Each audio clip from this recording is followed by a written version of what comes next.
to one and all, and warm welcome to the National Education Day celebrations. It gives me an immense pleasure for opening the inaugural session of today's program. As a part of National Education Day, celebrations on electrocution competition is arranged to students on the topic Student Pulse on the Panorama of the New Education Policy 2020. On this occasion, it is my privilege and pleasure to extend heartfelt welcome to the chief guest of today's program, Dr. T. Janakiram Sir, Honorable Vice Chancellor, Dr. YSR Horticultural University, Venkatramanagudam.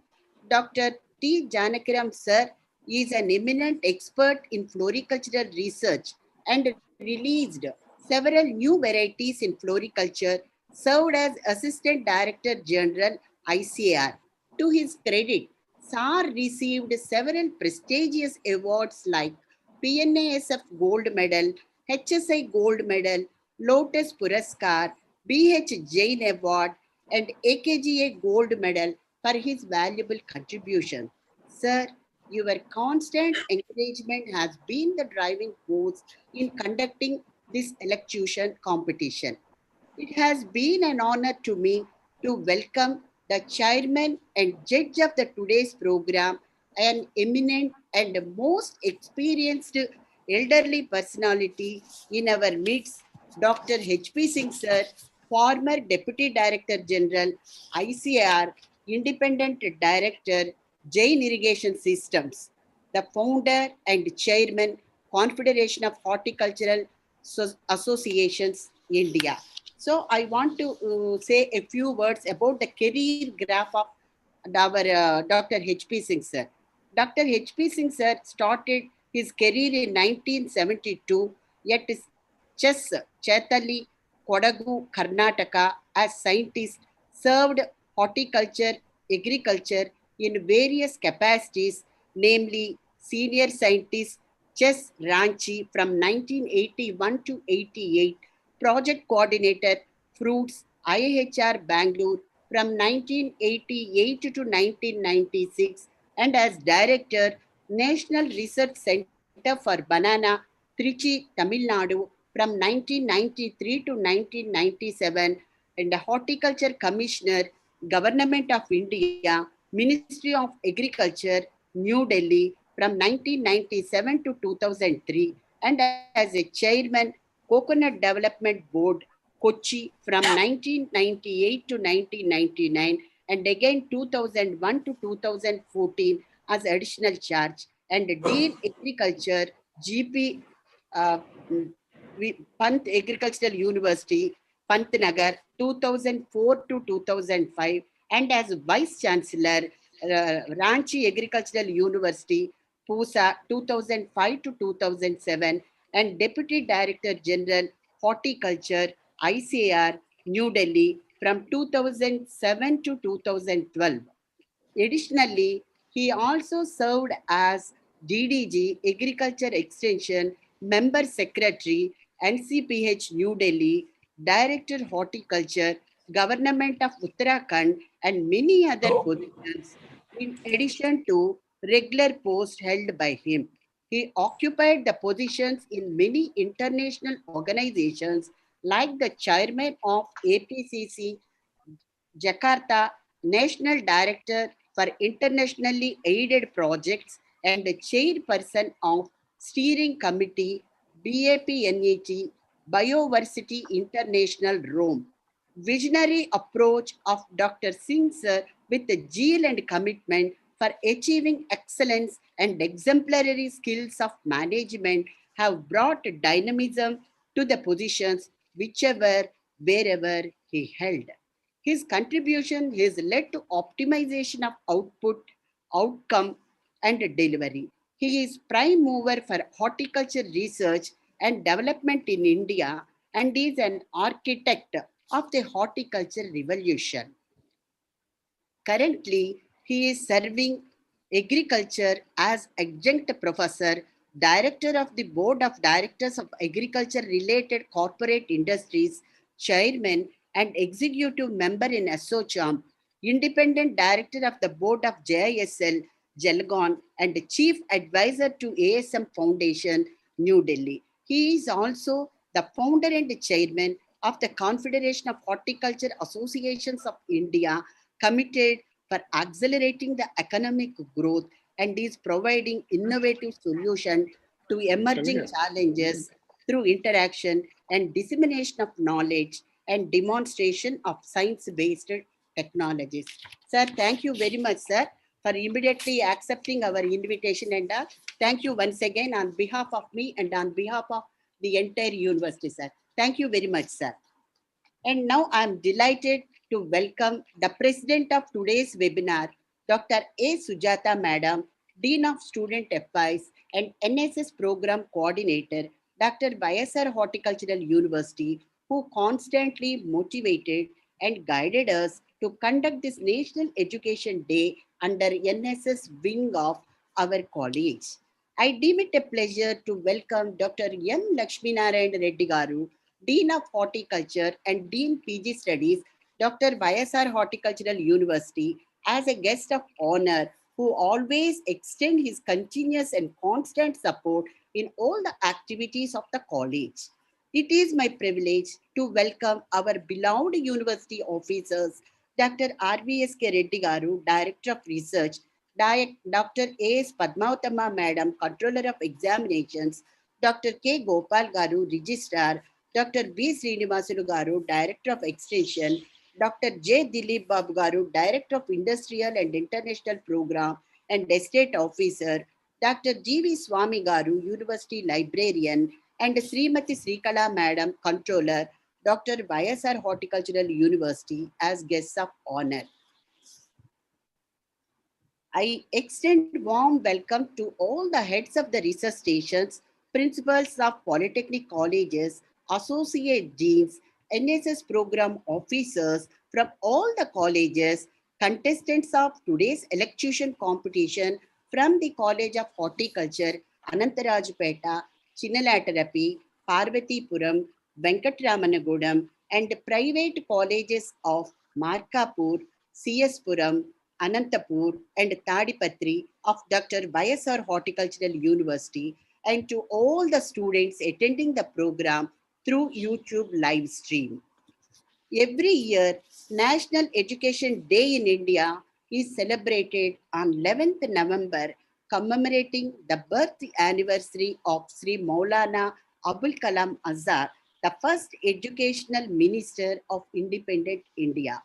This year, as our Prime Minister Sri Narendra Modi introduced New Education Policy 2020, an electrocution competition is being conducted to dig out the talents, build their confidence, and to encourage the competitive spirit in the students. With this motive, the program is being organized by the NSSL College of Horticulture Venkatramanagudam with constant advice, encouragement, and guidance from our Honorable Vice Chancellor, Sir Dr. T. Janakiram Garu, and Dean of Student Affairs and NS Program Coordinator, Dr. A. Sujata Madam. Education is an endless journey through knowledge and enlightenment. Real education enhances the dignity of a human being and increases his or her self-respect and universal brotherhood. Education builds the capacities of the spirit of inquiry, creativity, entrepreneurial, and moral leadership among students. So, the education we are acquiring should make us real human beings with the skill and expertise. So, once again, I heartily welcome all the participants to this program. Now, I request Dr. A. Sujata Madam, Dean of Student Affairs and NSS Program Coordinator, Dr. YSR Horticultural University, to give presidential address, and also request you, Madam, to preside over the function. Thank you, Madam. Thank you, Vananda. Thank you, Vimajyoti, for your nice welcome to all the participants of today's webinar.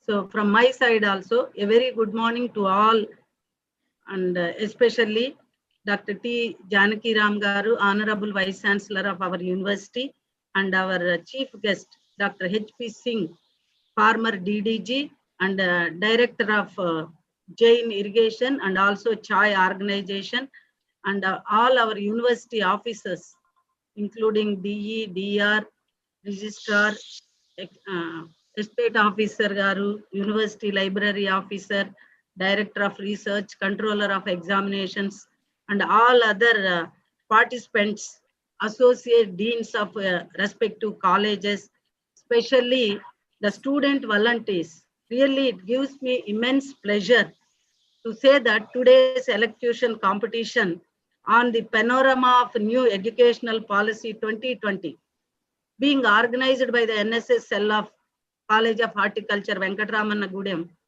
on the eve of National Educational Day, will present before you the perception of the students on new educational policy.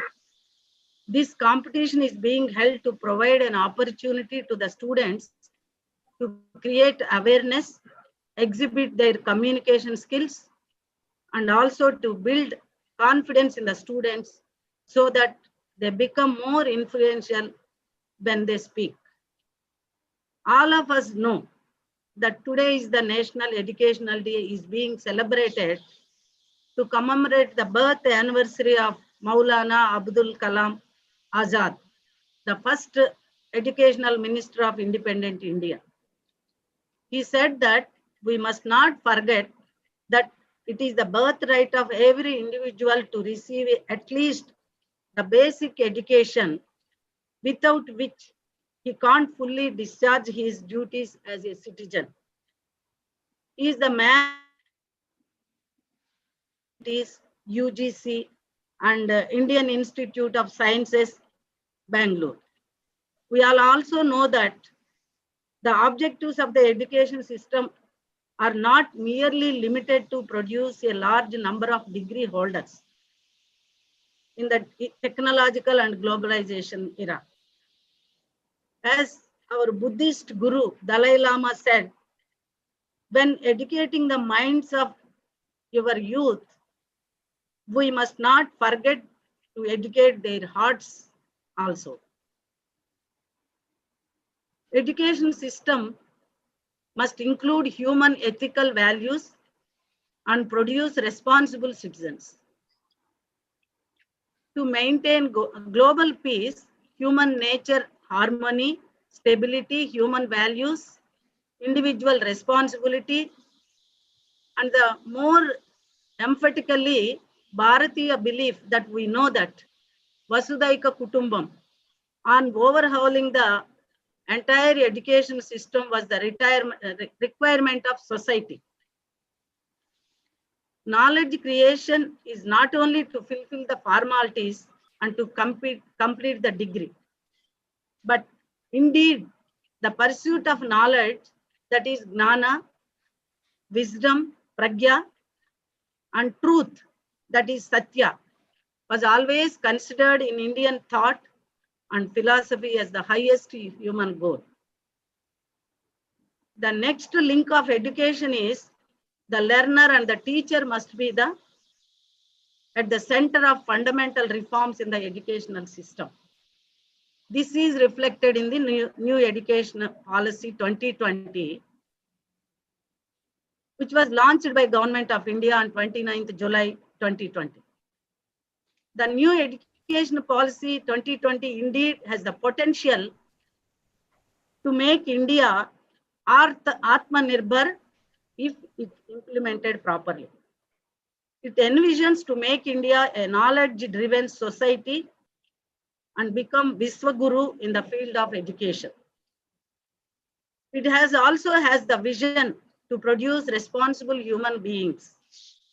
The primary guiding light for new educational policy is the rich heritage of ancient and eternal Indian knowledge and thought.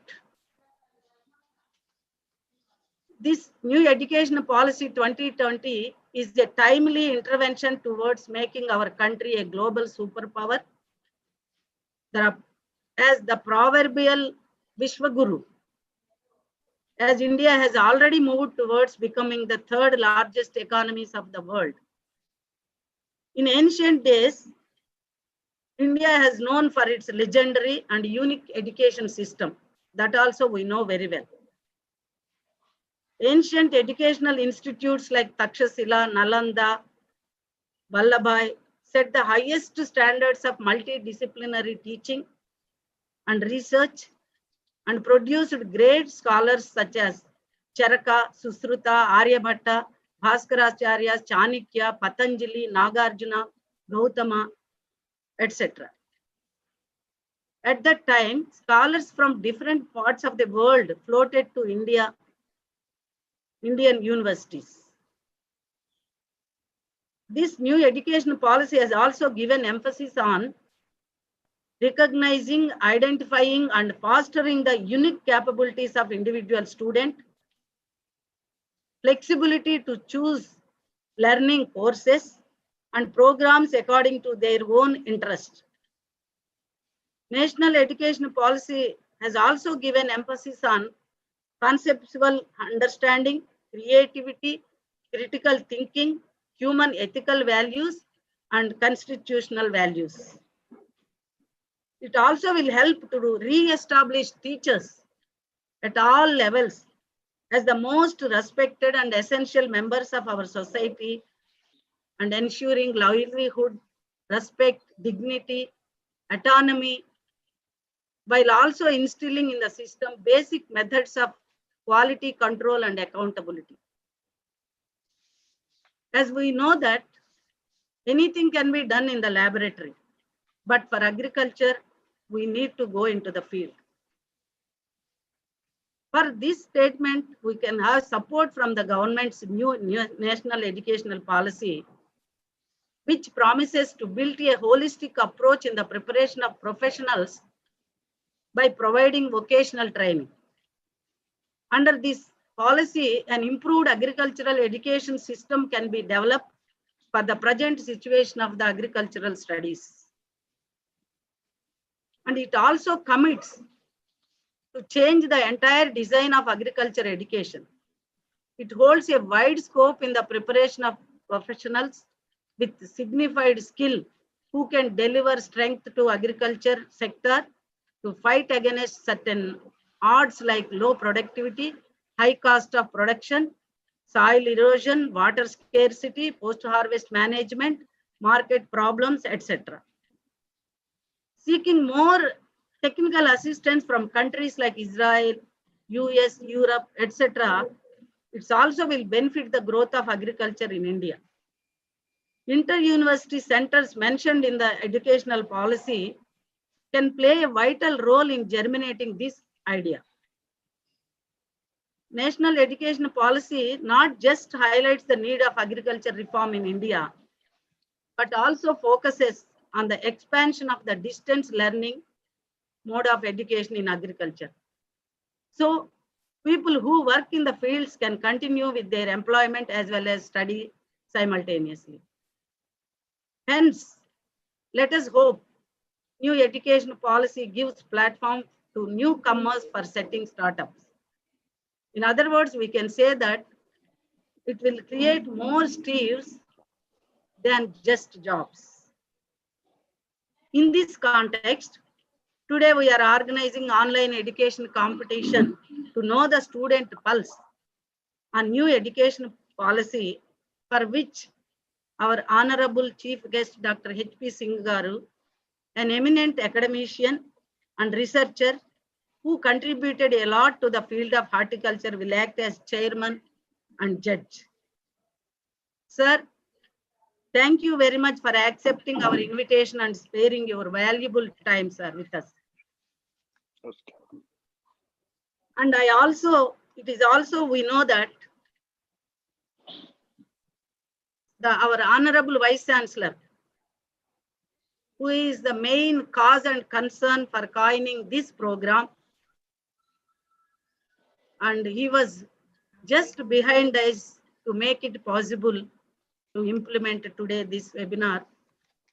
Sir, I also extend my warm welcome and thanks to our Honorable Vice Chancellor Garu and all other our co-team, education team. I also extend their thanks to all other officers who have helped us to program this New Education Policy Celebration Day. With this, I conclude by wishing all the young and enthusiastic participants of today's competition all the best. So this is for students. What I can say is, if you win, it is great. If you fail, never give up, because fail means first attempt in learning, and end is not the end. End means effort never dies. If you go get no as an answer, remember no means next opportunity. So my dear students, please be sportive and compete with each other with a competitive spirit. Finally, I congratulate the organizing committee of this program for meticulous planning and implementing, along with their team leader, Associate Dean Dr. Uma Jyoti. Thank you very much. So then we will run into the proceedings one by one as per the program schedule. First, I feel it's my privilege to invite our guest of honor, Dr. Lakshmi Narayan Reddy Garu, Dean of Horticulture, to address the gathering and also students on this occasion. Sir, please, Dean Garu. Yeah, thank you, madam. Respected Honorable Vice Chancellor, Dr. T. Janakaram Garu, former D.YSRHU Horticulture, Dr. H.P. Singh, sir, then other dignitaries, university officers, associate deans, other staff, teaching staff, then students. I feel happy that the NSSL of the College of Horticulture Venkataraman Gudemu is organizing an online elocution competition on Panorama of New Education policy to know the pulse of the students. So, and then today we are also celebrating and celebrated morning in National Education Day on the to just recalling the birthday of the former education minister, late and Bharat Ratna Sri Maulana Abdul Kalam Azad. So he's a great educationist. He not only helped in improve the literacy rate, he laid a foundation for the higher education along with the secondary education as well as vocational training. During his tenure only, this national education system has been established. And moreover, Dr. Maulana Abdul Kalam Azad quoted, educationists should build the capacity of the spirit of the inquiry, creativity, entrepreneurial, and moral leadership among the students and become their role model. So the education important by heart can bring revolution in the society. So our under now present Prime Minister leadership, PM Modi Garu, so the cabinet has been approved New Education Policy 2020, and it will be continued. It will be transformed by 2035. It is a welcome move. It is a completely a progressive shift towards the developing and nurturing students across the different stages of the development and for the quality of education. So the main emphasis is developing the intellectuals and entrepreneurs rather than the workforce. So that is now going on, emerging. That's we are getting workforce from the present education system. So then we want to make more entrepreneurs. So there is a positive reform that's going to be a learner-centric approach, and it is potential for the improvement of the quality of education in India. So the a few points in the new education policy, it will be holistic and multidisciplinary education and 4 years degree programs, and there will be a regulation system, regulation, accreditation, funding, and academic standard setting bodies. And in this connection, I like to inform that our agriculture is a state subject, whereas higher education is it comes under concurrently. So the now central government will take a role. So that's why higher education, the now agriculture education comes under higher education. So it will be taken up by the UGC or so now we are changing that. The government is changing Higher Education Council of India. So now, so there in the future there will not be in this new education policy, there will not be any affiliated colleges, there will not be any deemed universities. So slowly we have to convert all the affiliated colleges and deemed universities college into multidisciplinary universities and somehow and also autonomous degree giving, independent degree giving institutions. So the professional setting bodies will be there. So for us, it will be ICR. And then there are many timelines also there for agriculture. Agriculture technology park should be developed. Academic bank of credit has to be developed for each degree and each program. And there will be multi-level, multi-exit and entry points in this. And there will be common entrance tests nationwide.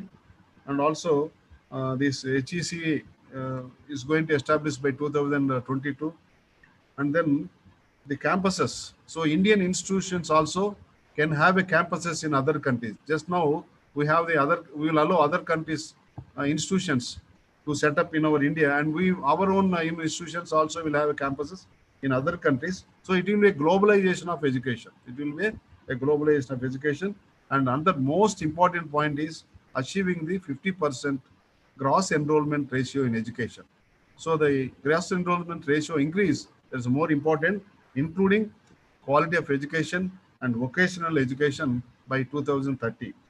So now let us listen to the perspective of our students. So we are going to participate in this debate on this National Education Day. So I congratulate all the participants and wish them all the best. Once again, I convey my thanks to welcome to greetings to our students, and thanks to our Honorable Vice Chancellor and our guest Judge Dr. H.P. Singh sir. Then other university officers, DSA Garu, university officers, all the staff members for their enthusiasm and then for their participation and students. So thank you, sir. Thank you very much. Sir, thank you, sir, for your detailed information, briefed of cream of new educational policy for the awareness among the students. Thank you very much, sir, for your kind words.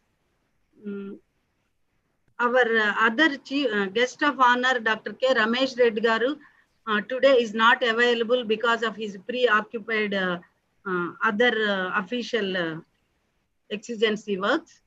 So now I would like to welcome our Honorable Vice Chancellor Garu to present the keynote address on this occasion. Sir, please, sir. Thank you very much, Dr. Sujata Garu. Good morning, everybody. Good morning. At the outset, on my own behalf and from the Dr. YSR Horticultural University, I specially welcome Adarni Dr. H.P. Singh Sahib.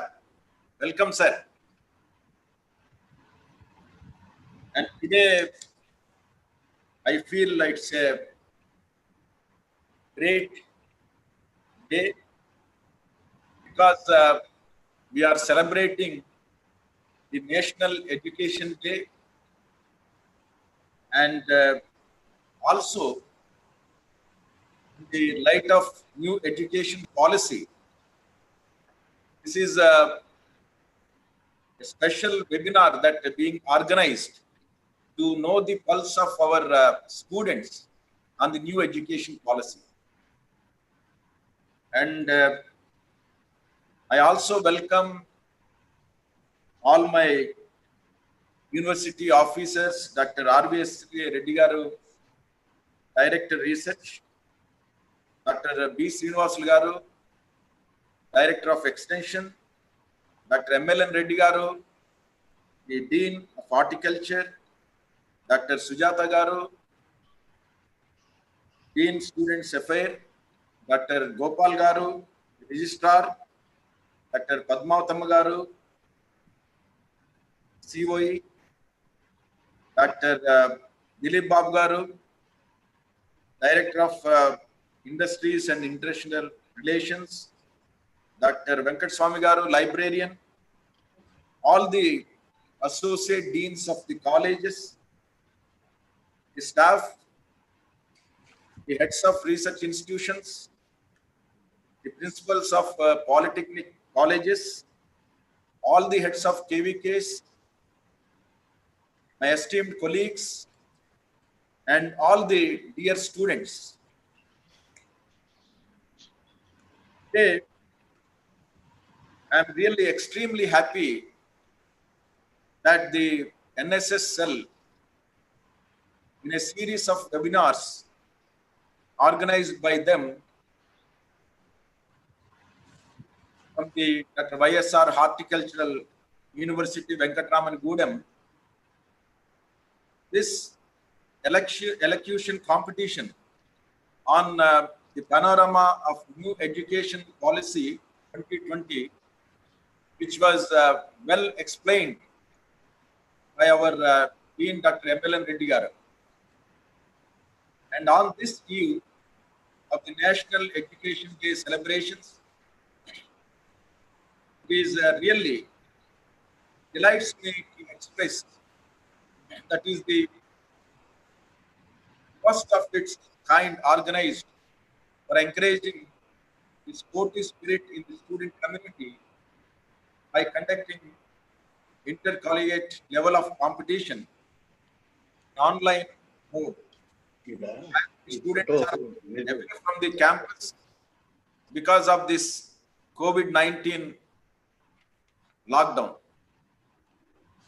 As we know, today, as India is celebrating National Education Day, at the outset, let us commemorate the birth anniversary of Maulana Abul Kalam Azad, a great son of India, the first educational minister of independent India. And recalling his contributions on the cause of education in India, and the education is the movement from darkness to light. As rightly said by Nelson Mandela, education is the most powerful weapon which you can use to change the world. And every student has to realize that the intelligence plus character is the goal of true education. In order to make the world as a better place to live, education is the first step for the people to gain knowledge, critical thinking, empowerment, and skills. Knowledge is the power, information is the liberation, and education is premise of progress in every society, in every family. So, education to every individual is the best channel of the country's progress. Sri Maulana Abul Kalam Azad contributed tremendously for the formulation and implementation of education policy in India. In order to provide education to all the Indians, the first national education policy in India, which covers elementary education to colleges in both rural and urban India, was realized by the Prime Minister Srimati Indira Gandhi ji in 1968, and the second educational policy was released by the then Prime Minister Sri Rajiv Gandhi ji in 1986, and the third education policy was released by our Honorable Prime Minister Sri Narendra Modi ji in 2020. Today, we gather here on this platform to listen to our dear students' pulse, that is their vision, expository expression on the panorama of the New Education Policy 2020. And this also will discuss its pros and cons. And at this juncture, it is my pleasure to welcome and thank the eminent and most versatile personality in our midst, Dr. H.P. Singh Sahib, the chairman and judge of today's elocution competition. And he was former DDG, ICR, and independent director, Jain Irrigation Systems, the founder and chairman, Confederation of Horticulture Associations India, which is contributing immensely to the society in various forms, helping farming community. And also, I would like to specially mention that this is the very, very appropriate platform that we invited sir, because he always encouraged students and encouraging the students through particularly the as a chairman of the Confederation of Horticulture Association India. He is recognizing the students' contribution and giving them medals for the best thesis award.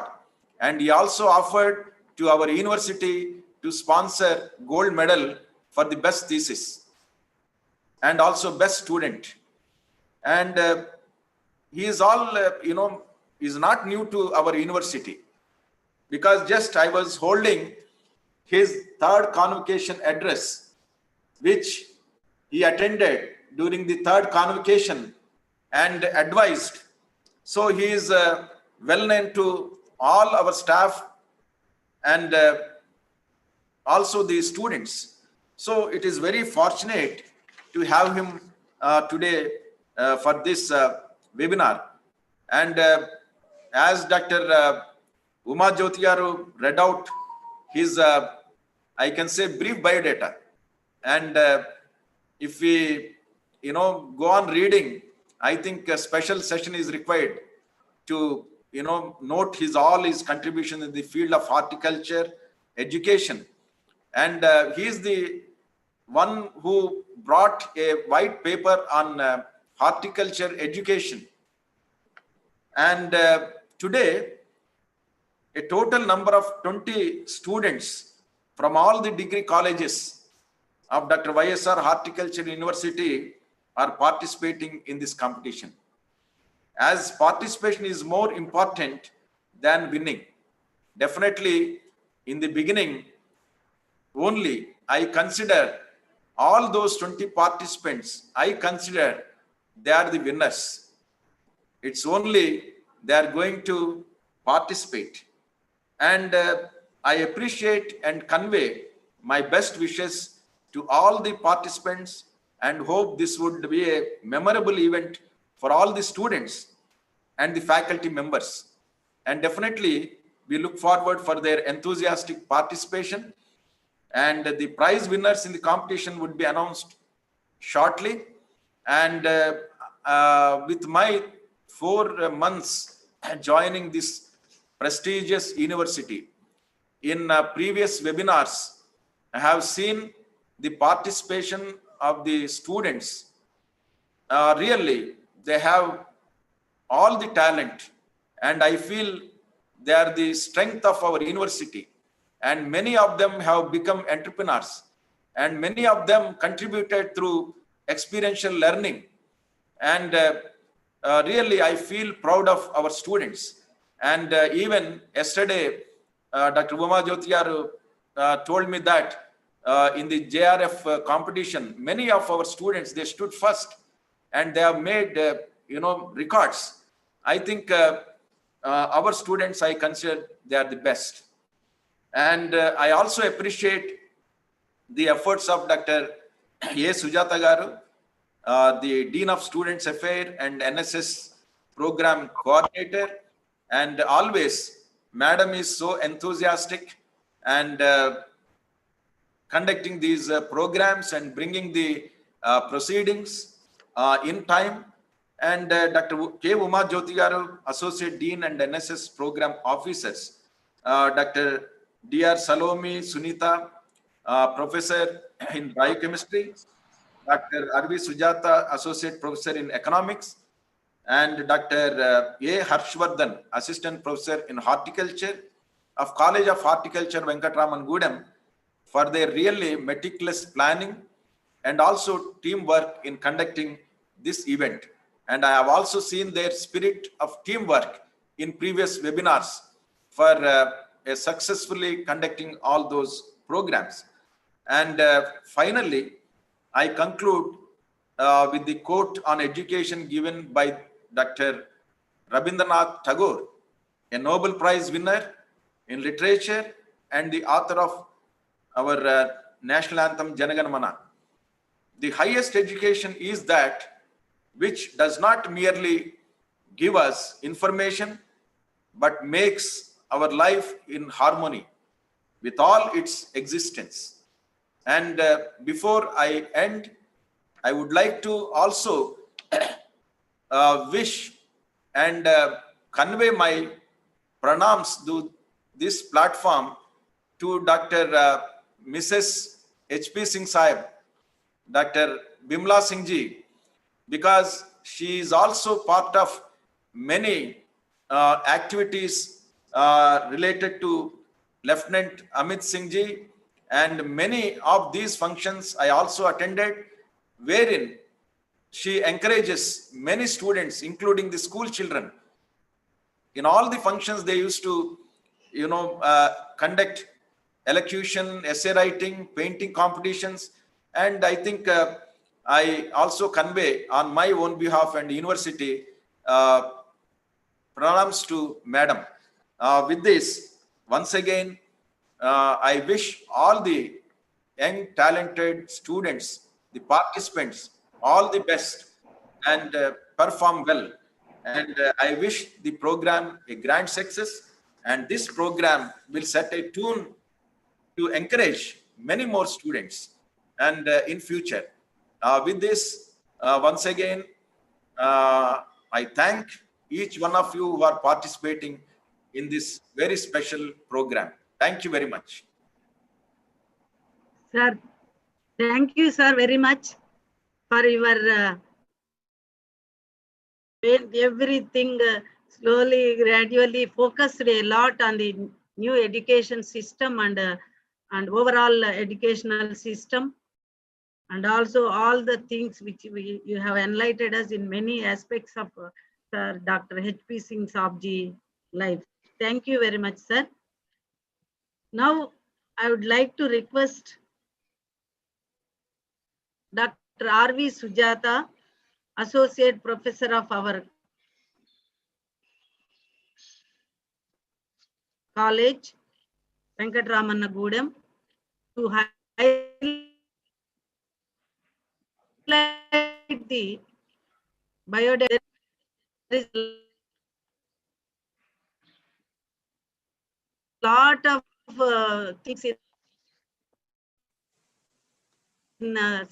Dr. Today's our chief guest, Dr. H.P. Sir, experience words. I wish to welcome Dr. H.P. Singh Sir to this dais through the internet. R.V. Sujata, please. Thank you, ma'am. Respected dignitaries and participants, a very good morning to one and all. So I feel extremely honored to introduce Dr. Harish Chandra Prasad Singh, a former DDG Horticulture ICAR. He was born in a farming family with rare combination of scientific excellence, meticulous administration, dynamic management skills, and academic depth. Dr. H.P. Singh, in his career spanning 42 years, has outstandingly contributed to the research, education, and development of horticulture, and he is also an architect of Golden Revolution. So, visionary approach of Dr. Singh with zeal and commitment for achieving excellence and exemplary skills of management has brought dynamisms to the positions whichever and wherever he has held. He occupied various positions which include scientist, project coordinator in fruits, IIHR Bangalore, director NRC for banana, horticulture commissioner, Government of India, chairman, Coconut Development Board, dean, GB Pant University of Agriculture and Technology, Pantnagar, vice chancellor, Rajendra Agricultural University, Bihar, chairman, Asocham, council on agriculture and food security, New Delhi, and also deputy director, General Horticulture ICAR. And currently, he is the independent director, Jain Irrigation Systems, and also founder and chairman, Confederation of Horticulture Associations of India, committed for accelerating the economic growth through technological interventions, human resource development, and providing innovative solutions to the emerging challenges.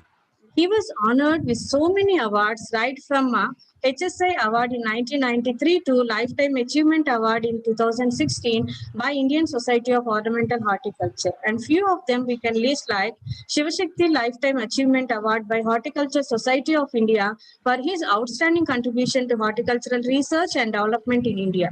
And second, we can say Lifetime Achievement Award by AIPUB, that is Association for Improvement in Production and Utilization of Banana Trichy, for his contribution to horticultural research and development with special reference to banana. In the same year, Biodiversity International, France, and VAP-NET, that is Banana Asia Pacific Network, Philippines, conferred him a plaque of recognition to him for outstanding leadership in banana research and development. He also received Achievers Award by All India Banana Growers Association, and he has been recognized as a fellow of so many scientific societies. Not only this, Dr. H.P. Singh, with his significant contribution to horticultural research, management, development, and also human capital formation in his distinguished career, received 3 international awards, 39 national awards, and 8 fellowships, including Fellow of National Academy of Agricultural Sciences.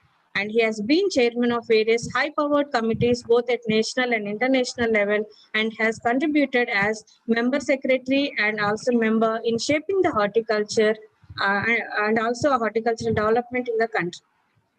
Dr. Singh is credited to have authored and edited 38 books and 26 bulletins, 60 technical reports, besides 175 research papers. So this is a very brief introduction of Dr. H.P. Singh, sir. Thank you, madam, for giving me this opportunity. Thank you, one and all.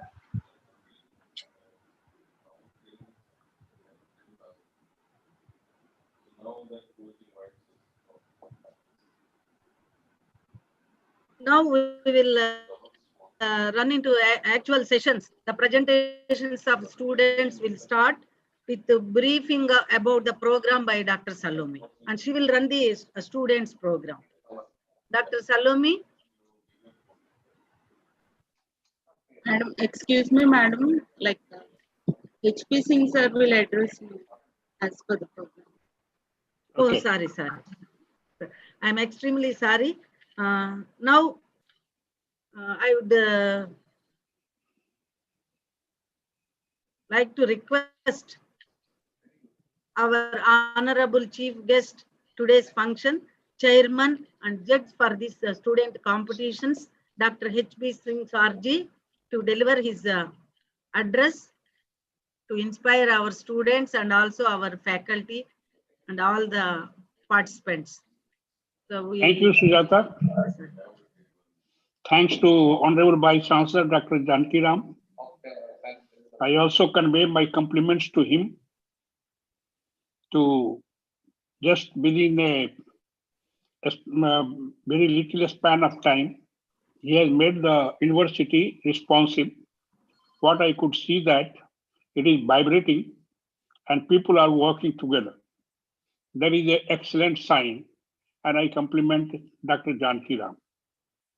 Now coming to today's discussion on the education policy. Yes, it has been rightly said in the beginning that we continue to celebrate, to recognize Dr. Kalam Azad, who was the first education minister and contributed a lot to the education. And today we have assembled here to discuss new education policy. In matter of fact, education is the birthright of the people. That was told by Chanakya, and subsequently it was also referred by the Vivekananda. It is a birthright of everyone to have the education. Education brings the potentiality of the people. Without education, the potentiality cannot be expressed. So this is essential for the society, that the potentiality of individual is expressed properly, the society gains. humanity gains. If they are largely the uneducated people, then there is loss to the society, loss to the humanity. And this has been principles. Even if you look back to, as example has been given of the earlier days, the educational system of the Nalanda and so on, Takshila, and even the traditional system, where it used to be a Gurukula, where there to be education. And even you can see in the case of Mahabharata, there was a Gurukulas and so on. And there were teachers. So this has been tradition to bring out the total potentiality of a people. Now the days have changed. It has been mentioned that yes, 1986, the education policy was brought, which was subsequently little modified in 92. And after a long period of time, this education policy has come. If you look around, there has been a lot of knowledge gains. We are vibrating with the knowledge. And knowledge, earlier you had to go to library, but today people are just getting the knowledge sitting on their own computer. So if these things are not incorporated into the educational system, just like you can listen about artificial intelligence, you can listen about the blockchain technologies. So there are many new emergence of the things. Earlier it was a physical work, and you will find that in future, large number of work will be done through the machines. If you want to do the work with the machine, then definitely you require the knowledge. And that's why keeping in this mind, this education policy has been brought. The best part of that has been explained by one of our colleagues in the beginning, that there has been a lot of focus on bringing the human system. There is a lot of focus on flexibility. Earlier, it means it was flexibility was not there. Now today, you can have the credit of your system, and you can even change your particular subject if you can complete. So that is the brought in incorporated into this. I remember way back in 2006, we had the General University conference in Mumbai. And there was all the General University, more than 150 universities, they had assembled together, and we are discussing the various policy. And during that period, I remember that there was also a committee which has gone into the establishment university, and they recommended to establish 16, 17 universities additionally and so on. So we had discussion on that. And during that time, myself plus then the Vice Chancellor from Bharatiya Dasan University and few more colleagues, Vice Chancellors, we had projected that there should be a flexibility. We should not be in that tight compartment. Just like today, if you are having a degree in horticulture and you are competitive to be a pathologist, why should you be stopped? If you can compete, so that even a student can change from the horticulture to plant pathology or whatsoever. So that is the one kind of flexibility has been incorporated into that. Another interesting feature is that we always find that we have a diploma separately, and then somebody, if he has studied for 2 years, and if he goes away, then he cannot complete his degree. But here, he can complete for 2 years, he will get the diploma. If he completes 3 years, he may get the degree. And if he completes 4 years, he gets a special degree. That is the special provisions has been made to this. In matter of fact, we also had through the Chai and Udaipur University, Maharana Pratap University at Udaipur, we had a detailed discussion on the education policy, which was attended by large number of Vice Chancellor, ex-Vice Chancellor, and even the ex-DDG from the ICR system. And we discussed thoroughly. Even the ADG Venkat was also there. Then we had the Vice Chancellor, who is currently the Vice Chancellor of Udaipur University. He was at the time, earlier he was the DDG. So like that we had discussion, we brought out the total package. But what to be implemented, how the regulations have to be made, for this, there has been a committee constituted under the chairmanship of the Vice Chancellor, Tej Pratap, who is from Pantnagar University. So they are discussing in details what are the things which can be implemented, and rightly it was said that this is has to be changed, that higher education has to be changed, as the agriculture is the subject of even the higher education of the agriculture continue to be a state subject. But we have been managing through the ICR, like bringing accreditations and so on. So that also can be done, or it can be education at least can be changed so that we have the policies at the ICR level, because UGC for agriculture, ICR functions like UGC. Whatever the arrangements are made, that we have to see. So today we have assembled here largely to get the input from the students who will be completing. Yes, when you have the allocations of that type, again here the potentiality of people get expressed. And having my experience even at different places, I have seen that really shapes the individual. Now, for example, I had started for the scientists as a DDG, the competition that is Jagriti. I was giving the Missing Jagriti Award or something like that. And I could see that was for the S1 level scientists, they were competing. And then we could see that from there, many of them, they could be promoted further and they could get the lot of award system. They could come there. Similarly, that as has been, my chancellor has expressed about the Mrs. Bimla Singh, she has been conducting the various kinds of competitions for the school students and higher education, like graduation students and so on. And I could see that people who have completed in this for the last almost, you can say that we are doing for more than 15 years. So we can see there that whoever had participated, I could see that they could shape. Whoever was the first and second and third, I could see that they could complete. Even graduation level, last year we had a Pantnagar, and where some of the students who had completed, I am told that they got into the management. So these are the way you create. You get to the outside that whatever their potentiality is there, they know how they do, how to face to the people, how to give our ideas, how to bring the facts together and express so that it becomes impressive for the other people who are sitting other side of that. So these type of the skills are developed through these types of the education, and that's why again I compliment the Vice Chancellor and Sujata and other colleagues who have been involved in that and given the opportunities for the student to complete. Every year we have, and even your student for the next time, because this year's our conference was to be in Hyderabad, which could not be conducted because of the COVID. But next year, yes, hopefully the things will improve. As I see the things are improving.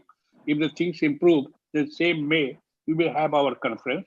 And for that also, we have the elocution. And there we are giving the award of 15,000 rupees for the first. And then again, 10,000 and then 7,500, something like that. We give the awards. So the students can complete over their basic idea of that allocation and award is not only the money, but it is a question is how we can create the competitiveness among the students. They have to compete with themselves. Largely, you say that with competition in this system, you want to see that they compete with themselves. They express themselves so that today, whoever has done excellent, maybe that tomorrow they may do better than the excellent. And I continue to say that even the best can be improved. So I will not take much time because we have to look to the large number of students. I think the 20 students are there who are going to compete and express themselves. So our manager can look into that. And I will be also listening to what they say. And I can also give my opinion at the conclusions. And if need be at the end also, if you want somebody has some questions, I can answer to that. So with this again, I tell Sujata to continue the program and call the students for giving their talks. Thank you very much. Sir, thank you very much, sir, for your words, which are enlightening about the new educational policy, which imbibes knowledge and flexibility, integrity, and everything. And I also Very much thankful to you, sir, for your gracious presence on this platform to be with us for such a long time, even though you are having very busy schedule. And another thing I want to express my gratitude is that you are honoring our students by your presence and also by extending your support through the award and your dedicated services to the student community. Thank you very much, sir. Thank you. Thank you. Now I request Dr. Salome to start with the competitions. Thank you, madam. Briefing about the program. Yes, madam. Most respected chief guest of today's program, Honorable Vice Chancellor Dr. T. Janaki Ram Garu, eminent, experienced and versatile personality in our midst, Chairman and Judge of today's elocution competition, Dr. H.P. Singh Garu, President of today's function, Dr. A. Sujata Madam, Guest of Honor, Dr. M. Lakshmi Narayan Reddy Garu, all the university officers, all the elders, dignitaries, associate deans, heads, and colleagues, dear participants, and the students. A very good afternoon to one and all. Now we have come to the crux of today's elocution competition, for which all the participants are eagerly and enthusiastically waiting. We all appreciate and wish you all the best for your best performance.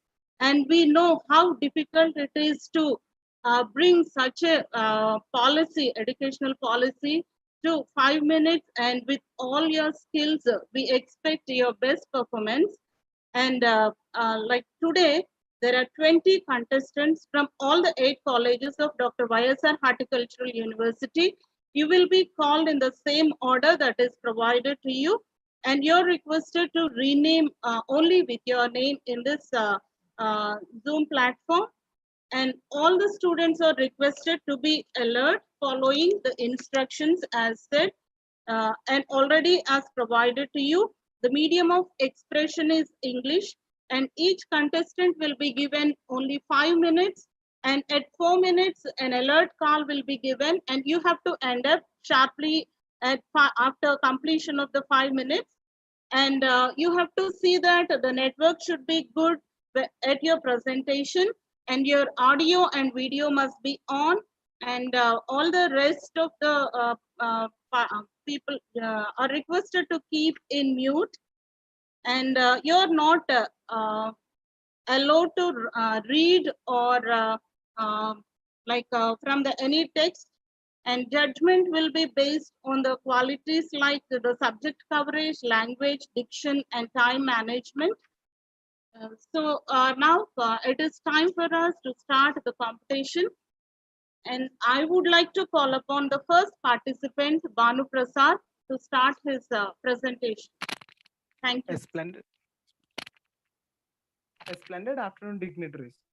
This is P. Bhanu Prasad pursuing BSc Honours Horticulture from Horticulture University, Andhra Pradesh. As all of us know, that the Union Cabinet, presided over by the Prime Minister Sri Narendra Modi on 29 July 2020, had decided to replace the 1986 Bhanu Prasad, that is switch on amended in to 1992 video, and please. 2010. Your Video, please. Prasad. Ma'am, I on my video. Ma'am, my video is on. Yeah. Ma'am, now, ma'am. Yeah. Video is on. Can I start now? A splendid afternoon, dignitaries. This is P. Bhanu Prasad, pursuing BSc Honours Horticulture from Horticulture University, Andhra Pradesh. As all of us know, that the Union Cabinet, presided over by the Prime Minister of India, Sri Narendra Modi, on 29 July 2020, had decided to replace the old education system in 1986, in 1992 and 2010, to replace it by new education 2020.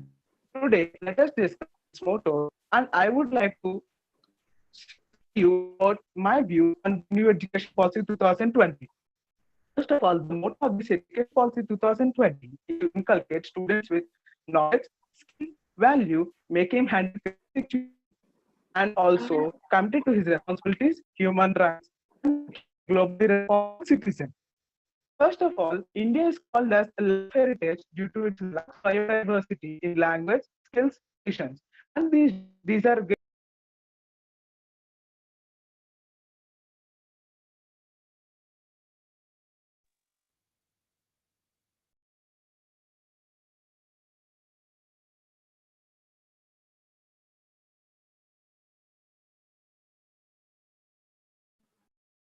Bhanu Prasad, you are in mute.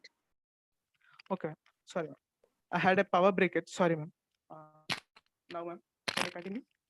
The new education policy paved a path in this direction by retrieving old knowledge, values, traditions, and scientific by giving ideas and teaching old languages like Sanskrit, Gondu, etc., which have been now only encrypted on the walls of old temples and museums. And also a premium institute called as the Indian Institute of Translation and Interpretation in this direction is going to be established. Tours and visits are going to be a part of this education system, which will help the students to get knowledge on other traditions, knowledge, and language also under the scheme of Ek Bharat, Shresth Bharat. As all of us know, from the age of 3 to 6, the students will get physically and mentally stronger. But due to the lack of knowledge, illiteracy, and socio-economic crisis, the students and are getting weaker and they are unable to get a proper education too. In this direction, the new education policy have made certain amendments like growth, like the children, like the children are sent to the Balavatikas where they are getting educated and also proper nutrition is given to them. In this way, we can get rid of the nutritious unbalance of the children in the coming ages. Next is the large drop of the students from the schools and also dropouts, which is increasing arithmetically these days. To get out of this situation, the government had taken certain steps like introduction of these hostels in the school premises itself, introduction of National Institute of Open Schooling Centers at each and every mandal, and also multiple entry, multiple exit system, which will help the students, and also the establishment of knowledge hubs for the students who are getting migrated from one place to another. The next thing is that there is a multidisciplinary system where from grade 8, students are allowed to take their own choice of subject. As we all know that knowledge and skill are both two sides of a coin called as education. Under the program of Skill India as a pilot project, under the national education policy also, the government of India have decided to inculcate the students. Yes, inculcate students with skills, making them a job provider rather than a job seeker. As every coin has two sides, this education system has also some faults in it. That is, first one is the implementation, which takes up to 20, 40 or 20 years for implementation. Second thing is that there may be a peer parental pressure after the grade 8, where the students may also be immature to select the subjects which will become their future. So I would like to wind up my talk by saying that every path has its own stubbles, but it depends on the skill of the traveler, how well he escapes them and moves safely. In the same way, every policy but it depends on the skill of the learner, how well he utilizes the policy and moves on for his further studies. Thank you. Thank you. Thank you, Bhanu Prasad. I request all the contestants, please check your network. Next contestant, Bhavana Reddy B.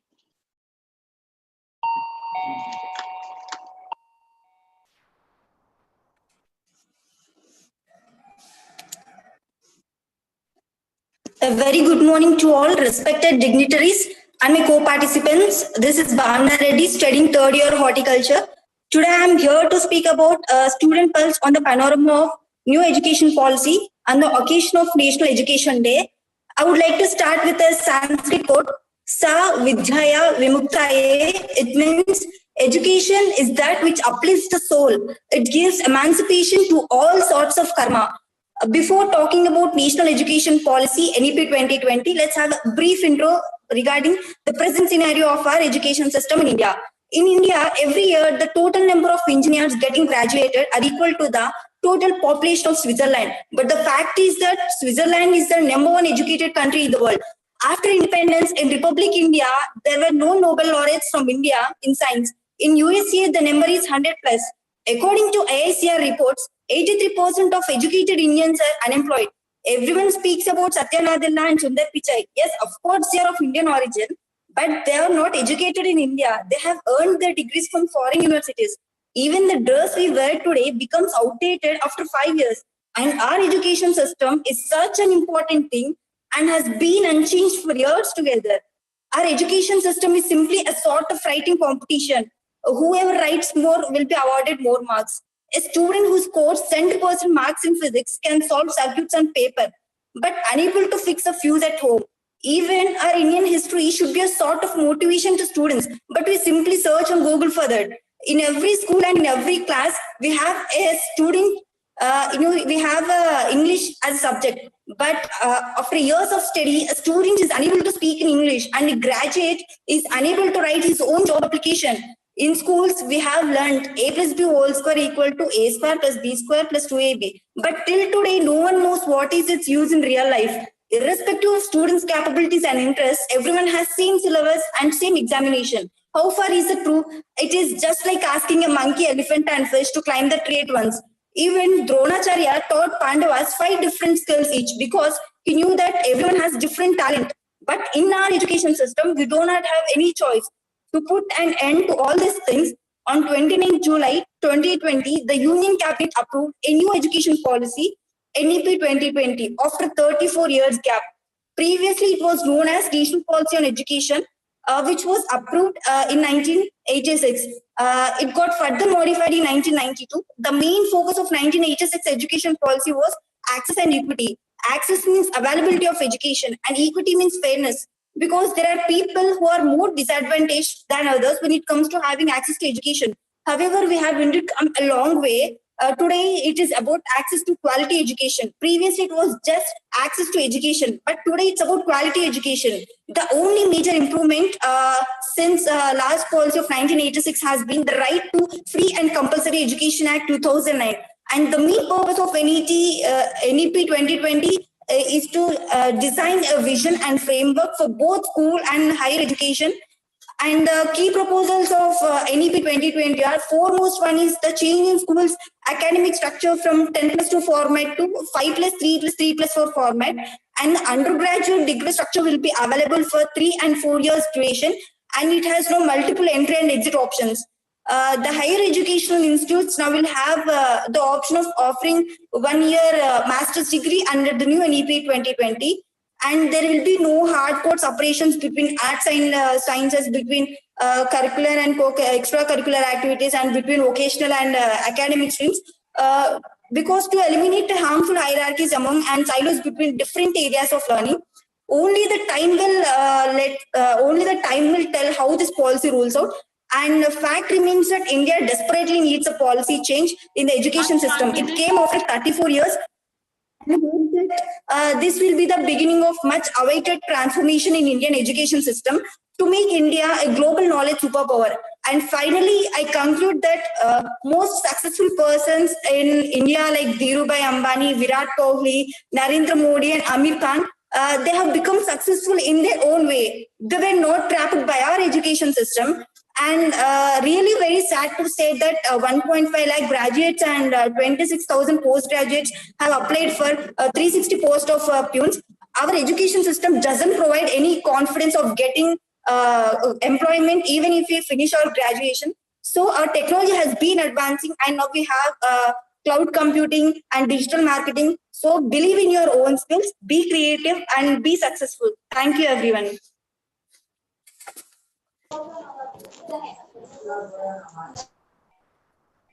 Thank you, Bhavana Reddy.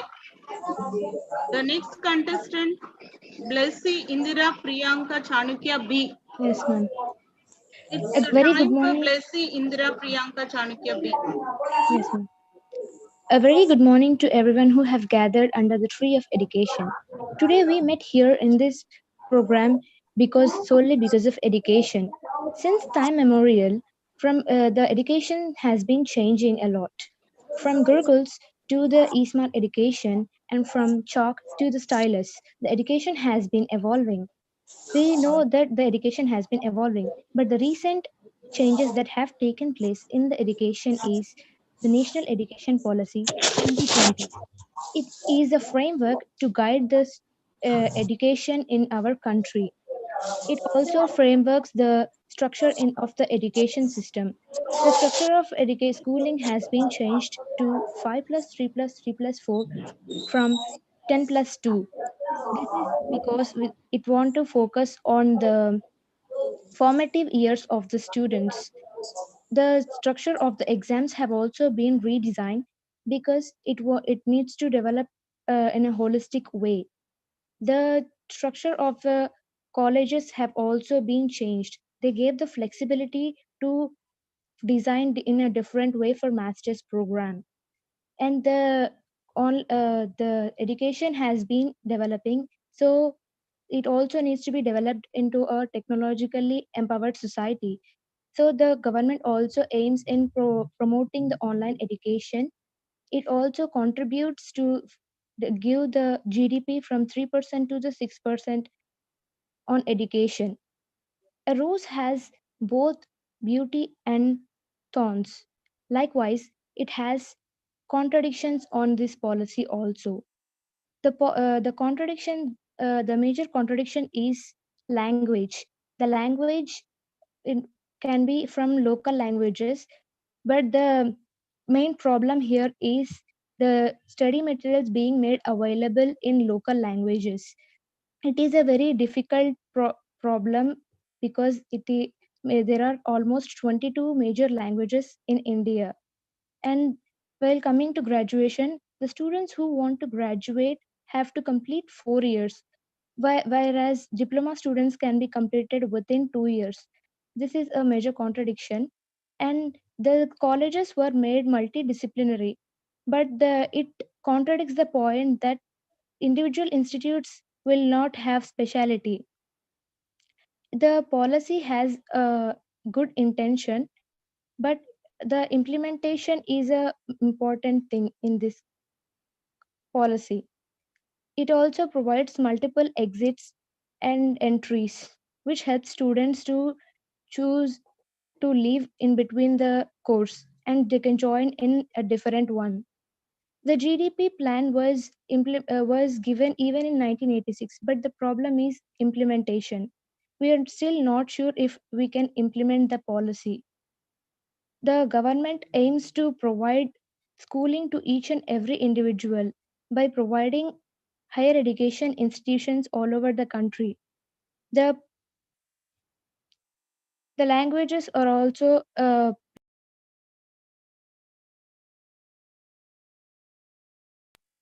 other countries have used this policy for using local language to know their culture more. But we have almost 22 official languages within our country. So that is really not possible for us to choose a local language. And the private schools might actually introduce English to their children at an earlier stages, which might contradict with the government children. They might not be acquainted with it, and it might be new to them. So though it has many contradictions, it has more of the merit points. The policy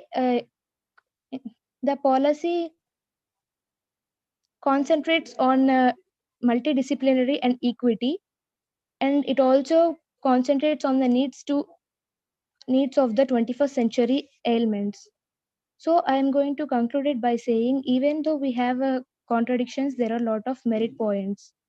The policy has very many ideal points, but the key to success lies in the implementation. Thank you.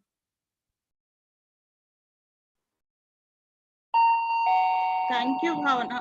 Thank you, Blessy Indra Priyanka Chanakya.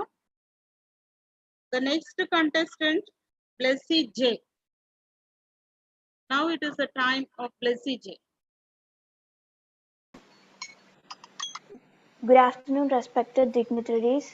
I'm Blessy of Parvatipuram studying second year. Today I would like to talk upon the topic Panorama of National Education Policy 2020 on the eve of National Education Day. First, the National Policy of Education is given in 1968 and later the other one is given in 1986. Later on it was modified in 1992 and in 2009 right to children free and compulsory education was given. Later on that there was no prominent changes. But the previous policies, the main prominence of those is access and equity. The NEP involves in increasing the standard and designing a perfect framework of education system. Why are we having a new policy when we have an already old one? Instead of saying a new policy, it's better to say an upgraded policy because we are not cancelling the old access and equity prominences which are taken before. Here, generally in India, the theory and marks are given more importance when compared to practical knowledge. For example, if we ask a mechanical engineer to fix a broken car, most of them can't do it. It's because lack of practical knowledge. So the main theme of NEP is to develop practical skill in the students and also to improve vocational learning and in all the in wide range and to learn life sciences and build up the character. And what did the NEP take steps to develop it? First thing, they changed the framework from 10 plus 1, 10 plus 2 to 5 plus 3 plus 3 plus 4. In 10 plus 2 system, preschool is generally neglected, but in 5 plus 3 plus 3 plus 4 structure, preschool is given utmost importance. It need to be given utmost importance because the 85% of cumulative brain development of a kid develops by age of 6. That means preschool is very important. So the government introduced Anganwadis so that the physical and mental health of the kids is taken care. And also teachers are main for educational reforms, so the standard of choosing teachers need to be improved. According to NEP, by 2030 the standard of teachers need to be improved, but the minimum qualification they need to have is 4 years BEd integrated degree, and they also need to have continuous professional development courses like for 50 hours a year so that they would be able to teach the students in a better manner. And for all this to happen, even a perfect infrastructure is very necessary. But we are lacking far behind our dreams. That means we are not having proper infrastructure. So the government increased the GDP investment in education to 6%, which is very much appreciated. And also the teacher pupil ratio is aimed to be achieved to 25:1 by 2030. And the main thing is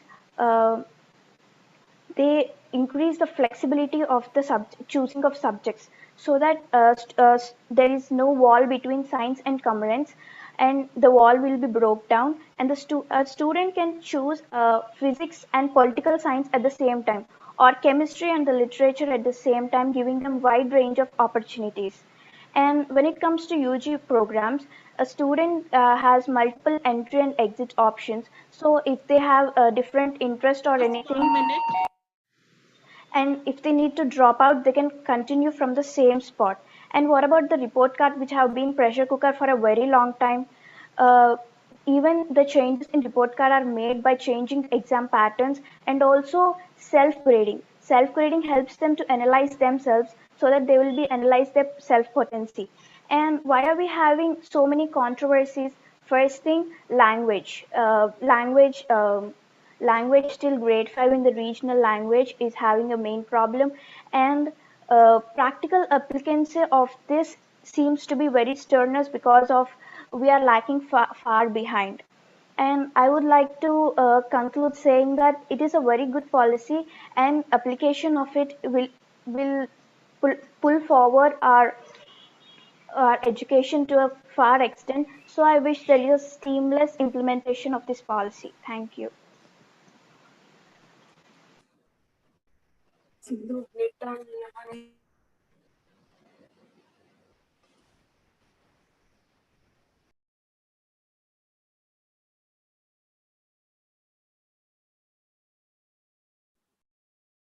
Thank you, Blessy J. The next contestant, Deepthi Chowdhury M. Now Yes, it is ma'am. the time for Deepthi Chowdhury. Yes, ma'am. First, good morning to respected speakers and all the co-participants. And today our topic is Panorama of New Education. And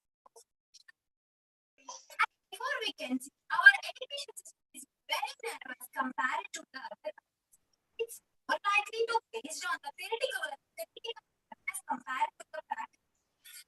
No, not audible, please. Not audible. Please check your network. Even visible, not visible. Not at all audible, sir. Not at all audible. Sir, Deepthi, please check your network. Please check your audio, man. Sir, మీరు audio దూరంగా ఉన్నట్టున్నారు మీరు. sir, am I audible, sir? Now? మెల్లగా మాట్లాడుతూ కొద్ది దగ్గరికి రండి ఆడియోకి. Sir, okay na, sir? ఒకసారి మాట్లాడండి మీరు మళ్ళీ. As before, we can say that. Am I audible, sir? Not clear. Audible, clear. but at low volume. Not clear. Isn't it? ఇంకొద్దిగా దగ్గరికి వచ్చి Can మాట్లాడండి you అమ్మ use చూద్దాము. earphones? Earphones, can you use? Yes, ma'am. Please, one second. Now it is better. Now Now it's it okay. is audible. Now it is wonderful. You be Now- a now little it's bit okay. louder. Now can you speak? We will hear you once.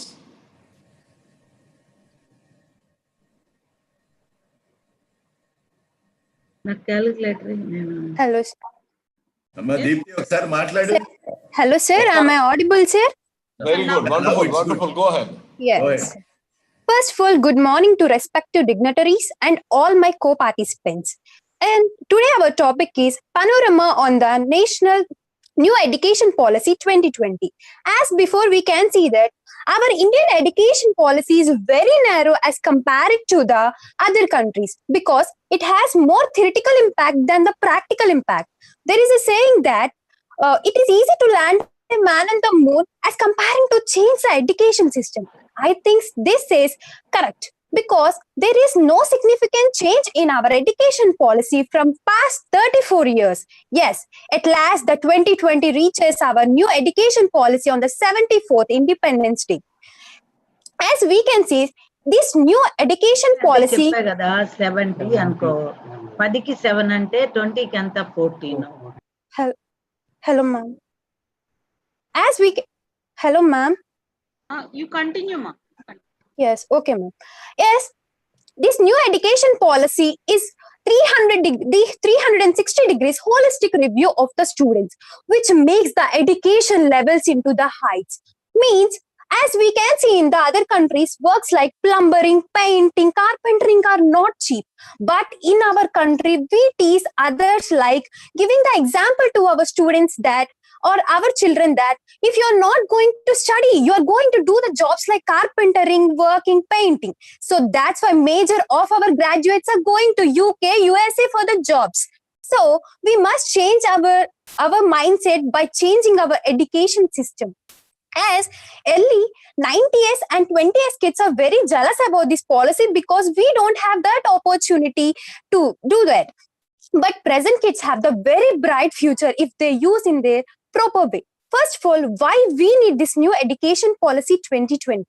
Because there are two major reasons. They are, first one, every student up to 18 years must educate and they must have at least one skill to be independent in their life. And as we know that there is a great saying by great saying that education is the foremost weapon to change our world.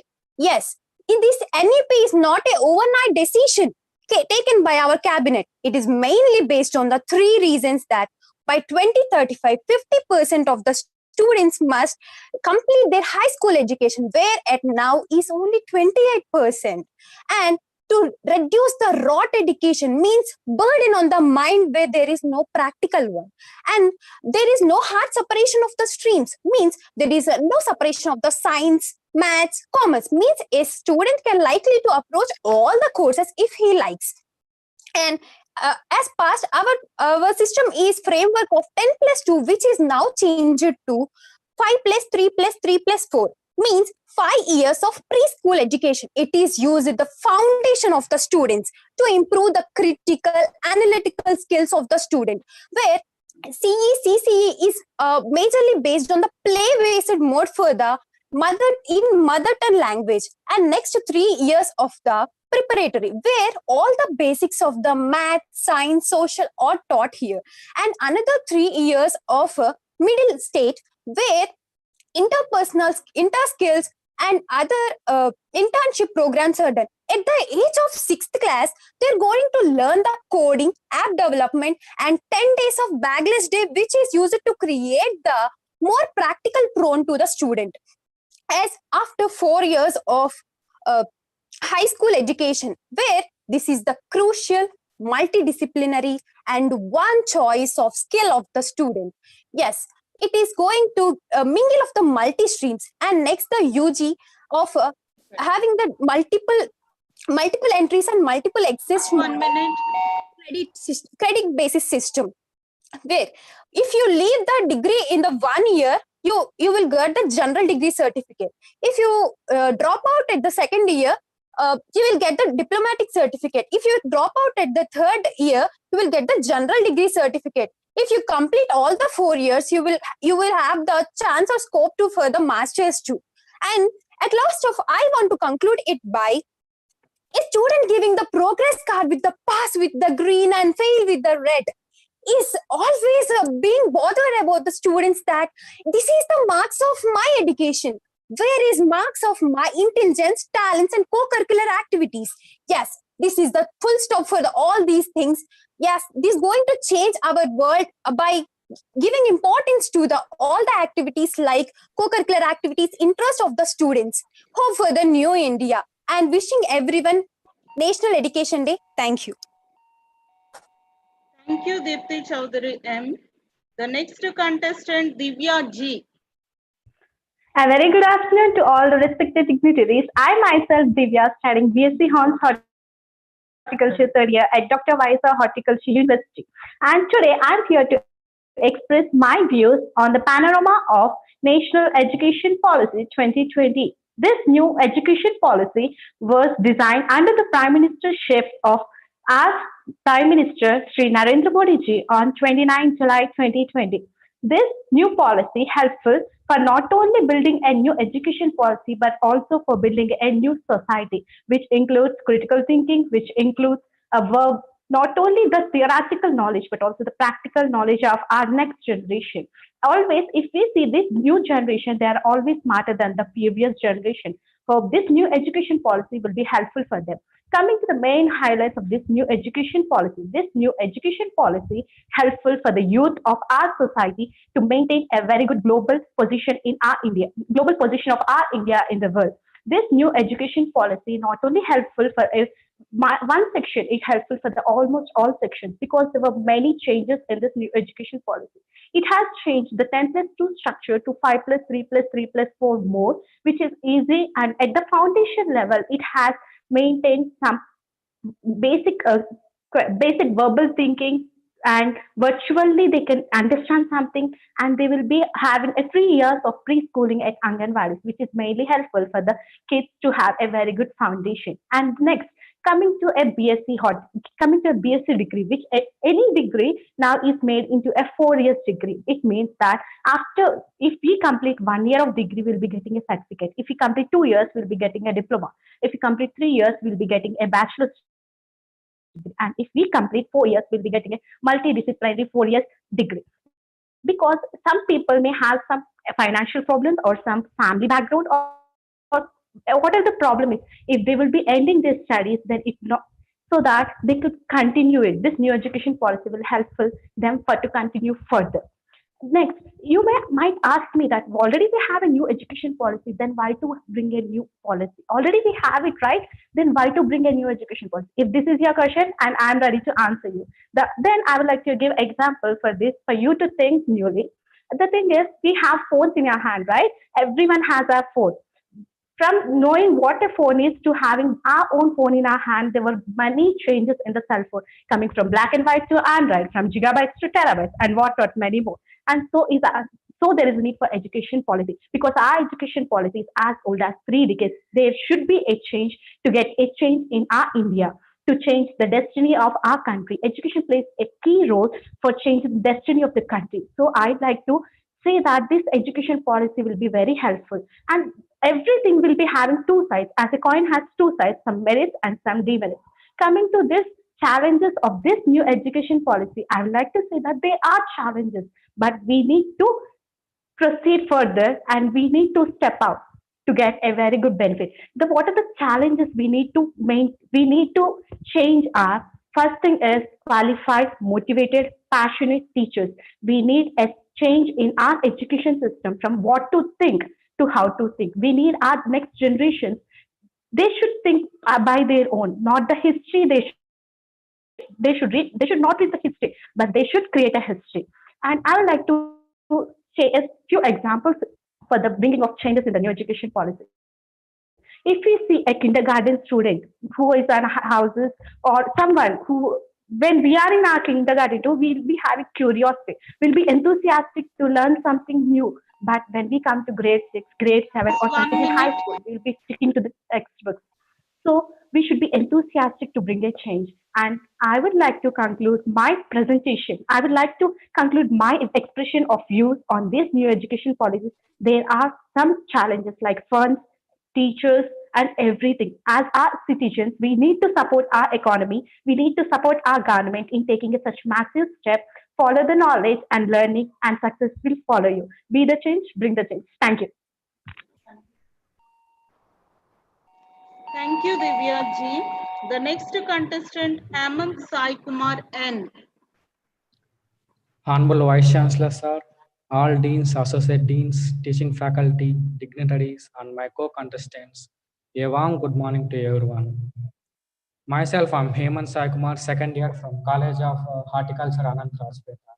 In my session, I'm explaining about pros and cons of the new educational policy.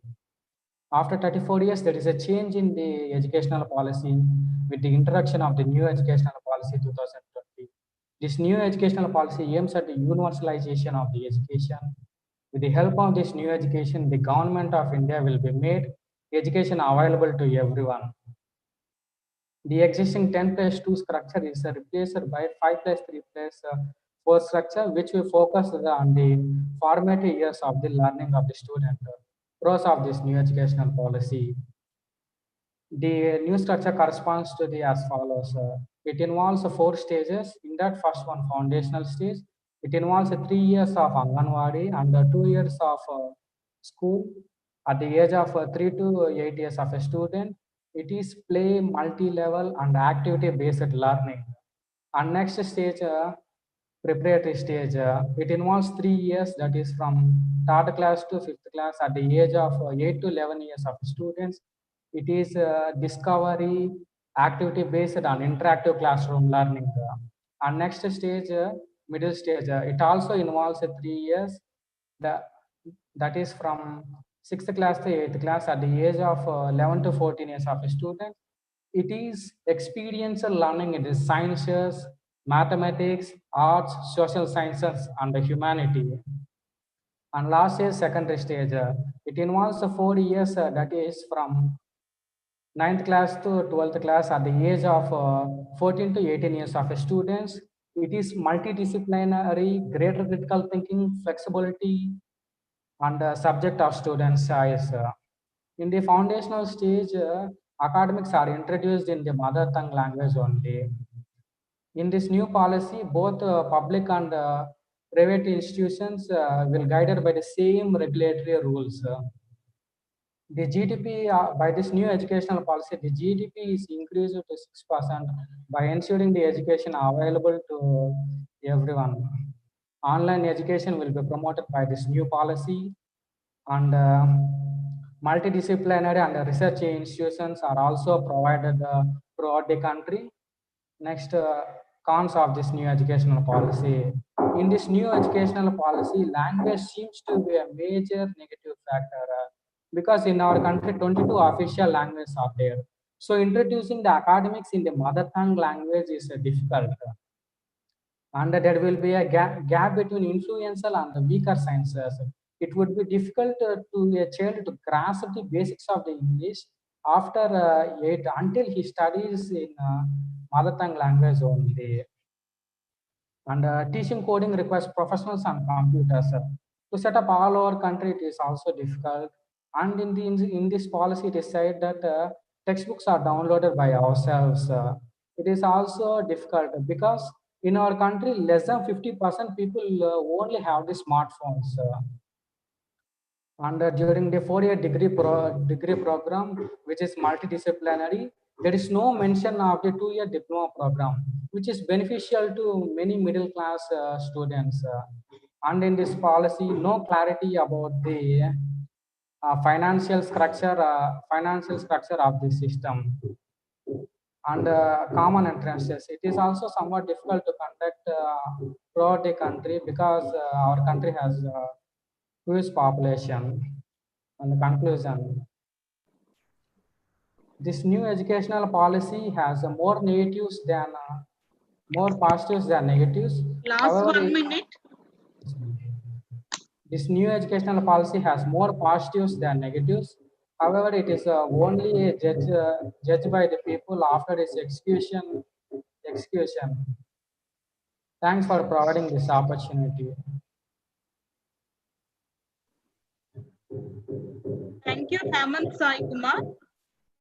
Now I call upon the next contestant, Kavita YB.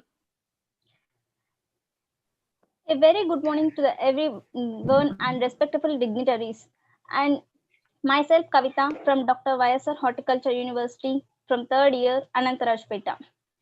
First of all, I would like to say a quote such as, education is an endless process in knowledge and in enlightenment. As it is a great privilege for us to discuss the National Education Policy 2020 on this National Education Day. As in the year after a period of 34 years, the National Education Policy had been remodified with several changes and with incorporation of various innovative features. And it has been approved on 29th July by our Union Cabinet, and it is provided with various beneficial aspects. And first of all, I would like to discuss about the advantages, such as the 10+2 curriculum had been changed into 5+3+3+4, and which refers the foundational stage, preparatory stage, middle stage, and secondary stage. And foundational stage and preparatory stage can be guided by Anganwadis and other bagless schools, bagless days. And when coming to the higher education, such as the middle stage and the secondary stage, which is the stage at which the student can grasp more knowledge, which will be useful in his further future, such as it has made several features, such as the coding has been introduced from the class 6 onwards, and the student is provided with the practical knowledge instead of simply rote learning, which has been continued many years. And it is the student is also provided with the vocational courses, which enhance the knowledgeable, which enhances conceptual clarity, critical thinking, and analysis and development skills. And coming to the graduation, it is provided with there is a balance of the period of graduation when coming to the general degree and the professional courses. And MPhil had been scrapped, and it is provided with both combination of academic and non-academic streams, such as the student is allowed and given choice to select their own interested subject, as simply instead of forcing himself to making everything mandatory, which has been continued these many years. And when coming to the economic view, the GDP has been increased by over 6%, as still now only 3% had been done. And in order to make sure you apply this in education policy, the teachers are the teacher has to play major roles, as the teacher should also be qualified in order to provide these many features to the students. And when coming to the infrastructure, many schools even doesn't have proper facilities, and it should be improved in order to teach such as major things such as coding and other facilities, as it is a combination of both academic and non-academics, which includes various features such as not only studies such as art, science, and music, dance, and everything will be incorporated in the policy. And it is also advantageous for the student. The education should be taught in the regional language, which so that the student can easily grasp the knowledge from the teacher, which will be highly essential to understand the practical view. And when coming to the ratio of the teachers and students, it is very low in the present situation. In order to provide these guidelines and to apply these many features, the teacher should be well qualified and should have proper standardizations, and in last 1 minute. As everything has both phases, the policy also has both pros and cons. In order to make sure to enlighten the lives of the student and have the bright future, it should be applied as correctly, and should be no deprivations from this policy, as the guidelines has been provided by the before policies also, but it is not 100% sure in application. If it is applied in an analytical way and in the proper manner, then the student will enhance in their life by the education that had been provided by our country. Thanking you, everyone.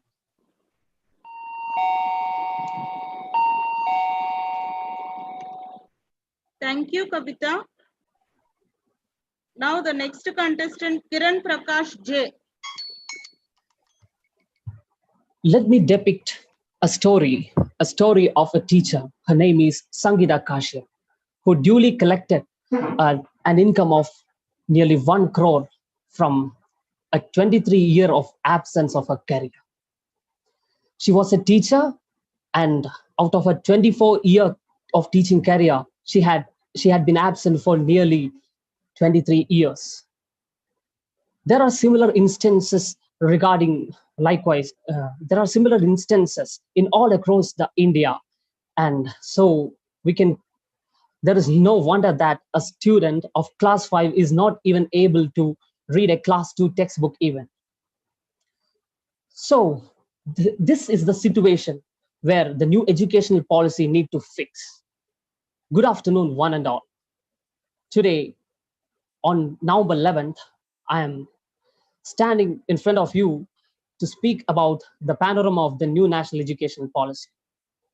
The new national educational policy is an ambitious and a more forward-looking one, which aims to bring the educational system more holistic, multidisciplinary, and more oriented towards the needs of the 21st century. Let us look at the provisions of the NEP more closely. 1. Multiple entry and exit system. The multiple entry and exit system provides the opportunity for the students to exit from his academic career at any point of time without any disruption. 2.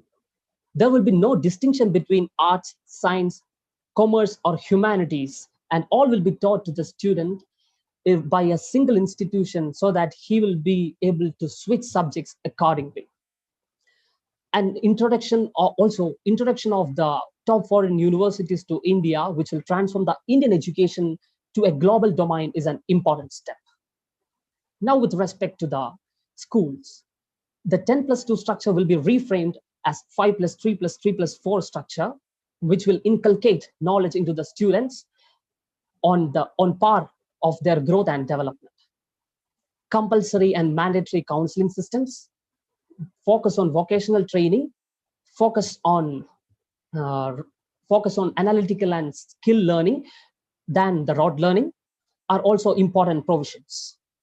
Although there are provisions like gross enrollment ratio being improved to the 50%, enhance the teachers training programs, compulsory teaching to the students in vernacular language till a class 6th grade, all are important provisions. But what tops the list?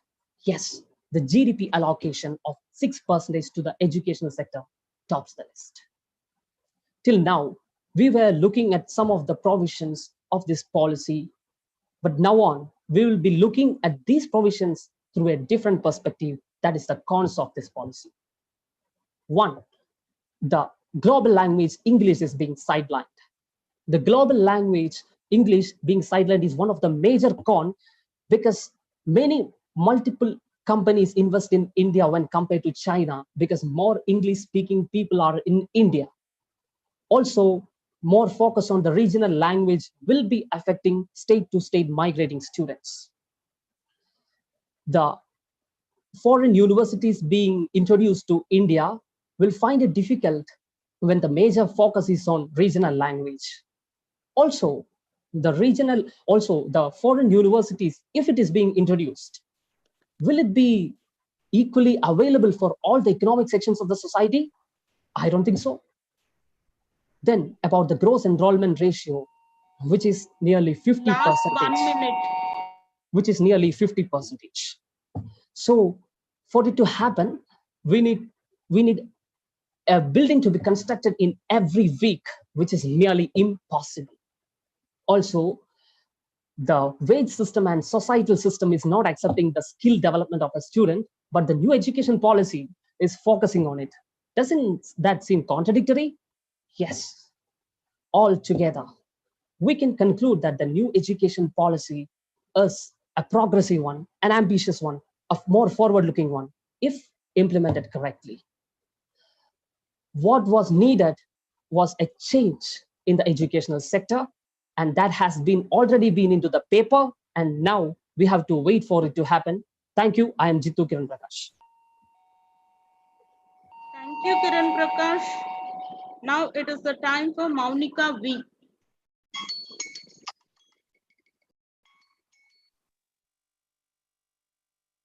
Good morning, respected dignitaries. Myself, Monica, studying 4th year in College of Horticulture, Parvatipuram. Today, I am here to share my views about the new education policy. The new education policy was approved by Union Cabinet and was implemented in July 29th by our Honorable Prime Minister Narendra Modi Garu. This policy helps in bringing changes in various ways, which broadens the minds of children and all others. This policy aims mainly to increase the state expenditure from 4% to 6% GDP as soon as possible, and also aims to increase the Indian education system by 2030. The main features of this policy are the change in the structure from 10+2 to 5+3+3+4, which includes from age groups of 3 to 18 years old. And also there's a change in exams. For now, the exams are conducted every year, but in the new policy, the exams are conducted for schools in the classes of 3rd, 5th, and 8th classes, and the board exams are conducted on 10th and 12th standards for twice a year. The academic bank of credit is also set up digitally to store the credits of the students, which is helpful for the students to continue their studies even after a certain gap. And the undergraduate degree has given the multiple entry and exit options, which helps the students to enter at any level and to exit which according to the situation. This policy is more associated with improving the skills of the students and improving the knowledge according to the practical wise. Until now, we were taught to think in a narrow way, but this policy helps us to expand our knowledge in a better way and to improve our skills. This policy helps in improving our character and also making us financially uh, independent individual. There are also some drawbacks in this policy, but we have to move forward facing all those challenges. Uh, I would like to say that this policy will bring the huge difference in our education system, and I would like to see it forward. And thank you.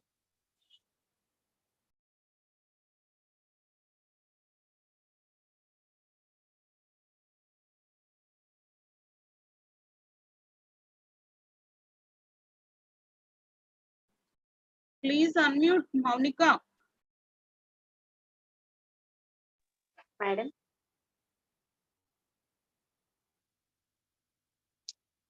You want to conclude?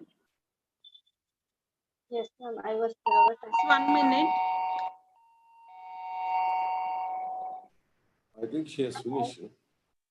Ma'am, I did conclude. Your video on. Ma'am, I already concluded. I was unable to. I was nervous. Thank you, Monica.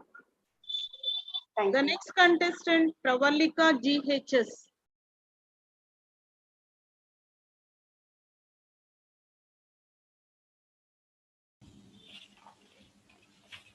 Hello, ma'am. Yes, Pravalika, your time starts now. Good morning, respected dignitaries.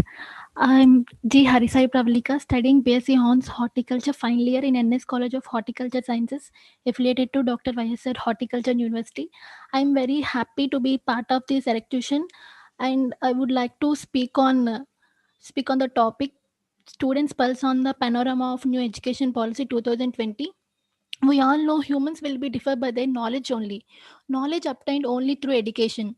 Education is the only power to change the fate of the world. Nowadays, everything will be going to upgrade itself. And this is the time to update our education system by the new education policy, which was launched by our Prime Minister Narendra Modi Garu. The new education policy ideals include complete realization, liberalization of self, re-establishment of teachers as most respected and essential members of our society. We all know teachers play a very important role. They only give the doctors, engineers to our nation. So teacher will play a key role in our future's development. A new education policy aims at instilling knowledge of India and its varied social, cultural, technological needs, and its inimitable artistic language and knowledge traditions, and its strong ethics in India's young people is considered critical for purposes of national pride, self-confidence, self-knowledge, cooperation, and integration. We all know India is a unity in diversity, so we should respect all our languages, traditions, everything. By this new policy, we can respect all those things. Change is inevitable. Accept change. Everything changes in the world. For example, Planning Commission, which was established in 1951, now changes into Niti Ayog. In the same way, we need to accept and welcome the change in our education system and implement the new education policy. This was drafted honoring our nation future perspectives.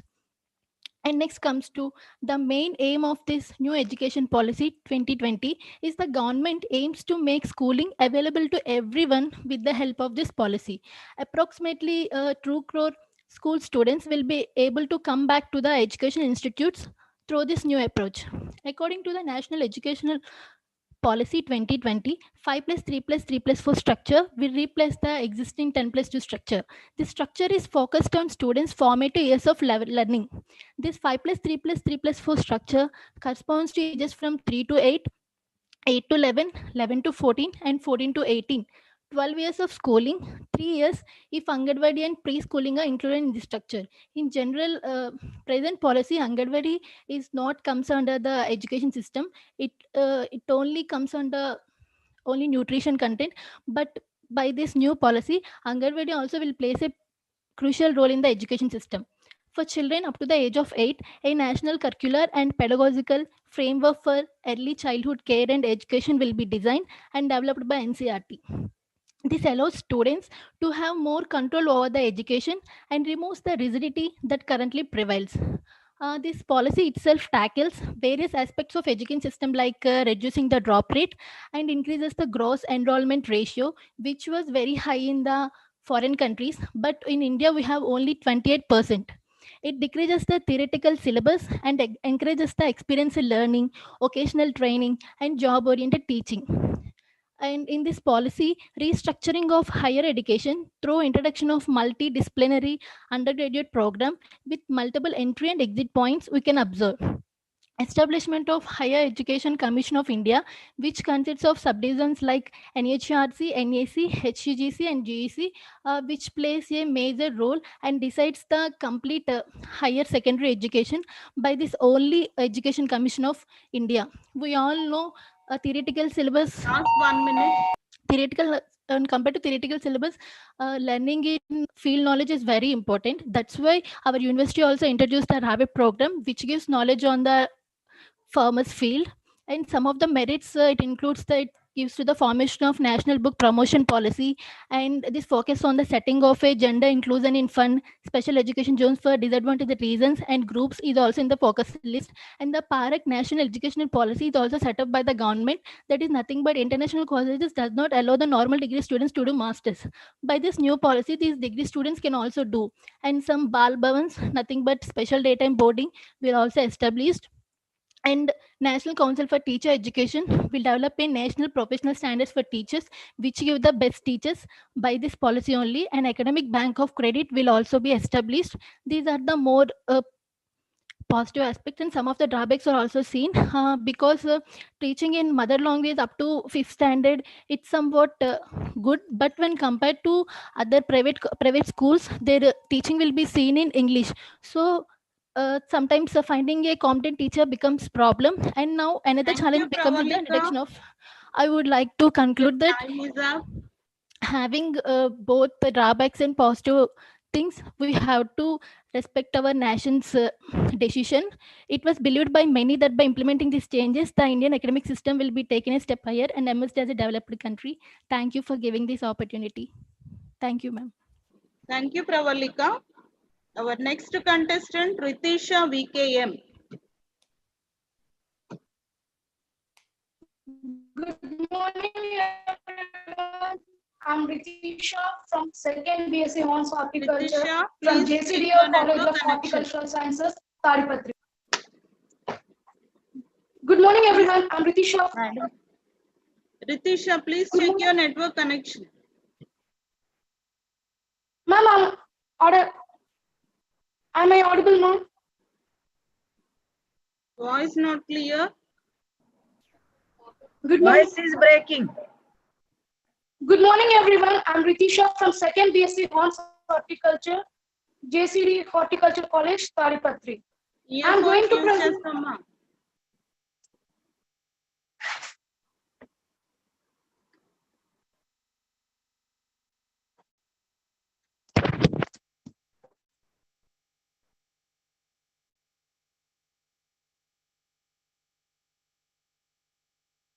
Okay, it's your time now.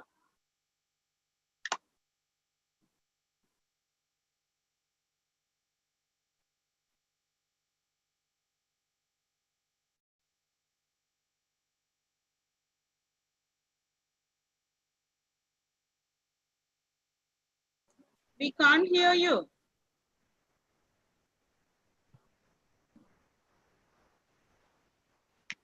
Not able to hear, madam.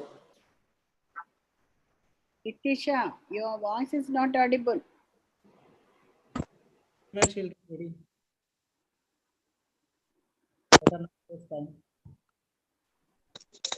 Ma'am, can I say last, ma'am? Ma'am, can I say last? Okay. Please, ma'am.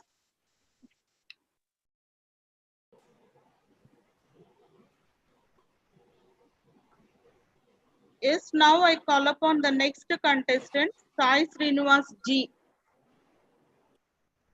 Hello, good afternoon. Good afternoon to all the dignitaries and the honorable guests and all the participants. I am G. Sai Srinivas, studying horticulture final year in Sri Krishna Deva Raya College of Horticultural Sciences, Anantapur. It is an immense pleasure to take part in this electution to express my views regarding the National Education Policy 2020. Once a great scholar said that the change will be the end. The change will be the end result of the learning. But I would say here the change is required for the true learning in our country. So the new education policy was approved by the Union Cabinet on the 29th July 2020 by the government of Shri Narendra Modi ji. Its main aim is to this policy main aim is to universalization of education and gross enrollment ratio for primary and secondary schools by 100% gross enrollment ratio of primary and secondary schools by the 2030 year, and also 50% gross enrollment ratio of higher education by the year 2025. In this policy, it is there is a tremendous move that made by introducing the early childhood care and education, where the children can get the rock solid fundamentals at the very early age of their career. And also this policy not only focusing on the education but also Indian centric values are also implemented in this policy by learning all the language learning all the subjects in the local languages. And also this policy not only focusing on education and values but also physical health, mental health, nutrition and first aid of the students, which is a very great thing. And this education policy is also have a holistic approach by through this the overall development of the children will be seen, which is very great, so that they can be Atmanirbhar, they can be self-reliant, and they can compete globally with anybody.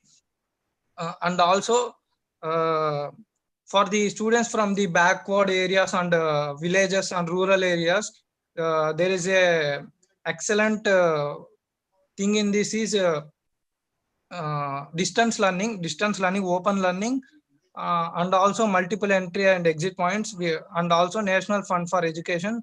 With these aspects, many students from the rural areas, backward areas can make use of these things. And the evaluation of the evaluation in this national education policy, the evaluation of studies is based on the conceptual learning, critical thinking, rather than the and also for a better nation we need a knowledge based society. We can get that by in this national education policy. The students are teached with practical knowledge and skillful learning, and also vocational trainings, which helps them to learn practically, and it helps to build the knowledge based society for a better nation. And also holistic. Yeah. By this, I conclude this by saying this is a very good policy focusing on the holistic, multidisciplinary, flexible, and last 1 minute. Holistic, multidisciplinary, flexible, and this is the intent of this policy is very ideal, but the implementation where lies the key to the success. I'd say there are also some cons, but I rather focus on the positives, and there is a desperate need to change in the education policy in our country. So I support the nation's move to bring the new education policy.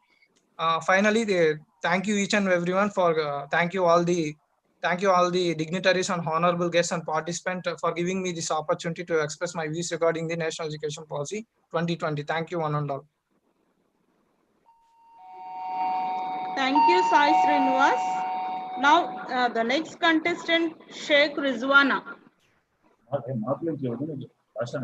Hello, ma'am. Am I audible? Hello. Excuse me, ma'am. You are audible and visible. So my appeal to the participants is you express only your name, not other details. Please, all the students, please note. Okay, ma'am. Good afternoon to all of you, and a very good afternoon to all the dignitaries and officials of D.YSRHU. I would feel jovial to introduce myself as Rizwana, and I hope all of you are fine in the sensorious situations of COVID-19 pandemic at your homes. Heretofore, we know that today's webinar session is about an elocution on NEP 2020. So here's a point to be observed that this is the third national education policy since 1968. So it's a drastic revolution that took place in Indian education system since 34 years. The Union Cabinet has approved the new national education policy with an aim to introduce several changes in the Indian education system from the school to the college level.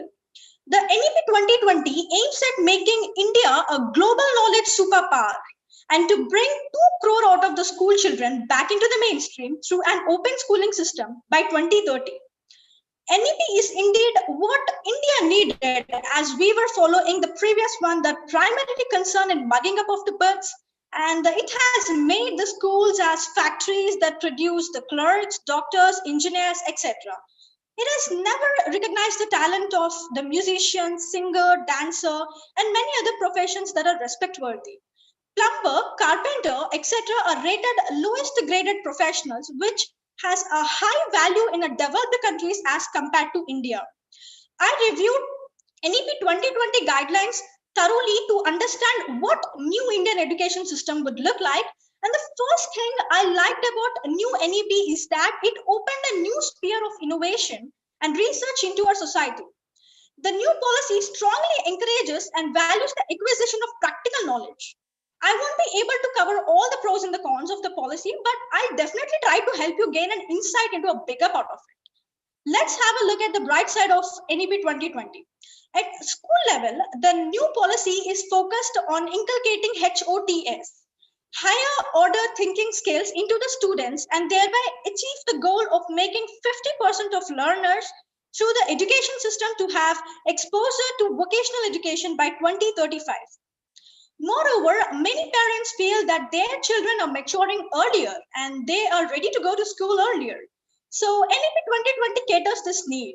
It also focuses on the basic life skills like numeracy and literacy, which are not just about the words and numbers. It's all about creating own ideas. Other one is about coding. One of the best reasons to include coding as a part of the curriculum is to make the students feel that they get to be inventors. Similarly, gaining practical knowledge through diverse vocational internships will help them to gain interest in extracurricular fields that had never been explored by the school education earlier.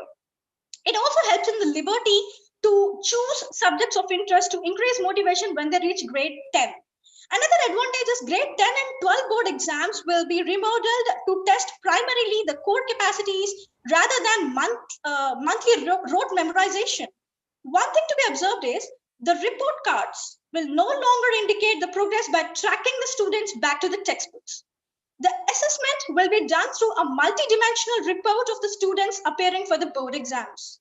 At college level, research and creativity are less explored subjects previously in education. But if you look at the developed nation, they have a good amount of partition of GDP for research. And this NEP leads with 3 profound changes at college level, and they are like studying in the desired discipline to make optimal career choices and providing the provision to change one needs a change and giving access to the best quality education hub in the country and etc. When coming to the cons of NEP 2020, there's nothing perfect in our world. Even most of our medicines come with the side effects. Needless to mention, this NEP 2020 would have some counter effects and demerits as well to me and many other people. The new policy focuses more on the regional language up to the grade 5. This could lead the learners to overlook the importance of global language. And another disadvantage is native language barrier as the medium of instruction, where for the children of the families where the parents belong to the different ethnicities. And so I conclude here by saying that overall the policy sounds good. but the real challenge is the implementation of the policy. There is training of teachers, improving infrastructure, making parents aware, and many other aspects, etc. In my view, it is a progress shift towards a more scientific approach to education.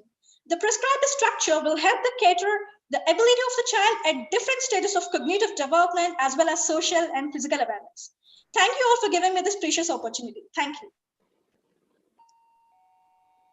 Thank you, Rizwana.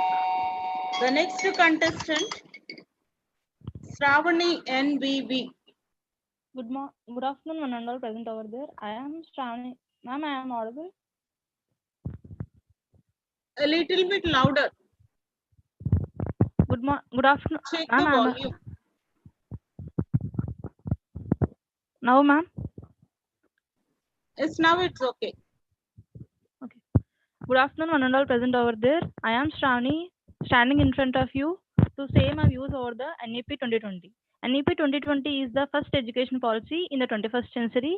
Before it was implemented in the year 1968 by the Kothari Commission, and afterwards it again reformed in the year 1986 by the Ishwarbhai Patel Commission, and again now we are now in 2017 after the charge of Prime Minister Narendra Modi. 2017 Kasturi Rangan Committee was formed, and also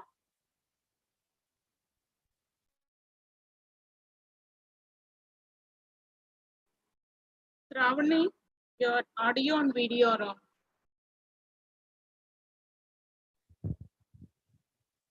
Ma'am. Okay, hello. Okay. Hello. Yes. Ma'am, am I audible? Yes, you can continue. Okay. A little bit louder.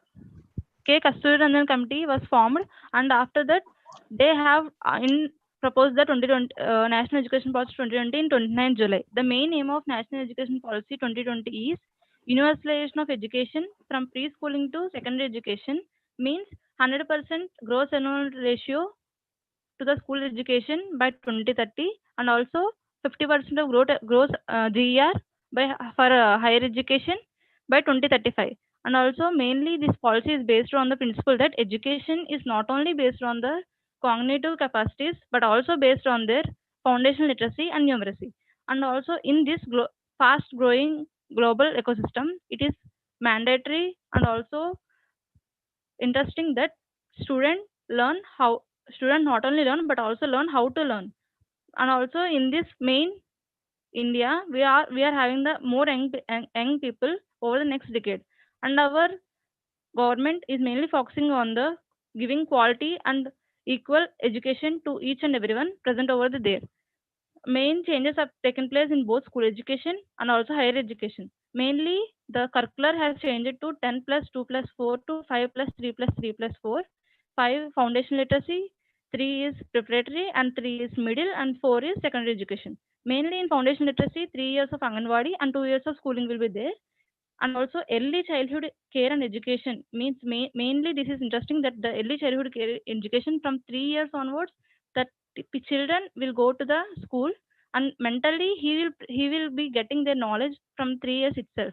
And also teaching way of teaching also changed for students, means more practical way they are teaching. Rote learning is completely avoided in this national education policy. And also exam pattern also changed. Formative assessment exam pattern also given. And also main aim to improve is that critical learning, conceptual learning, and also mainly based on their conceptual learning and experimental learning.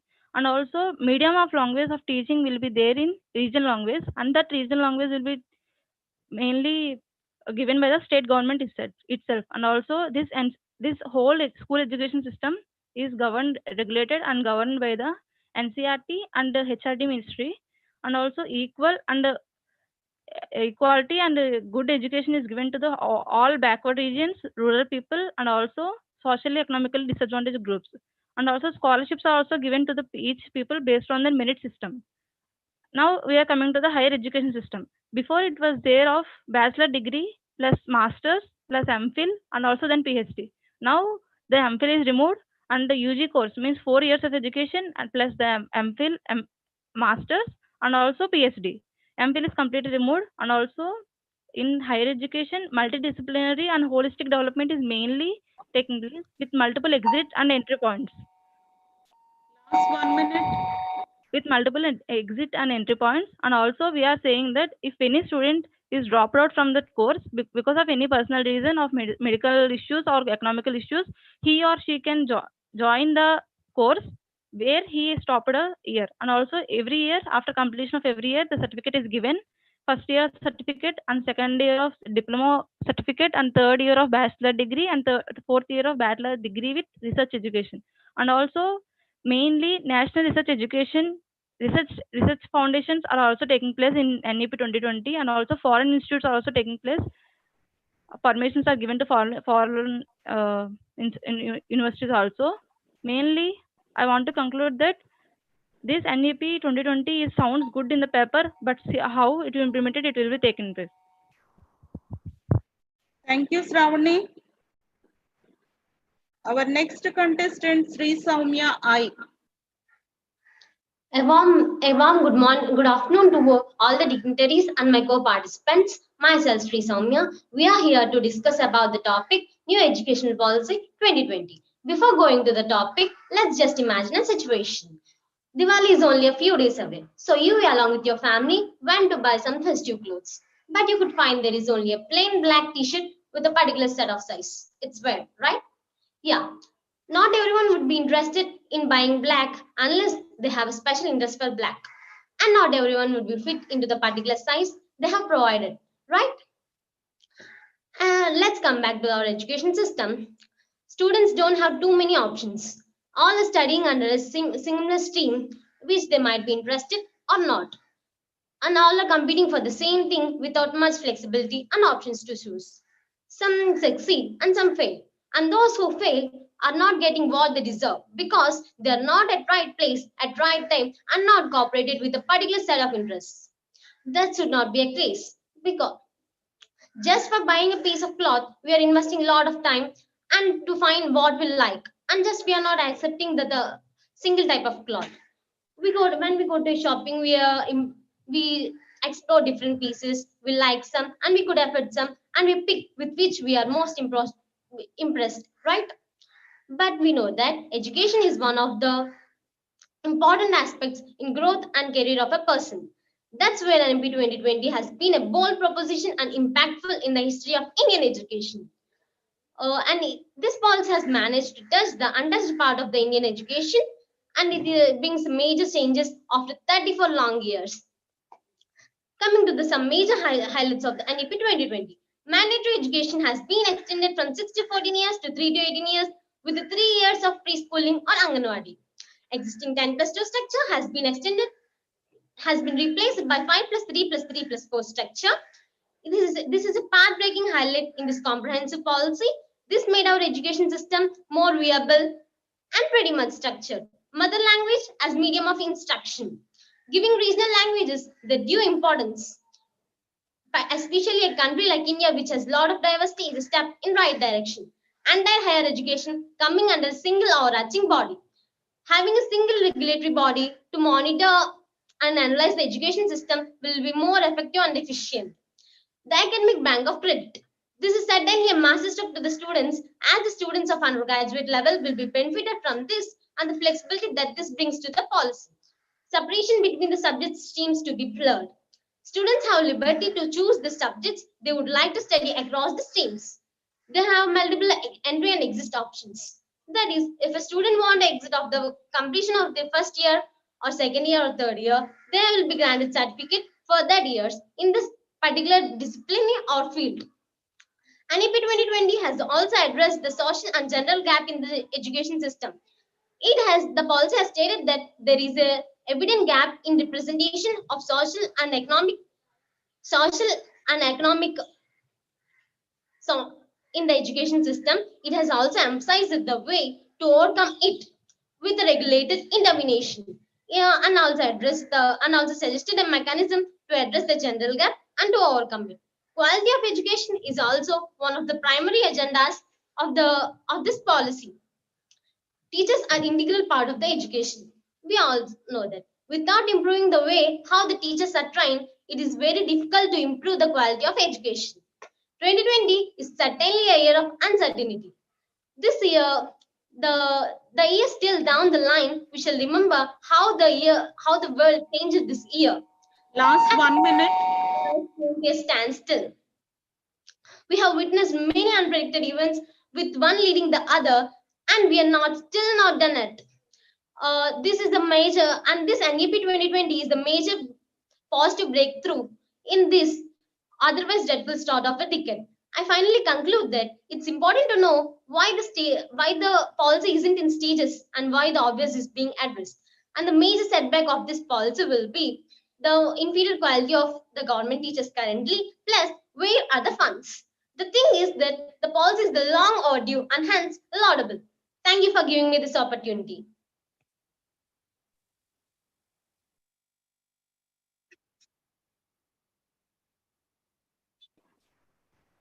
Thank you, Sri Soumya.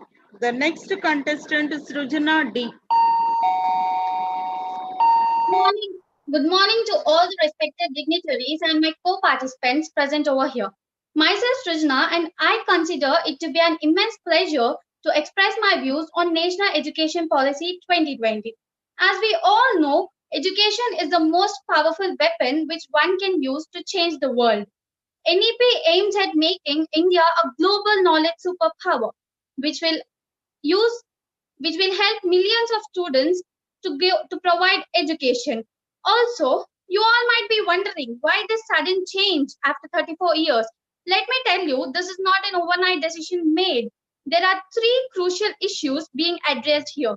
The first thing is by 2035, at least 50% students should complete their higher education. Many students are dropping out their education at school level due to various reasons. And the second thing is to reduce rote learning. As this has become a fashion nowadays to rot and just mug up the things and write exams and get good marks, it is very important to change the system. What is the use of studying physics in 10th class while you can't change even a bulb in your home or can't fix connection of a fuse? And the third thing is there is no hard separation of streams. These are the three things being addressed here. And for this to be achieved, several perks should be given, several reforms should be made. Then only we can achieve all these things. This is the reason why NEP is made. So now let us discuss about some of the major reforms of the national education policy and how it is beneficial to us. NEP aims at bringing 2 crore out of school children back into mainstream. Also, the change in the structure of education system from 10 plus 2 to 5 plus 3 plus 3 plus 4, including the foundational preparatory schools, middle stage and secondary stages respectively, is very beneficial in providing the student the flexibility, also giving the student the practical knowledge. From 6th class, the student is to be taught artificial intelligence, life skills, experimental based learning and coding. Isn't that amazing? And isn't that something really good which has not happened before? And also vocational education is given wherein the student will be trained in particular course which will be helpful for him in the future. In the multidisciplinary education wherein the same topic is explained in multi-disciplines where the student can understand the topic better and can gain knowledge. The stress counseling is given to the students as mental health is as important as physical health to everyone. And also foreign universities can now set up campuses here, which will be very beneficial if done so. And the GDP, which is to be increased from 4% to 6% to ensure to provide education to all the students in the country. And mother tongue is the medium of instruction to the students till class 5 or class 8. Well, there are several controversies to it. As every positive has negative, as every good has bad, every advantage has disadvantage. NEP has also some of the contradictories, which is due to language and which is due to the degree program. Due to language, there might be a difference between the private schools and the government schools, as the government school students find it difficult to grasp English knowledge after class 8. And the tri-language policy, which has not been approved by the Tamil Nadu, they said that they will follow the same two-language policy. They didn't allow Hindi to come into their state. And there is severe teacher shortage. According to the present crisis, there is a difference in the student-teacher ratio. If it happens, it is difficult to find qualified, well teachers to serve the education. Also, there are 22 languages in India, so that providing the knowledge to the 1 minute. Providing the knowledge to the student in regional language will be very much difficult. And also the vocational education is prioritized over school education. School education is being ignored here, and enjoyment is prioritized over education. These are some of the loopholes of NEP, and this is NEP in brief. Well, these are all have been put on paper, but we can only know when it gets implemented. Besides all the loopholes and disadvantages, I think NEP will be successful in achieving the practical knowledge and the better quality of education. As we all say, the purpose of education is to open the windows of mind. I think NEP will do it and will prove it. Thank you everyone for giving me this opportunity. Thank you. Thank you, Srujana. The next participant, Sumanjali Hamakiran A. Ma'am, I'm audible. Ma'am. Yes, Sumanjali, you can start. Good afternoon to all the dignitaries and my co-participants. My name is Sumanjali Hamakiran and I'm pursuing third year BSc Hons Horticulture. Today I'm going to discuss about my views about National Education Policy of 2020. Before going into the topic, I would like to say one quotation, that is, one new initiated action is better than 34 times of repeated action. This quotation states that now I'm going to discuss about National Education Policy of 2020 with many changes that is a better than before one. The Indian education system has been deemed as archaic and obsolete by many, as its examination scoring system inadvertently emphasizes rote learning models of memorization and repetition with a little to no incentive application for real life. Couple it with skyrocketing and perpetually increasing cutoff scores for student admissions, our Indian education system was failing. So keeping all these things in mind, our Union Cabinet approved a new education policy on July 29th, 2020 by our Honorable Prime Minister Narendra Modi. And now I'm going to discuss about the national education policy, its features and pros and cons, and I would like to highlight the opportunities for improvement. First of all, in this topic, I would like to share some of the important features of National Education Policy 2020. The policy squashed 10+2 course into and changed it to 5+3+3+4. That is 5 years of primary education, 3 years of preparatory stage, 3 years of middle stage, and 4 years of secondary school. In this type, examination will be held for only 5th, 8th, and 12th standard. And it also removed the rigid distinction between the streams in which one has to pick in 11th standard. It also, in a multidisciplinary course method, one can pick psychology and arts and any other subject along with the physics or any selected course. But it is not possible to our generation because this is possible with only the new education policy of 2020. It also removed an immense burden off the shoulders of a student, and also this result in engaging of students in extracurricular activities and sports. The policy also states that regional language or mother language should be the medium of instruction in all schools up to 5th class, beyond preferably 8th and beyond. So these are the important features of a national education policy. These are some points. But in addition to this, the education policy have many skills, entrepreneurships, project works, and all these skills which are helpful for students and even horticulturalists too. And now I'm going to share pros and cons and also highlight the opportunities. In a bid to promote regional language, the English will take, which is a world language, will take a backseat. If this is implemented, then we will have a global disadvantage because English is a worldwide language and majority of the people will speak in. And also, it is very simple to introduce both languages at once. But learning and understanding English directly in 6th standard will prove to be very hard for a student who is coming from an unprivileged families. But it is very clear but it is very clear for a student who is coming from privileged families because he can learn English at an early stage as their family members can speak or use this language to converse in sometimes. The fate will not be same for all students. And the middle class who have rarely seen the decline in struggles were presented with more opportunities and chances to grow. But this move is also questionable because the education system of India is underfunded and the situation of government schools is deplorable and the lack of competence is starkly evident. The truth at the end of the day will be only effect on the people who can understand or learn English at an early stage. And those people who can understand, learn or English at an early stage are able to afford more price for extra English classes outside the school curriculum.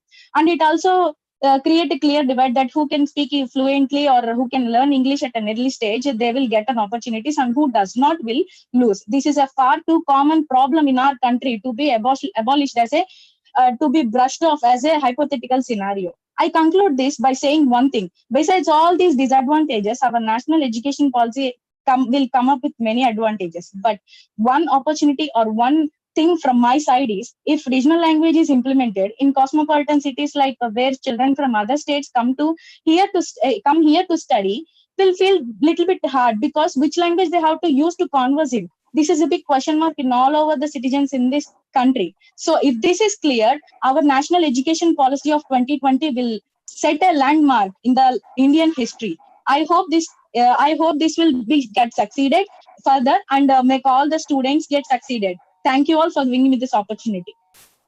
Thank you, Sumanjali. The next contestant, Tejashwini Krishnapriya I. A very good afternoon to respected dignitaries, teachers, and my fellow competitors. My name is Tejashwini Krishnapriya, and today I would like to express my views on the Panorama of National Education Policy 2020. Blanket right, Article 21, Subclause A provides right to education according to our Indian Constitution, which is the birthright of each and every individual. Education is the key element in the development of a student's life, which provides him choice and dignity. The 10+2 structure of the education policy in 1986 has been replaced by the 5+4, 3+3+4 structure of the National Education Policy 2020. The first 5 years is of a foundational stage that includes preschooling or Anganwadi along with the first and second standard students. The main focus is on activity-based learning. The next 3 years is of a preparatory stage that includes 3 to 5th standard students, where they are introduced to concepts such as speaking skills, writing, physical education, etc. This is followed by another 3 years of middle stage that includes 6 to 8 standard students, where abstract concepts of pure sciences, humanities, social sciences, languages are introduced. And the last one is the secondary stage that includes 9th to 12th standards. Now, these 4 years of study is aiming at inculcating the multidisciplinary study coupled with deep and critical thinking. Now, instead of exams being conducted every year, according to the policy, exams will be conducted in 3rd, 5th, and 8th standards, keeping the 10th and 12th board exams unchanged. Coming to higher education, there is an integrated multidisciplinary 4-year bachelor degree program with multiple exit points. So this forms the core structure of the National Education Policy. After a gap of 34 years, the National Education Policy has been announced by the Ministry of Human Resources and Development on 29 July 2020, according to which there are nearly 60 changes proposed in the policy. The policy therefore mainly aims at making India a global study destination, providing the best education at affordable costs so that even the economically weaker sections could send their children for getting education. The policy focuses in increasing the standards of education to an international level and also to bring the J-curve growth in all sectors, which is why it is called as globalization of education. Earlier systems laid stress on bookish learning and getting results from that, which was a unidirectional approach for education and for that matter development also. Whereas the new education policy provides a multi-directional approach towards education and aims at the overall development of a student. The policy focuses on the required skills of the 21st century, such as the coding, practical ability, reasoning, skill development, project work, which are also essential for horticulture and agriculture student streams. Earlier, students used to opt for only one subject at a time.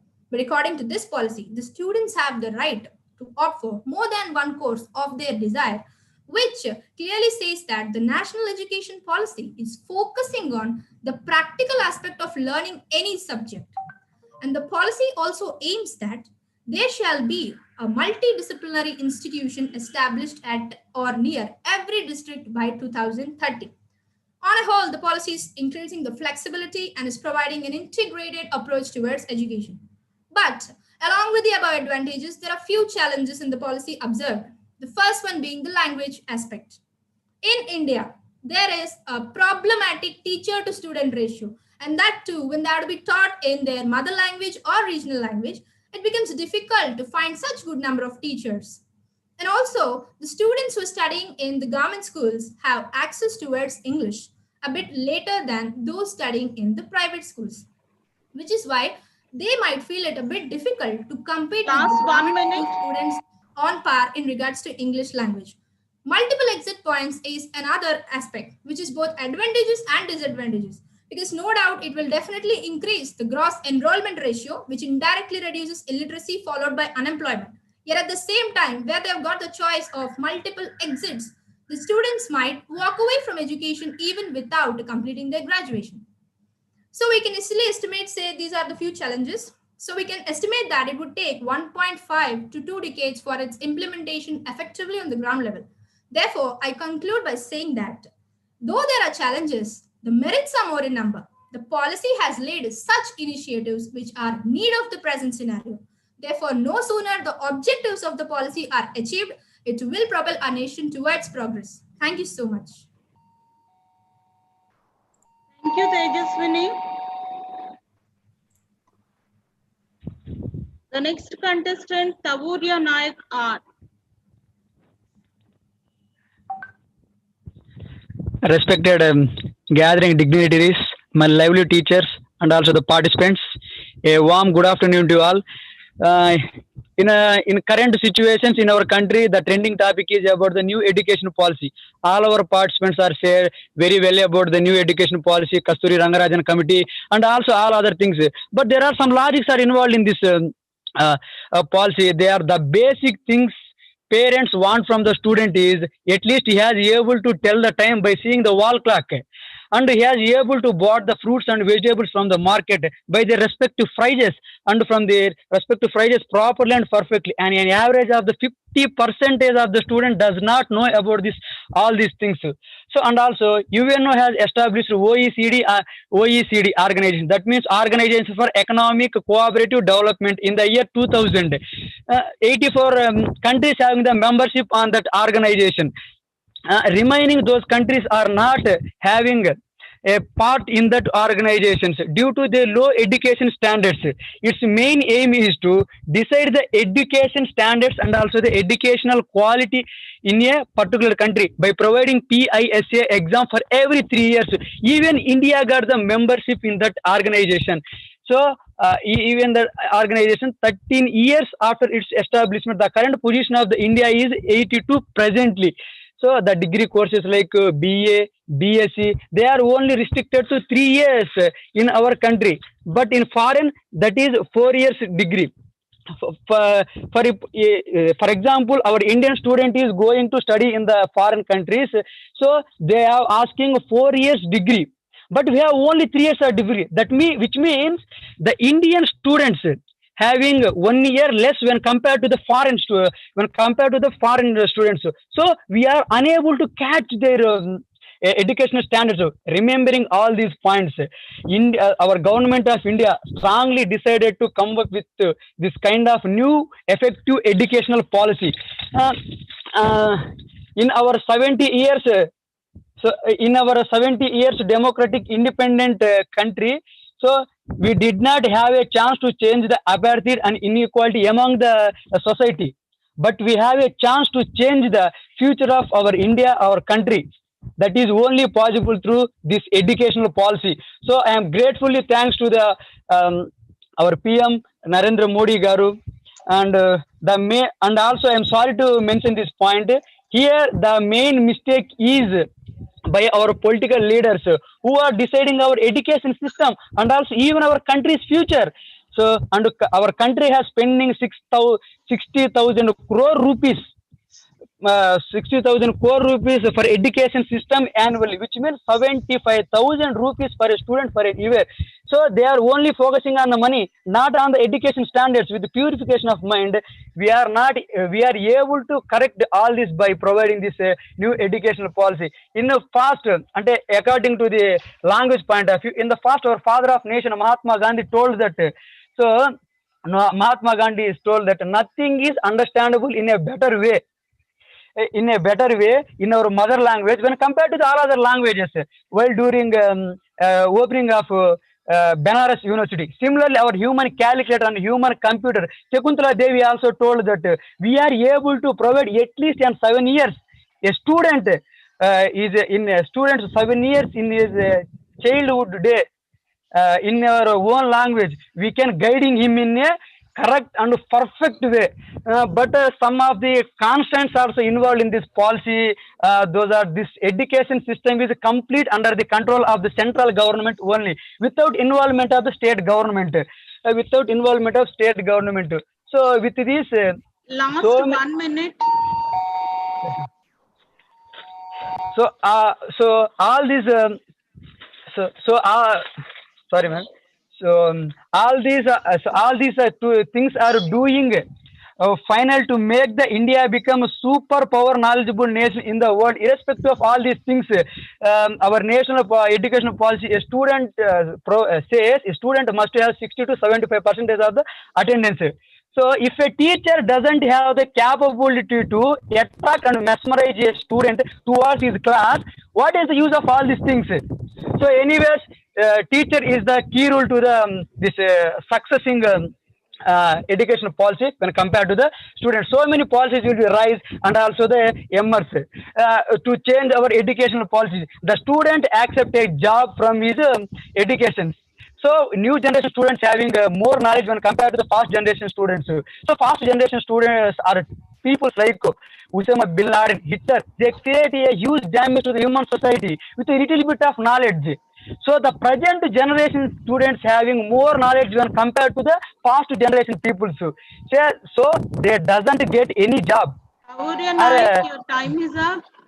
Disappointed by the people. You can imagine what is the destruction created by him. So thank you, madam. Thank you for giving opportunity. Thank you, Tavurya Naik. Now, thank you, madam. Because of poor network signals, as requested by Rishita VKM, now it is the time for Rishita. Serial number 12 in the list.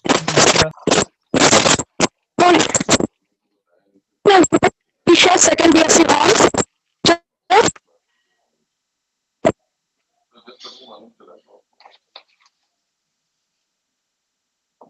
20 post education policy.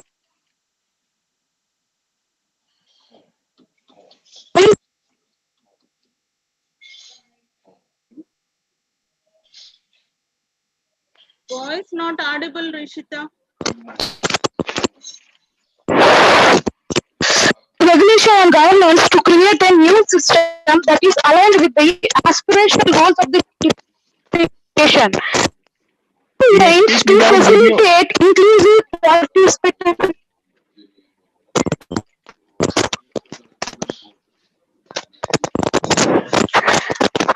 Okay, sir.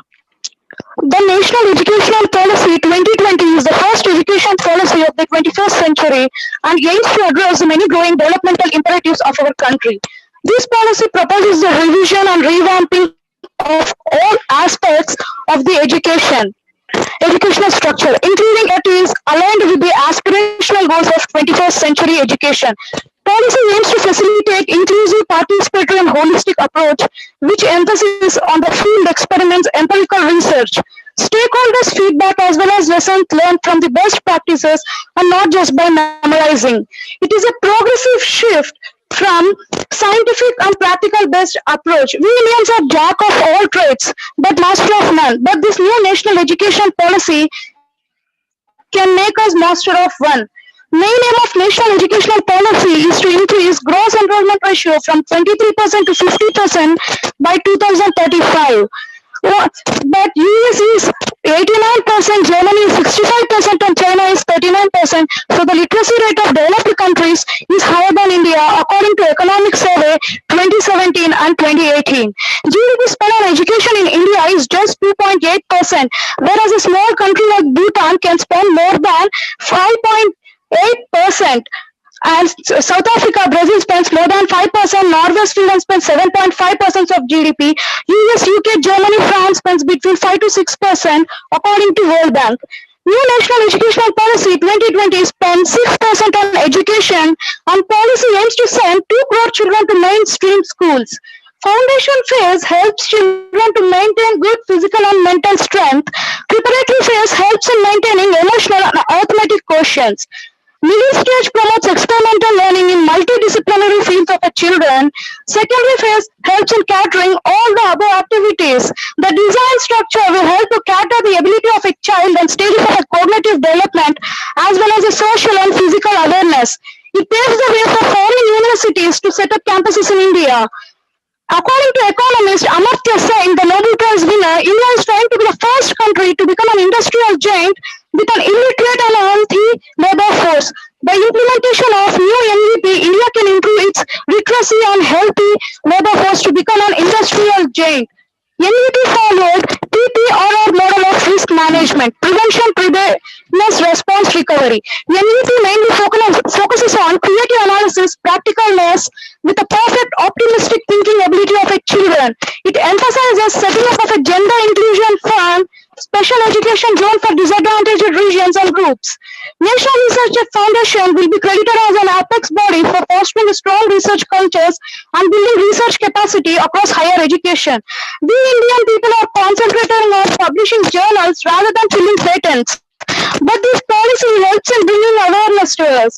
All subjects are diluted to core subjects which help us to excel the core subject, which will help our people to make our way into research groups. Even though Indians are intelligent, hardworking in all fields, we are focused on multiple technologies but leaving the core. So other countries like Japan, China focuses more on practical analysis and they are far more developed than us. Due to our old education system, it is very hard to get us into prestigious institutes of the world like Massachusetts Institutes of Technology, Oxford, but Japan and China are making their way into easily because of their practicalness. By changing our MEP after 34 years, we may compete with the rest of the world. If implementation is done with its right vision, then very soon India will be a part of leading countries of the world as it is the first education policy of the 21st century and it addresses the imperatives of our country. So the policy proposes the revision and revamping of all the aspects of educational structure, including its regulation. So this may change the India and we may get into prestigious institutions. Thank you. Thank you for this opportunity. Thank you, Ritisha. So this completes the first round of the participation. Congratulations to all the participants for your excellent performance, as participation is more important than winning. Now the results would be shortly announced. For this first round, the first top 5 participants or contestants would be selected for the next round. And the topic would be shortly announced. 10 minutes would be given for their preparation. And I would like to announce, like all the participants would be given certificates. And after the second round, the first, second, third prizes would be announced. Congratulations to all the participants. Now I would like to hand over the program to President of today's program, Dr. A. Sujata ma'am. Thank you. So thank you very much, Salome, for conducting the competition sessions very nicely and meticulously and handling everything. First of all, really, I am extremely happy by the students' presentations. Really, they did their level best in spite of so many constraints. That is some digital platform difficulties or electrical. Those are the things. Anyhow, I must congratulate from my heart from all the 20 participants for their efforts and their thoroughness about the new education policy 2020. They read it, no doubt. What we wanted has been already happened. So really, they are thorough with the new educational policy, and their fluency and clarity and everything for all the things. Really, I am very happy and congratulating all the 20 participants. As per our guidelines, we have been selecting top 5 or 6 members for the second round. For that, a topic has come from our chairman. So I am for giving their preparation time, 5 minutes will be given.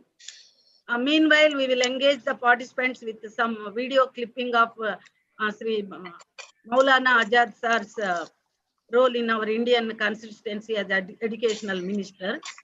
So for the participants' sake, I am announcing the topic. That is, teachers and students are two faces of the same coin of new education policy. Or you want me to repeat it? Teachers and students are two faces of the same coin of new education policy. So please get prepared, take gap, be relaxed, and come back with your new spirit. All the best to all the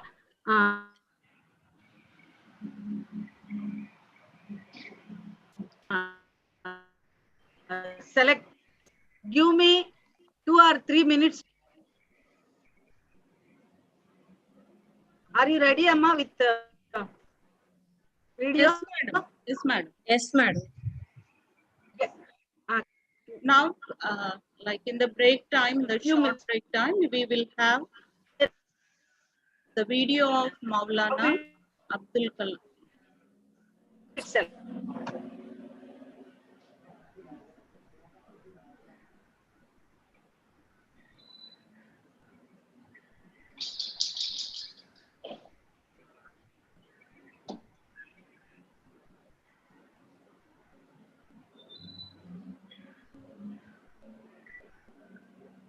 Issues.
heir to an important school of thought and mentor. There were not many belonging.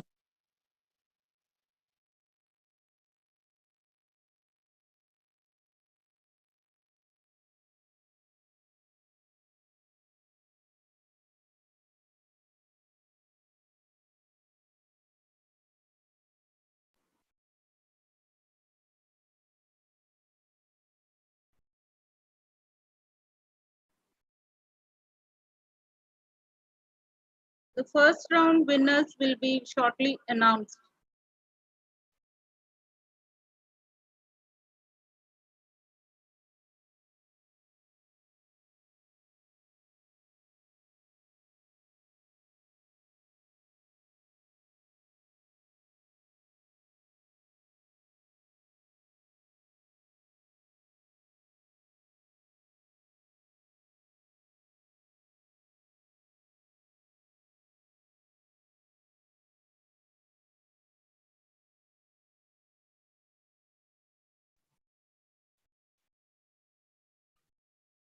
I'll read out serial numbers.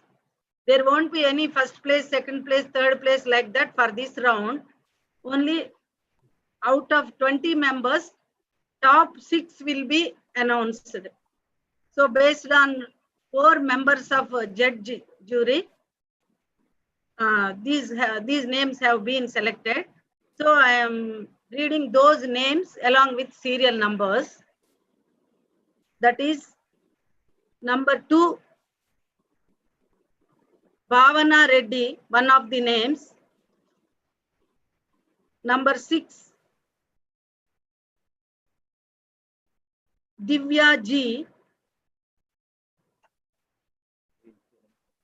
And number 9, Kiran Prakash. And 14, Sheikh Rizwana. 17, Srujana D. And 19, Tejaswini Krishna Priya.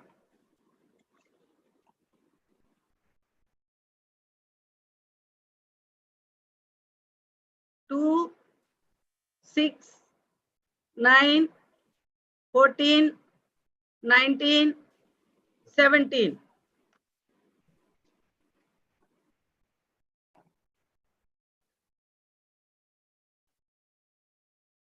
So these people will be reappearing after 5 minutes with the new topic, and in a similar way, competition will be conducted by giving 3 minutes, not 5 minutes. This can be as extempore. From that, first, second, and third place will be selected.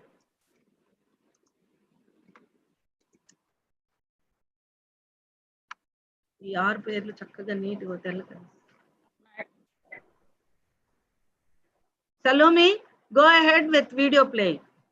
Okay, madam. Thank you.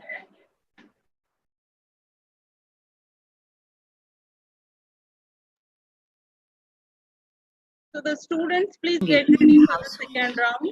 A dozen khadi pajamas, few cotton and woolen sherwanis, a worn-out hairbrush, and thousands of books were his only worldly possessions. His greatest legacy to India was a mind of unsurpassed intelligence and deep humanism. Azad was born in Mecca in 1888. His father was a scholar of eminence and a renowned Sufi. His mother, Alia Begum, was the daughter of the Mufti of Medina. She spoke Arabic to her children. The family migrated to Calcutta when Azad was 10 years old. He married Zulekha Begum in 1901, and their only son died in infancy. Azad was educated at home under the strict discipline of his father, Maulana Khairuddin. He studied traditional Islamic curriculum, Dars-e-Nizami, which he completed at an amazingly young age. His knowledge of Arabic and Persian was augmented by arithmetic, algebra, geometry, and Islamic theology. He learned Urdu on his own and similarly mastered the English language, although he was never to speak at all his life. His journalistic career, which started with Lisan al-Sidq, or Voice of Truth, launched in 1903 at the age of 15, culminated with Al-Hilal and Al-Balagh, the two weekly journals that galvanized the Muslim community of India. Maulana comes from a very orthodox religious family of India. Born in Mecca, heir to an important school of thought. Very early in life, it seems, he deviated from Piri Muridi structure of the Muslim theologians. He was a man who creatively developed his own mind year after year by the experiences in India. His main concerns were two. His main concern was to build a wide national movement comprising all religious groups. And two, like Gandhiji, to emphasize that Hindu-Muslim unity, or rather Hindu, Muslim, Christian, Sikh, Buddhist, Jain unity is the only assurance of building a new India. Long before Mahatma Gandhi came on the scene, Maulana had already established a paper, Al-Hilal, in 1912 with the avowed object of preaching sedition and driving out the British from India.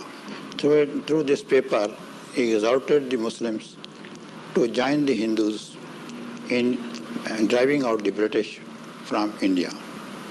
The British government forfeited the security of the paper, and Maulana then started, undeterred, another paper, Al-Balagh.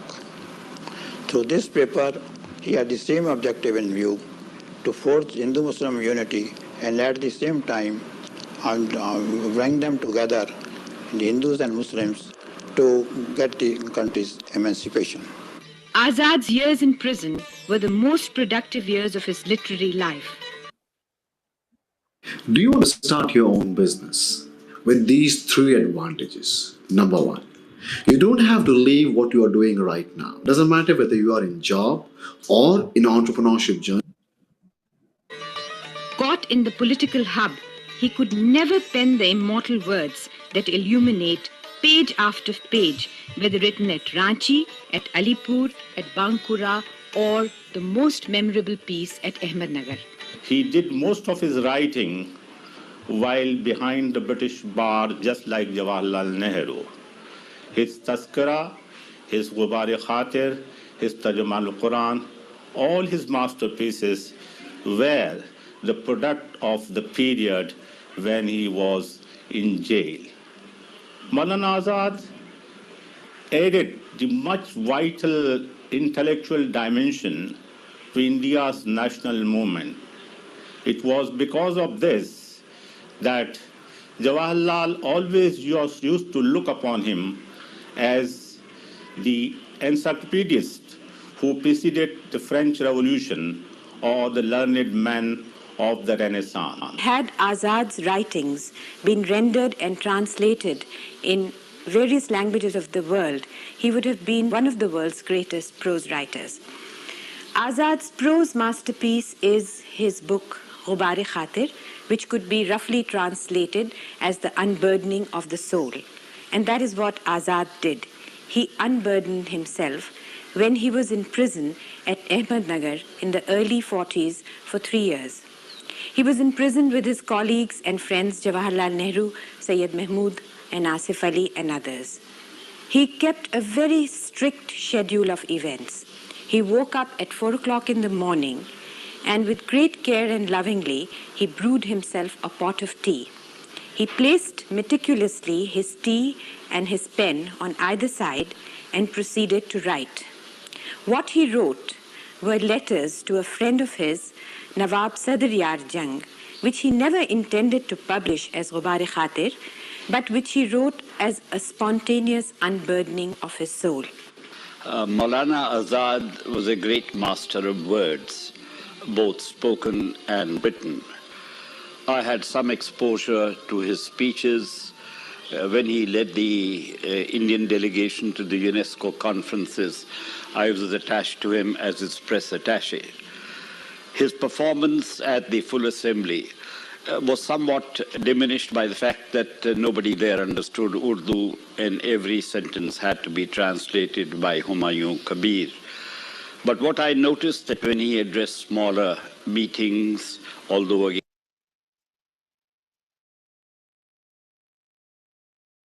in Urdu, he was able to pitch his speech to the level of the audience. And I saw a better example of that back home. He addressed a meeting of the Sikhs of Delhi on Guru Nanak's birthday. And he pointed to the many colored lights that were on display around the pandal. And he said, you see these lights, they're of different colors, blue, green, yellow, white.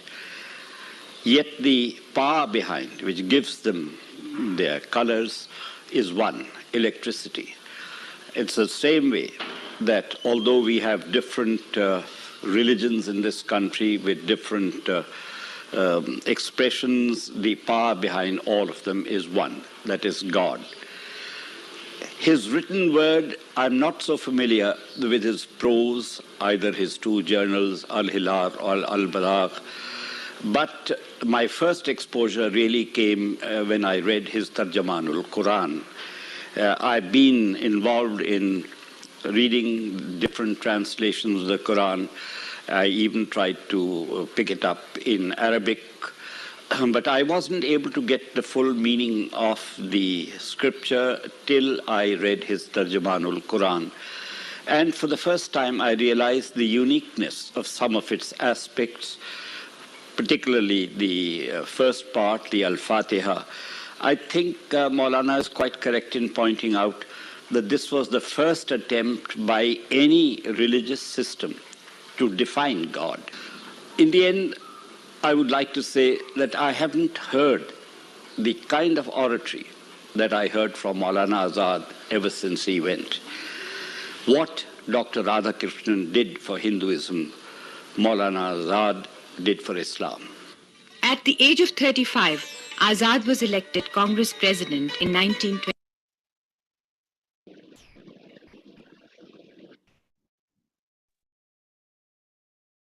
So, small correction. Sorry for the omission of one number. So, by mixing with this all judges' calculations, one number was missed. That is number 5 also is in the list. Number 5. Number 5, Deepthi Chowdhury. So, total 7 members will come in the second round. Please note the concerned colleges and make them ready. Okay, please, Salome. Please include Deepthi Chowdhury M in second round.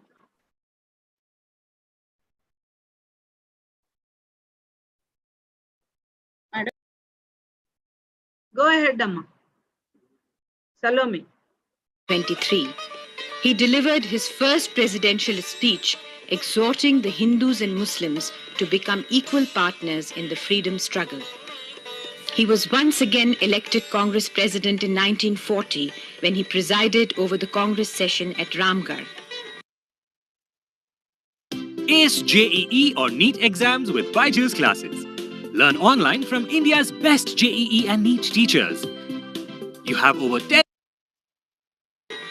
The high moment in the speech was his excellent rendering of the concept of composite culture.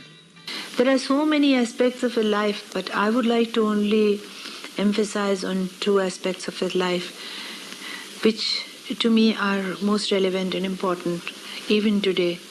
One is his deep belief in Indian nationalism and unity of people, belonging to various religions, caste and creed. That belief was founded as early as 1912 when he was quite young, and which continued with him all his life. His famous Ramgarh session speech as the president of the Congress, when he said that I'm proud to be a Muslim, but I have the traditions of the 1300 years of Islam. I'm also very proud to be an Indian. The same thing he said in 1923, when the first time he became the Congress president, when he was only 35 years old. And he emphasized the unity of Hindus and Muslims. He emphasized the unity of Hindus and Muslims more than the freedom of the country. He had used Islamic theology to emphasize need of Hindu-Muslim unity. One of the creative contribution of Maulana Azad, in my mind, whatever the orthodox may say, was he was able to give example of Prophet Muhammad himself in the very first year of migration to Medina, in which the Prophet was able to build a polity in Medina as an administrator. Prophet said, while we have our own religions and faiths, Christianity, Judaism, paganism, Islam, but politically we are one polity. And the word which Prophet used was Ummate Wahida. And Maulana rightly emphasizes, by Ummate Wahida, Prophet meant one nation. But the point he was underlining was it is possible to have diverse religious system, yet single polity. That was a great ideological contribution which Maulana made from the theological heritage of Islam. Secondly, he mentioned that while religious diversities will persist in India, unity of the people is a must if we have to build glorious future. In his Ramgarh address, I think he underlined that if an angel comes down from the heaven and says that Hindu-Muslim unity has to be postponed but independence will come, I'll say no. I would rather have Hindu-Muslim unity prior to freedom, because if freedom is postponed, India will lose. If Hindu-Muslim unity is postponed, mankind will lose. Was Azad a man for the pulpit or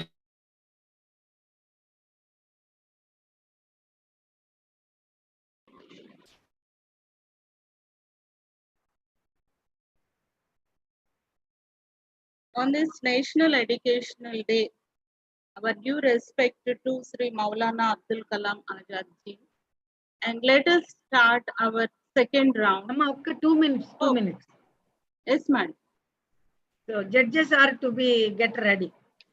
Okay, madam. So we will take some more time, madam.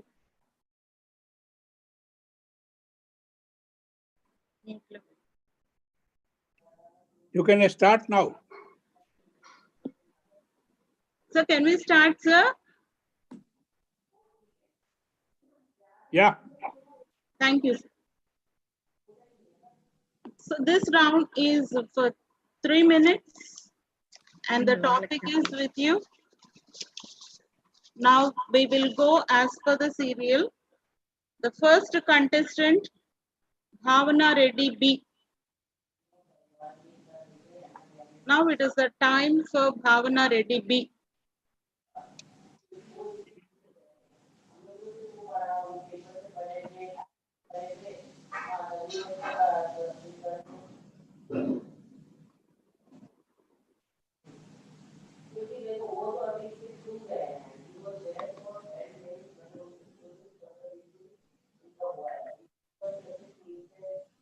Ma'am, please give me 1 more minute, ma'am, please.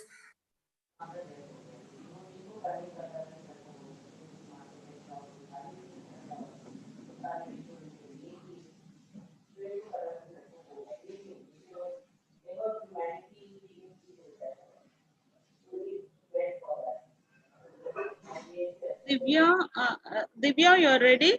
Divya ji?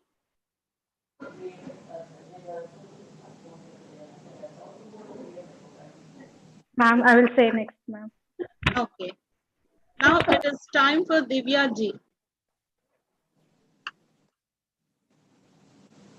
You are not going by alphabets? Madam, Bhavna Reddy wants some more time. Okay. Okay. A very good afternoon to all the respected dignitaries and my fellow competitors. I am Divya, studying BSc Horns Horticulture third year at Dr. YSR Horticulture University. And today we are in the second round discussing about the teacher and students are the two faces of a same coin, right? So let me express my views regarding this.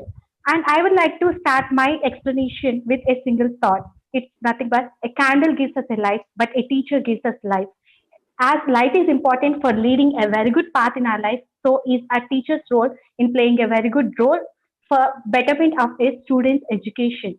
And today, my teachers were the best role models for me for making me what I am today. And new education policy. In this new education policy, teachers and students play a crucial role. For the students, it is a challenge to accept new things like virtual apps, e-courses, and many more. But for the teachers, it is also a challenge to become that more qualitatively and to be more professional and to be more passionate and to be more what to say. They should be a challenge for them to change themselves. And today I want to say that it is challenge for both teachers and students.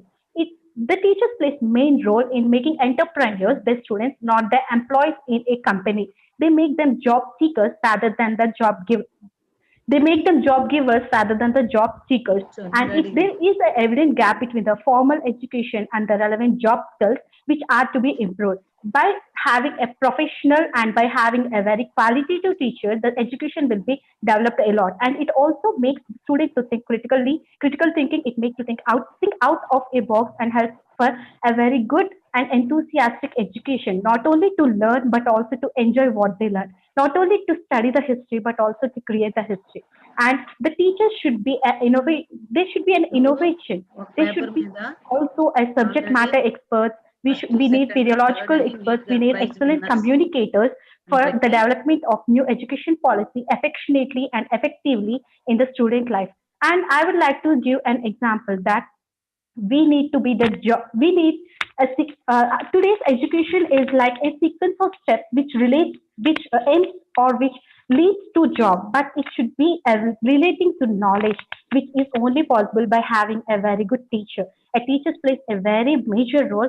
When students need to learn, they need some Last 1 minute. enthusiastic. They need to be very.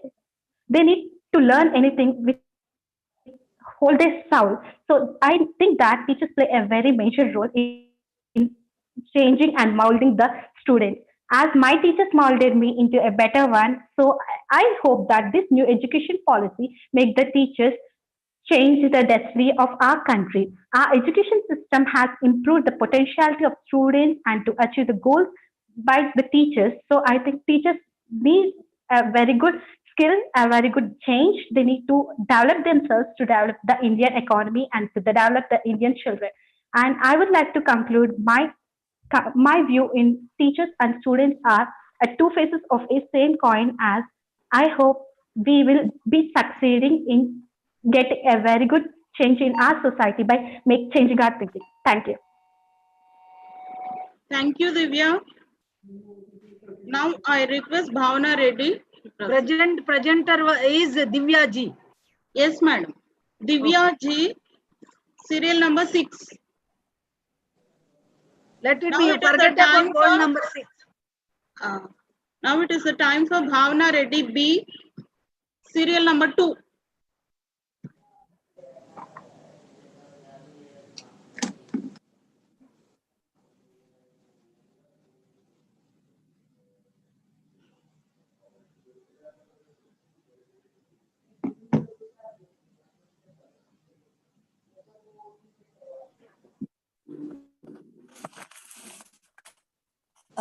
Very good afternoon to all respected dignitaries and my co-participants. And now I'm here to speak about the topic teachers and students are the two faces of coin in education. Sorry. Good afternoon, everyone. Respected dignitaries and all my co-participants. This is B. Bhavna Reddy, studying third year horticulture, and I'm here to speak about teachers and students at the two-phase education policy. As an infant, child learns many things from their surroundings and from the parents and much more, and they learn many of the things. And when they enter the school, it's now.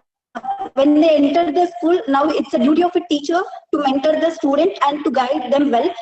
In national education policy, they have mentioned a lot of points for the development of students, and it's a core responsibility of the teacher to make it well. And in school, there are students of various backgrounds, and there are students of different cultures, and it is difficult to separate them basis on their culture. And when presented with information in the classroom, when students express ideas, even the teacher should encourage them for their upliftment. And here, both has the same role for nation's development.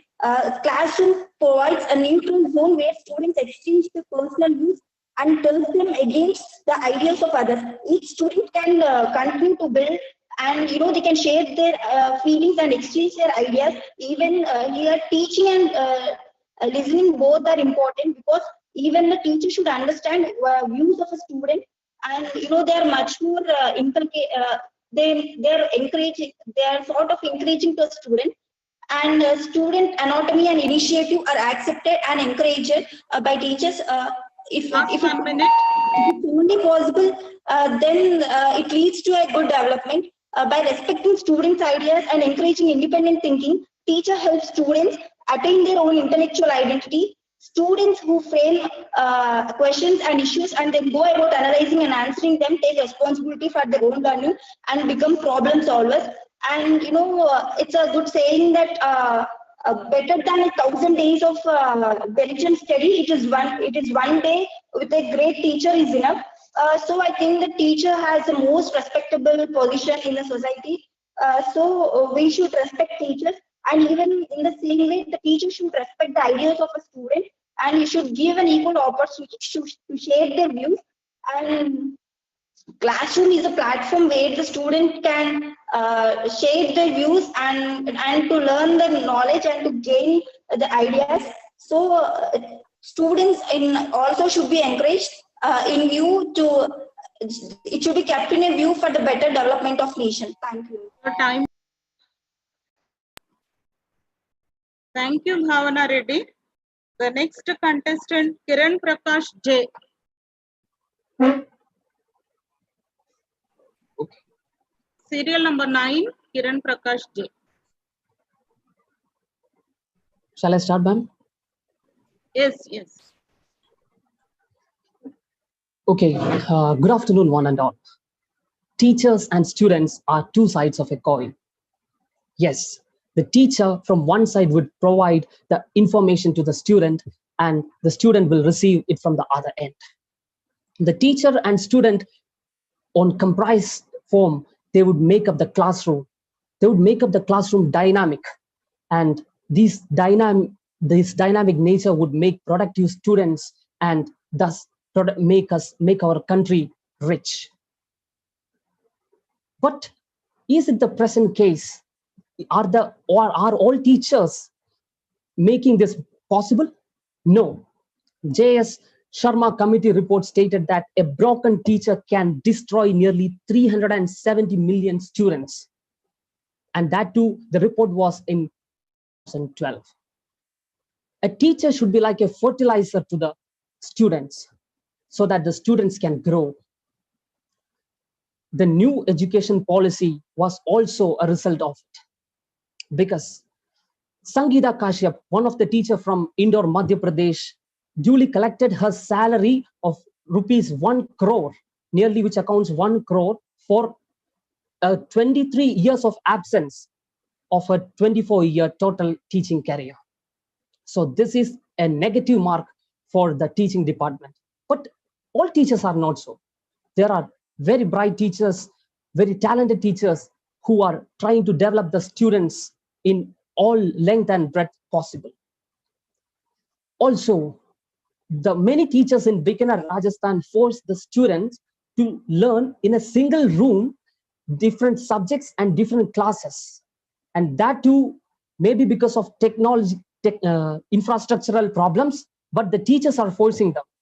So they need a reform in this policy for the teachers too. The teachers and the students, as I have already mentioned, are two sides of a coin.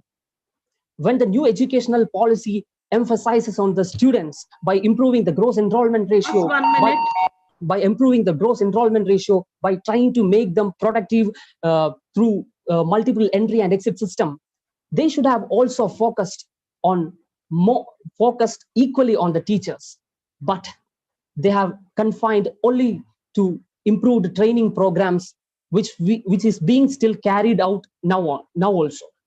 So they will have to focus more on these policies in the favor of teachers as well as in the favor of students on an equal proportion, so as to build a stronger India.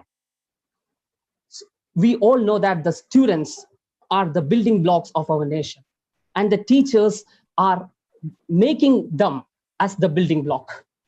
Without a teacher, there will be no student, because a teacher is a guide, motivator, organizer, and a judge of a classroom that makes a child bright, and making that child bright, he is making the nation proud. Kiran Prakash, Okay, thank you. Thank you, Kiran Prakash. The next contestant, Sheikh Rizwana. Good afternoon once again to all the dignitaries and officials of D.YSRHU. So before going to the topic, I would try to relate a slok is Guru Brahma, Guru Vishnu, Guru Devo Maheshwaraha, Guru Sakshat Parabrahma, Tasmai Sri Gurave Namaha. So this shlok relates with a higher stage in the Indian culture since the Vedic times. And the students in India have historically focused on preparing for the exams, and with a system involving on years of learning by rote, copious, and note-taking and narrow adherence to a syllabus. So the proposed NEP, which emphasizes the problem-solving and critical thinking skills, will help the next generation of Indian students finally prepare for the life and navigate uncertain futures. For teachers across India, the reality brought on by the COVID-19 crisis has tendered the ability and to adopt and to innovate in the Indian culture. It is a challenge for our teachers to overcome with the dedication, moving with agility to remotely teach the students online. With NEP 2020, teachers will have an opportunity to nurture these very same values of adaptability and innovation in the classrooms, in the students' minds. A key focus area of NEP is transforming the quality of teaching, where the teachers will be empowered to lead a change in the student's brain. So I would like to say that prioritizing the multidisciplinary thinking from an early age in the schools of India will get to acquire an education in a single stream like the arts, science, or commerce.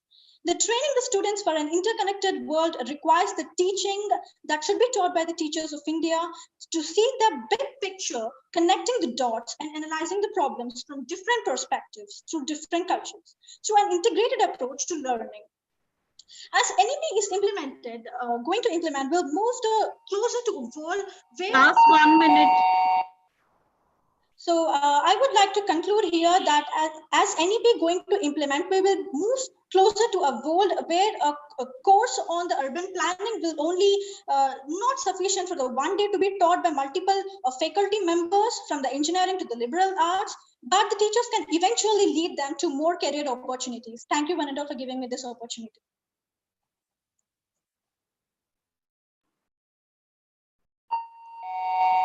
Thank you, Sheikh Rizwana. The next contestant, Srujana D. Yes, ma'am. Good afternoon, one and all. Now, in the second round, we are about to discuss about the teacher and student are the faces of same coin in the national education policy. Yes, they are, wherein the teacher fulfills his or her responsibility by teaching, and wherein the student fulfill his or her responsibility by engaging in learning. Everything that is meant to happen in classroom is the plan of a teacher that is determined by the teacher as it has been always done. The teacher is the lead thinker in the classroom, wherein the teacher has several responsibilities to do, where the teacher does analyze, plan, review, do, and record. These are the responsibilities of a teacher which is to be done and which will help the student to gain knowledge in a better way. Unlike that, the teacher should provide knowledge so as to be understood by the student. The student should gain knowledge in a way that it should be helpful for him in his future. There's a saying that teacher takes a hand, opens a mind, and touches a heart. Well, that should be done correctly. And according to the National Education Policy, it is said that the minimum qualification for a teacher should be a 4-year integrated B.Ed degree, which is actually done to improve the quality of teachers, to give better training to them. But let me ask you a question.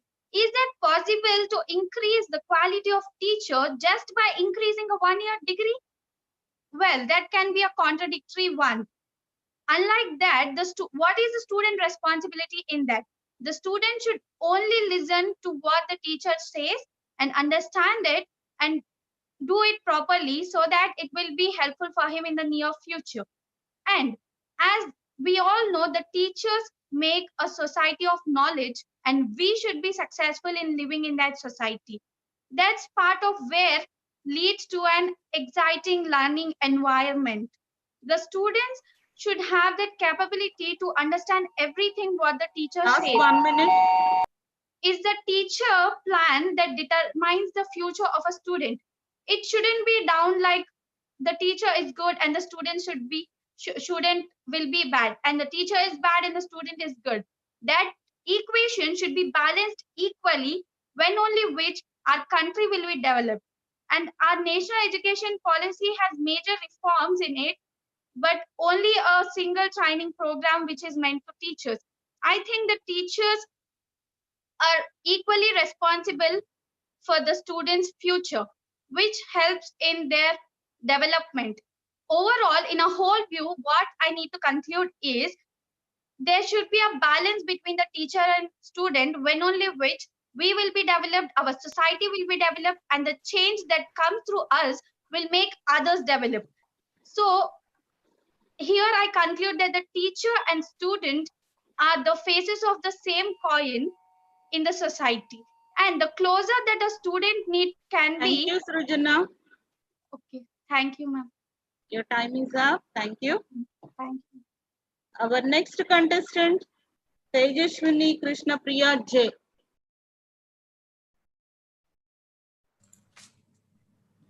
A very good afternoon to respected dignitaries, teachers, and my fellow competitors. My name is Tejashwini Krishnapriya.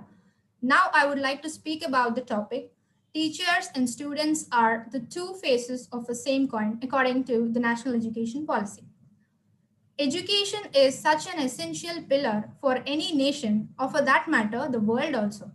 And for this education to get strengthened, there shall be two groups. One, the teachers, and the two are the students. Both of them are highly essential. Teachers have the capacity to shape our future.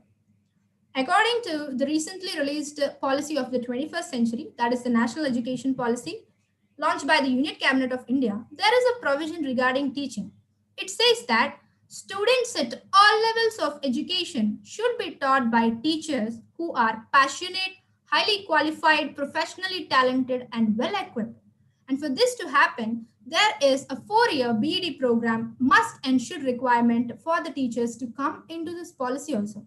This is because instead of blaming teachers for a poor outcome from the classroom education, the policy is laying stress that the teachers should also get development in their skills or the service sectors and the knowledge. They should also be trained. And also that it provides that the teacher should teach the students according to the national curriculum guidelines provided. It becomes the importance or the job of the teachers to see that the students are encouraged in participating in various activities of the school, because the school learning provides the foundation Only if the foundation is strong, we could expect to reach heights. And also recognizing or realizing the power of the teaching, the new education policy laid reforms that make the teaching as an emerging attractive profession. Because we know there is a challenge in our country. We know that there is a problem. Last 1 minute. Student ratio. To combat this problem, there will be such provisions provided to teachers also so that even their standards are increased. And we know that they cannot be a sound obtained without two hands. Similarly, when we are aiming at getting the international level, we require both teacher and students coordination. Nowadays, we see a deteriorating teacher-student relationship. This has to be also cleared, and the policy provides that the teacher should teach the students passionately. And I conclude by saying that we know that teaching is the profession that teaches all other professions. For this national education policy to be a successful one, teachers have to be taught to learn to teach the students accordingly so that the policy's advantages are actually accepted and matched at the same level. Teaching is essential for the students to reach heights as the teachers are the backbone of the society. Thank you. Thank you, Tejaswini. The last contestant for this second round, Deepthi Chowdhury M, serial number 5. Yes, ma'am. Once again, good afternoon to respected ones and all my co-participants. And today, the topic is teachers and students are the two faces of the same coin. First of all, I want to give a quote start with that. A good teacher, a one pen, one book, and one child with one good teacher can change the whole world. According to me, yes, it's going to do that. They are some of the needs that are maintained by both the teacher and the students. So that we already know that teacher is the backbone of the good education. There should be a free environment in the classroom so that the student can learn freely from the teacher. There should be there will always not a one-way communication. It should always maintain the two-way communication so that the student can learn a lot of things from the teacher. And teacher and students also meet the different things like respecting the student needs. Means the student is expecting something from the teacher. The teacher must give that level of the education needs to the student and respecting the expectations of the students at any time. And the teacher is always must be happily to receive the feedback from the students too. And replying parents and the students to meet the long-term goals also. As the teacher must have the good visualization so that he must visualize all the students of the class must receiving the same thing in a proper way or not. And the cooperative learning means it should be in the cooperative way of both teacher and the students in the learning. There should not be differentiation between the students. Means there should be no inequality between the students that is shown by the teacher. And technology in the classroom also plays a major role in this. Means if a teacher want to draw a diagram, it takes a lot of time. But if they want to show a PPT, it will take a little time. So that the technology as a teacher, as it also plays the standards for that, is the behavioral management. The student 1 minute. Yes, ma'am. And professional development also plays a major role in that. And the student should always respect the teachers. And where we can do that, teacher is always not treat himself as a king, but he's a king maker. So that I want to conclude in that a coin is incomplete without two sides. Same in the way, the new education policy is not going to succeed without the teacher and the student. So make sure that the highlights, as we can see the highlights, it is a multidisciplinary model. Means it is only succeeded by the teacher and the students in the coordination level, making sure that the interns and externs both are balancing in the way that students are maintaining the levels and the teachers are to maintaining them. And thank you.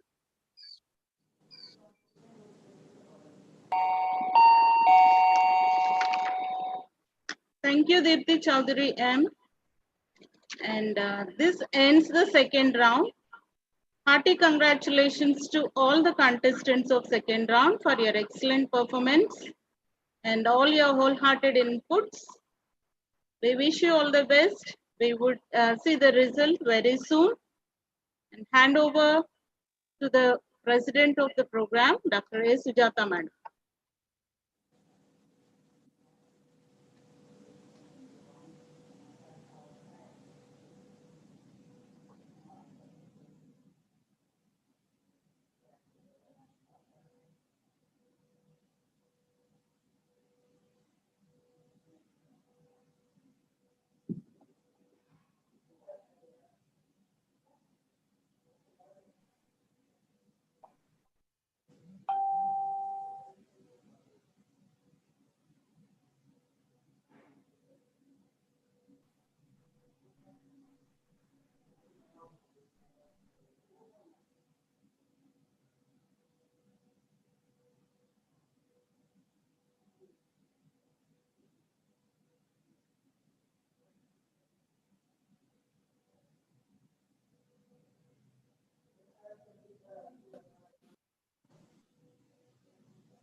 The program is handed over to the president of today's function, Sujata.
Salomi madam మీరు unmute చేయండి. Madam sir మీరు unmute చేసుకోండి. మీరు మాట్లాడుతున్నారు వినపట్లేదు.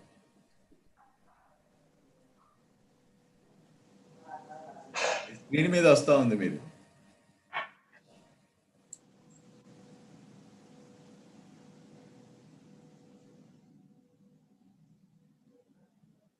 Yes, the results are being shortly announced. Meanwhile, any dignitaries can share their views or comment on today's program.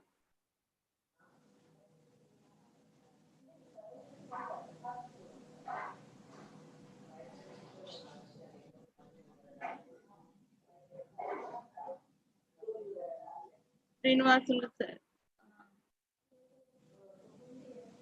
Surya Kumari madam. Thank you, Solomon Smita Garu, Honorable Vice Chancellor, and Honorable excusing sir. After a long time, I am seeing sir also,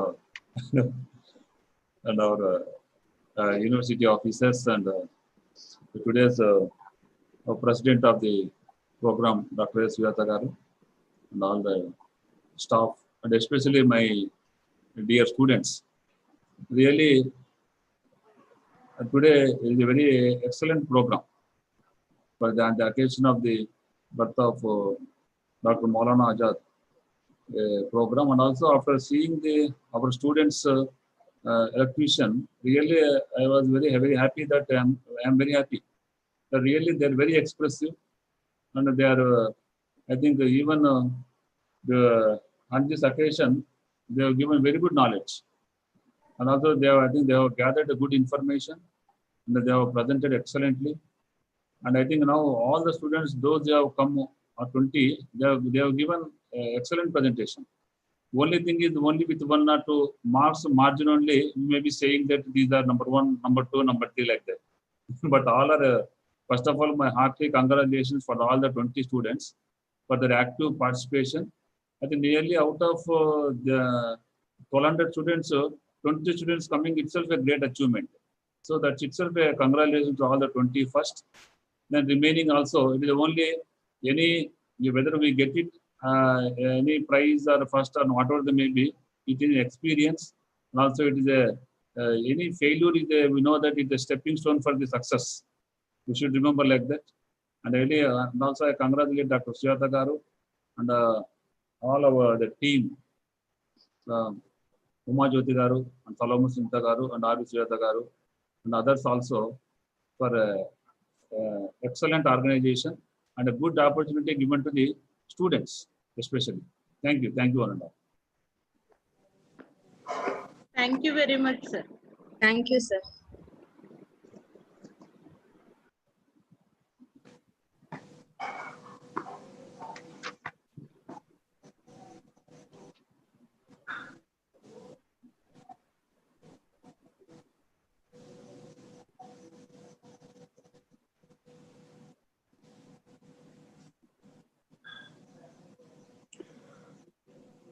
I request RVSK Reddy, sir, Director of Research, Dr. Y.S.R.HU, to say a few words about today's program.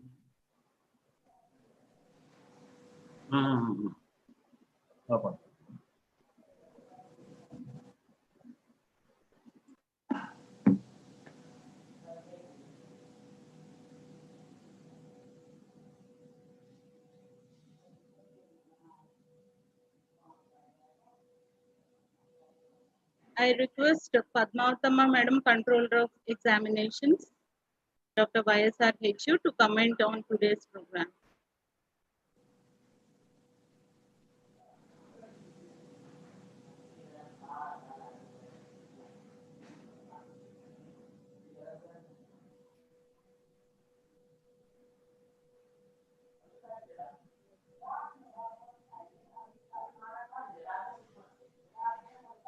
Any of the dignitaries willing to address can address.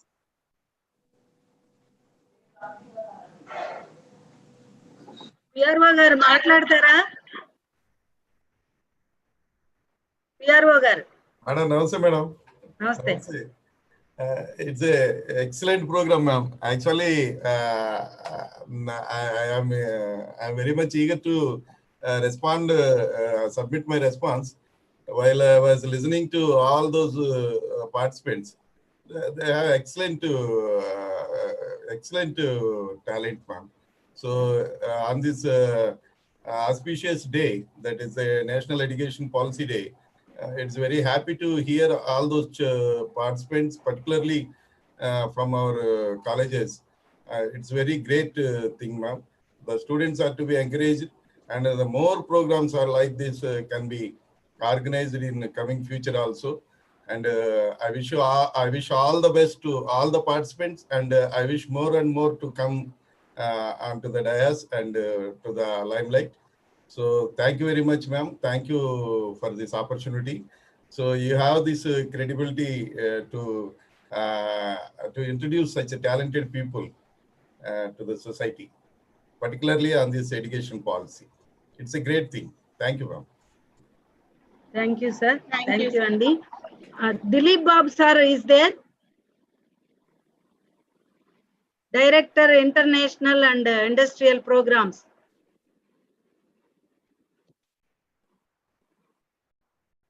Swami garu, Dr. Swami.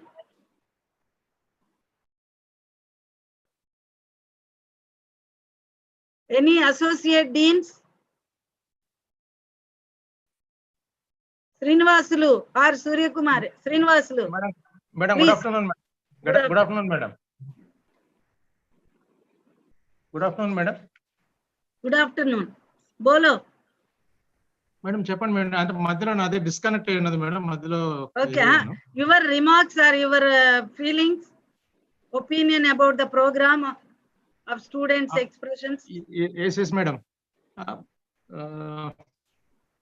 Respected Honorable Vice Chancellor and our today's Chief Guest Dr. H.P. Singh sir and all our university officers and participating students. Good afternoon to all of you. It is really, I'm greatly elated, madam, to hear to the speeches of all our beloved students. They have made very good attempt in delivering the topic excellently. That too, for the second round also, they within a short period they could able to deliver the topic excellently. It's all really worth mentioning, madam, that our students performed well in this debate program. I really compliment, madam, all the students for their excellent performance. Yes. Madam Padmavatamma. Padmavatamma, madam.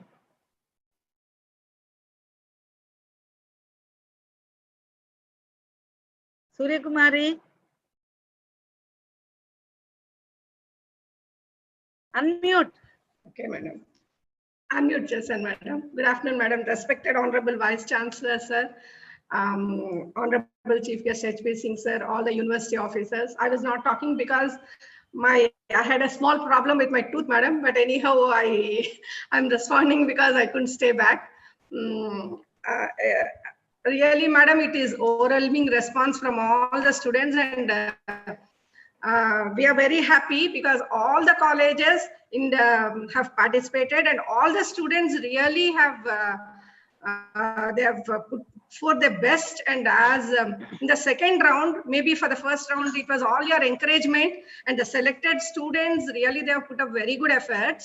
And the second round also, with a very short gap, all the students have presented excellently their views. Maybe as sir was saying, a small problem in how to express, but all of them were on par with each other. So maybe a edge with here and there, but we are very happy, madam, anyhow. And our students also, all the students, I see this because we all know because this network problem, in spite of the network problems, here we can see the students, they were running here and there with their all equipment, technologies, and they were trying to give their best. If you can see, madam, some of the students, even one of my student, if you can see, just they were on top of a hillock beside a big rock because they didn't have that signals and all. Because of the signals, they wanted to express something. That zeal itself, they're real winners, as everybody was saying. 20 members are the winners, and okay, 7 were selected, and again somebody will be winner. But really, again, I congratulate the entire unit, madam, NSS unit as NSS coordinator. Really, we are having very good programs, and thank you, madam. Thank you, and I really congratulate all the unit. We are very happy with the performance of even all the students. Thank you, madam. Thank you for giving the opportunity. Thank you, Surya Kumari. Any program officer, NSS program officers?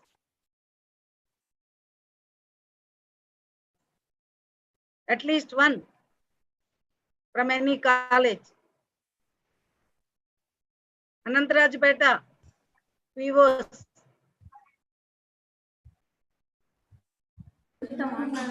Lalita, Jayprada. Respected Honorable Vice Chancellor, sir, other university officers. Be loud little bit. Other dignitaries and the participants, good afternoon to you all. It was an excellent presentations from all the students, was very informative, and I too had some good points from them. And even in the second round, even though it was a extempore, they prepared in a short period of time and they presented very well. I congratulate all the participants. In my view, all the participants are winners. Thank you, madam. Thank you, Amma. Okay, if nobody is there, so I would like to invite our Honorable Vice Chancellor Garu to declare the winners in the august presence of our chairman, Dr. H.P. Singh Garu. Sir, please, sir. Yeah, good afternoon. Once again, I really enjoyed, the proceedings, listening to the views of our students. Though I was sometimes off screen, I was listening to all the presentations, and all, in my opinion, they are outstanding. And it's only that we need to identify the first three. So I am just going to announce, but really we are overwhelmed with their talent and their views. So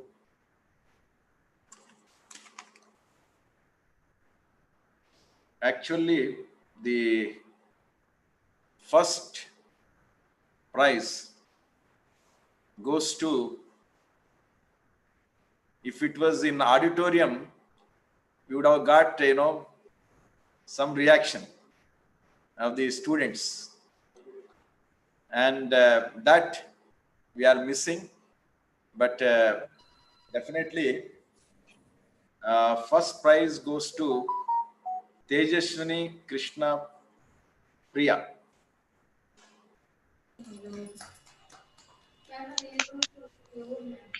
And second prize goes to Sheikh Rizwana.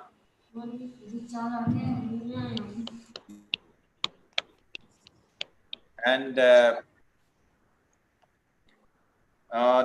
was a, equal marks for the third prize. That is, two of them they got.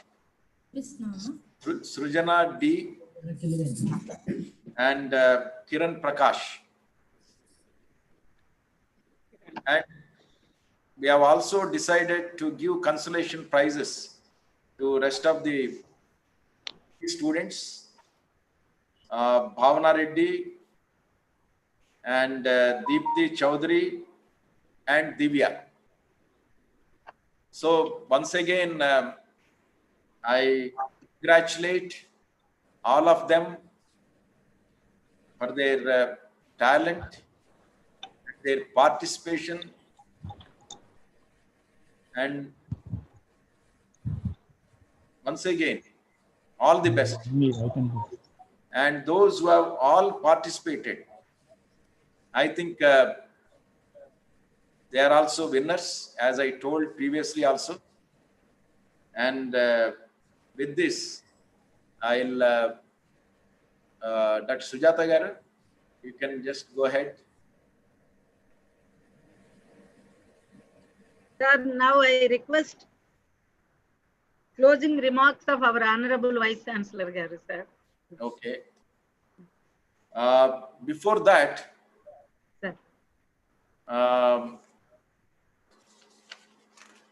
Okay, we'll hear more after this. I think I'll just finish in a few remarks so that we can hear. Sir, before that, I request all the students who are in the second round or maybe in the first round also can turn on their videos so that we can see the faces of the students.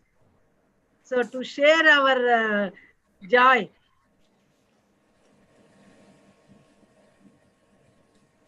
So Divya, Kiran Prakash. Yes, ma'am. Can they introduce them, madam, now? Like we can, last round 6 students along with their colleges, now they can. Sir, can I do that, sir, for a minute? Yeah, definitely. And I also congratulate all the teachers and all the mentors. Thank you, sir. Yes, sir. Who guided them to prepare like this? Yeah, definitely. Thank you, sir. Because one of them, they told, teacher is a kingmaker. So they are really kingmakers. Yes, sir. Madam, Cheppamma. Shall I display the names of winners, madam, for a few seconds? Yeah, that's Yes, good, madam. we can. Please do We it. can, so Okay. that so many can identify. Amma, meer pillalu ellakandi, you be on video. One by one, they can just introduce themselves.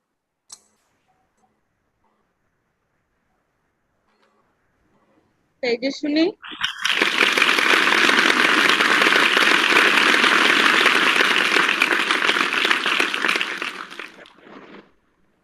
My name is J. Tejashwini Krishnapriya.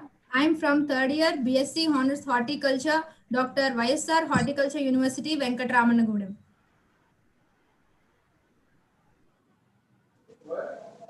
Take Rizwana. Congratulations. Thank you, sir.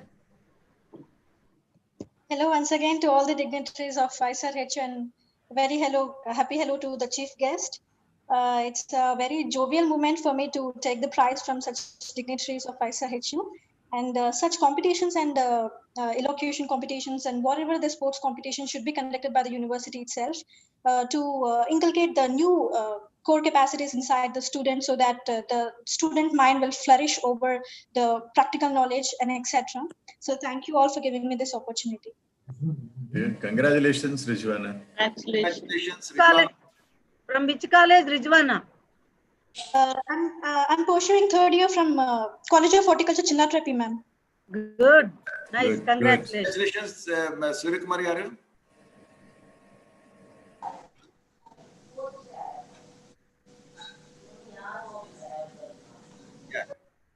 Rujana D. Yes, ma'am. Myself, D. Shrujna, studying second year BSc Horticulture in Dr. YSR Horticulture University, Anantarajpeta. I would like to thank everyone who made this competition and giving us opportunity. And I would like to tell special thanks to our mentor, Padmaja Madam and Swarajalakshmi Madam, for making us prepare, for taking their time out for us to make us prepare. Thank you, everyone. Thank you. Congratulations. Thank you, sir. Srijana, Yes, sir. congratulations. Thank you. And also to Padmaja Garu and Swaraja Lakshmi Garu. And Yes. Yes. Congratulations to the team, including students. Yeah. Thank you, sir. Thank you very much. Thank you, madam. Thank you, madam. Thank you, sir. Kiran Prakash.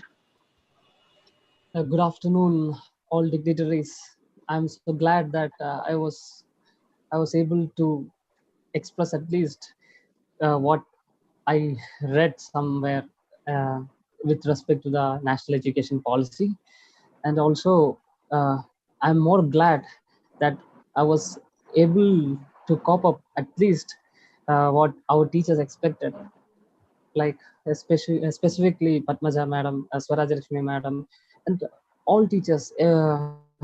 The whole crew was helping our entire team to reach somewhere, and at least I do believe that we were able to become at least a part of it. Thank you all. And I come from College of Horticulture, Anantarajpeta, and I'm a fourth year student. Thank you, sir. Sir, this man is multi-talented man, sir.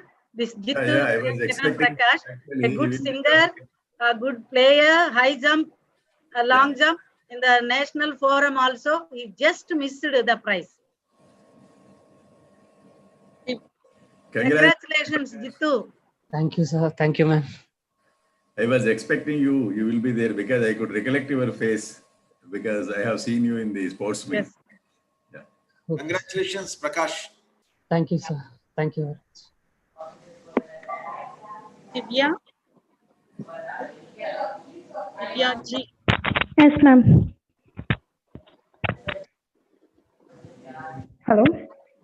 Yeah, Yes, yeah. You are audible. Please. Thanks for the opportunity, sir. చెప్పమ్మా నీ పేరు college I'm Divya, studying BSc. I'm studying BSc Horns Horticulture third year at Dr. YSR Horticulture University, Venkatamanagudem. And thanks for the opportunity for knowing our talents for ourselves and also to all the dignitaries here. Thank you. Congratulations. Congratulations. Thank you. Deepti Chaudhary.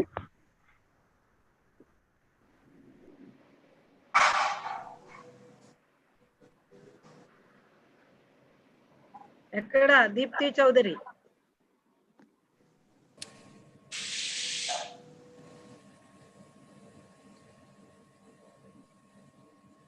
భావన College of Horticulture, CS Puram.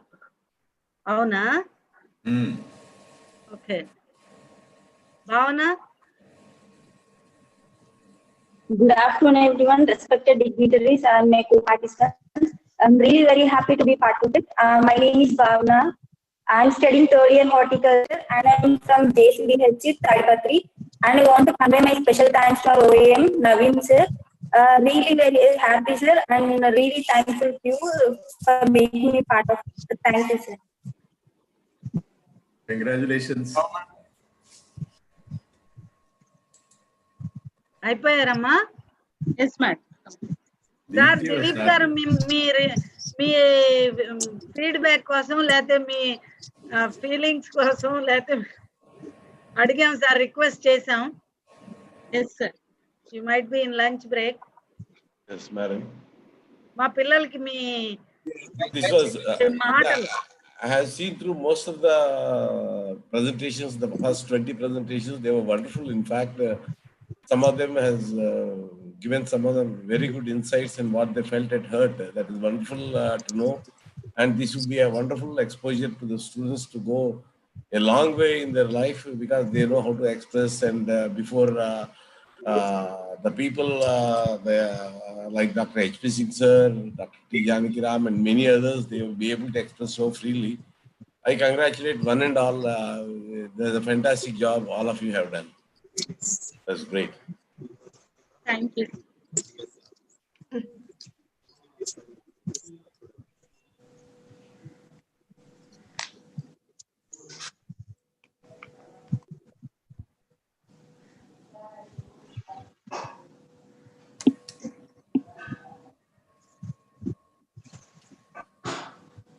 Sir, H.P. Singh sir.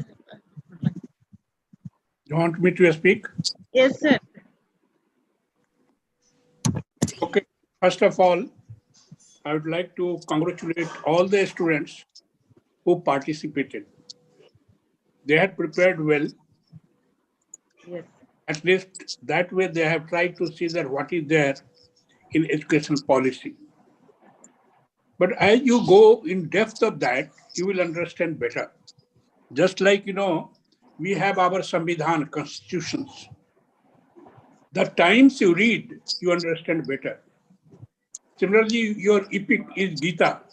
100 times you read, you will get something new from the same. The same thing becomes the policy. As many times you read, you will get something out of that. And then finally, that will be converted into the regulations. A student, few points have been put by the student very rightly. One is regarding the language.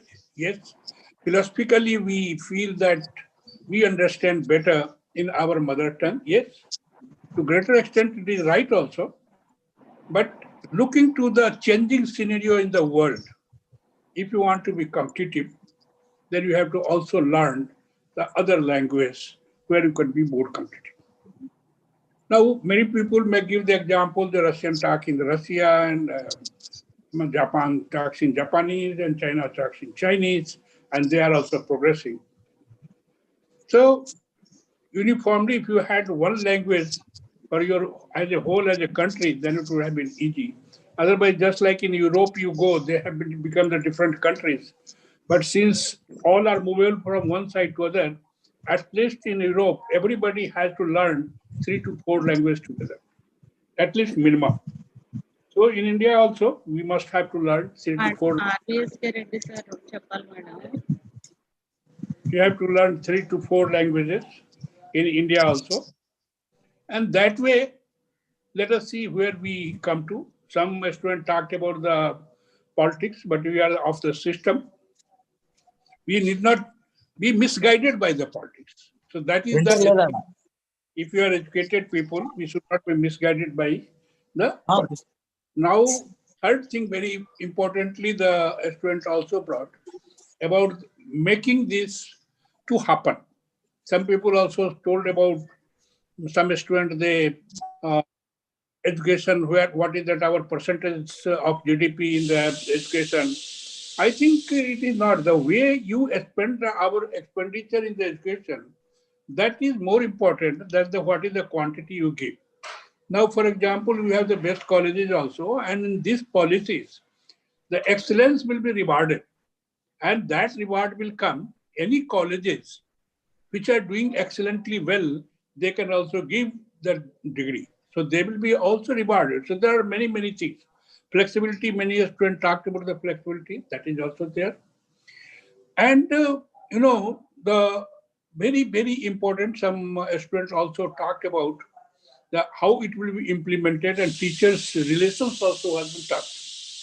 When it comes to the teachers' relations, when I was a vice chancellor and even dean, I had to take my classes for the teachers. And basic thoughts of mine was a teacher has to be like Krishna, who even converted the Arjuna, who was not ready to fight, and finally by giving him the education about the different dharmas, he made him to fight. So that should be the quality of a teacher. Of course, that then you also expect the student should be also like Arjuna, who had argued with his teacher, but always once the argument was over, he had agreed to that. So if that is maintained, definitely knowledge will get enhanced. I compliment Janaki Ram and also his team of the teachers who have taken a lot of pain in organizing this meeting and the competition allocations of the students. This will build, again, the inherent what I said, the whole philosophy in the education is bring out the potentiality which is hidden in the individual. And this is also one of the way to see that. Now you could see there has been the different ways of the expression by the different students. The content, by and large, many of them had the content, but even after knowing the content, different expressions were different. And that's why we had added the extempore. And there also you could see the difference. So that makes them the competitive. And the competitive, once somebody could not come to the first place, it doesn't mean that he's not good. He's also good. He has to also aim that I must be first in some other events.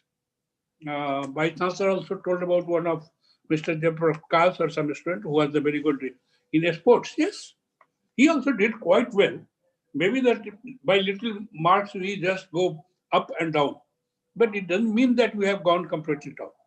And I had also suggested when I had addressed your last convocation, I had suggested this type of a student must build up. Now, boundary has gone. This pandemic has brought that boundary has gone out. So even at sitting home, you can compete with each other through this media, which is today we are using. Otherwise, it was very difficult to bring all the students together to the main campus, 3 days, 4 days. But here, all the your students are in different colleges, and we could see here that they have completed. Okay, it is fine that when things becomes normal, they can get together, eye-to-eye contact could be there, then they can clap and so they can enjoy. But even in the given scenario, this is also given the technologies. So I think we must also continue to doing that, various topics from time to time, then only there will be the improvement. We can talk on the new emerging technologies like IT has been there. Now artificial intelligence is coming. So all your student must know what is this artificial intelligence. So first we can bring somebody who can talk on artificial intelligence. After that, we can also talk on the value chain management, which is always even the Prime Minister talked at the first talk, that we have to change the value chain will be changing. Management system will change. So you must also ask the student to compete on that. Then we are talking nowadays blockchain technologies for the efficient distribution system. So these are the new areas which we have to talk. And then only our students will be more and more competitive. So with this, once again, your Vice Chancellor is a highly dynamic person, and he must have noted all the ideas, and he will try to implement that. So with this, once again, thank to Dr. Janaki Ram, the Honorable Vice Chancellor, and all the colleagues, all the teachers, and all the students. Thank you very much. Thank you very much, sir. Thank you. Sir, it's time to hear from our Honorable Vice Chancellor Garu regarding the program. Sir, please. Yeah. Without saying much, I think I consider today is a talent day for all of us. On this day of, National Education Day, and I think many points have been brought out by our students, and definitely many new things. They have given very thought-provoking ideas also. And as the new educational policy 2020, it revolves around many other things, developing this entrepreneurship, making self-reliable, resilient, and skill development, and also recently, last month, our His Excellency Governor of Andhra Pradesh and also Chancellor of our Dr. YSR Horticulture University reviewed the implementation of new education policy, wherein we find that Andhra Pradesh should be the role model in implementation of this new National Education Policy 2020. And he also said the national flagship programs like Unnat Bharat Abhiyan, Ek Bharat, Shresht Bharat would also be part of this national education program. And definitely there are going to be some new additions to be added, like the Academic Quality Audit Cell, the Skill Development Cell Center, and Incubation Center. And we are also going to implement and going in a direction to adopt this new education policy. And the gross, the education ratio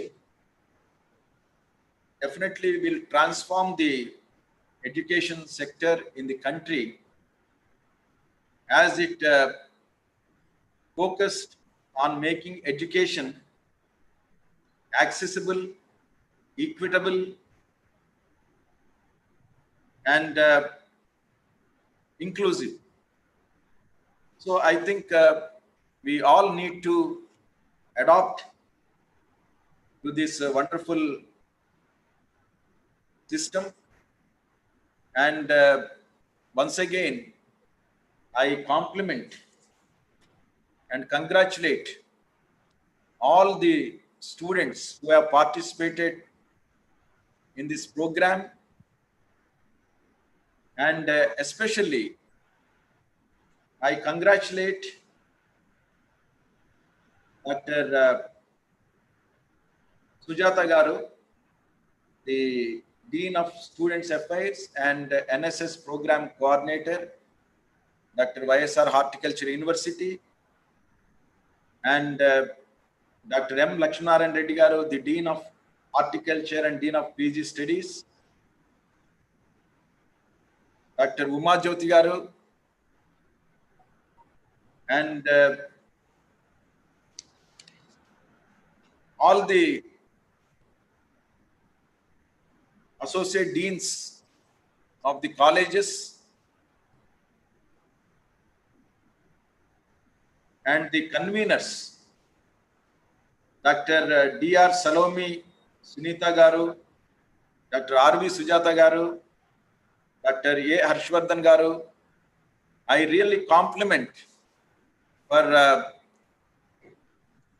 organizing this program very successfully and also very systematically. There is no lapse in this program, and even before the gap between the first and second round also, they have screened, shown the film, and that shows their commitment and sincerity to their duties. I think as suggested by our chairman and judge, Dr. H.P. Singh ji, definitely, sir, your suggestions will be taken into consideration. And not only on this topic, we need to dig out the talent of our students. And as you suggested on emerging frontier new technologies like artificial intelligence, sensor technology, nanotechnology, so on, many things we will be conducting in coming days, so that we can also hear from our students. And I am thankful to Dr. H.P. Singh ji. Even he is now at Dubai, and just one request call, he has agreed, and he accepted our invitation. Really, we are grateful to you, sir, because you always encourage and a guiding force, and definitely your message will be a take-home message that be positive and be happy. That's the take-home message. And once again, I thank all my officers, staff, and supporting staff, each one of you, for a wonderful program was successfully conducted today. Thank you, one and all, once again. Sir, thank you, sir. Now, yeah, just 1 minute, Sujata Garu. Sir, I just would like to have these proceedings to be prepared, sir, and the views of all the students. We will send this report to our Honorable Governor of Andhra Pradesh. Okay, sir. Okay. Now, what I suggest, Janaki Ram. Yes, sir. You get the report prepared. Yes, sir. Send to me. Yeah, definitely, sir. I will do the editing. Then you yes, can sir, submit. Yes, sir. Okay. Sir, before. Yeah. Finally, मैं देख लूँगा, so that whatever the policy you are suggesting. Yes, sir. That should be in the harmony with the what is the national thoughts. Yes, sir. Yes. हम भेजेंगे sir आपको after your approval, then we will finalize it, and thank you, sir.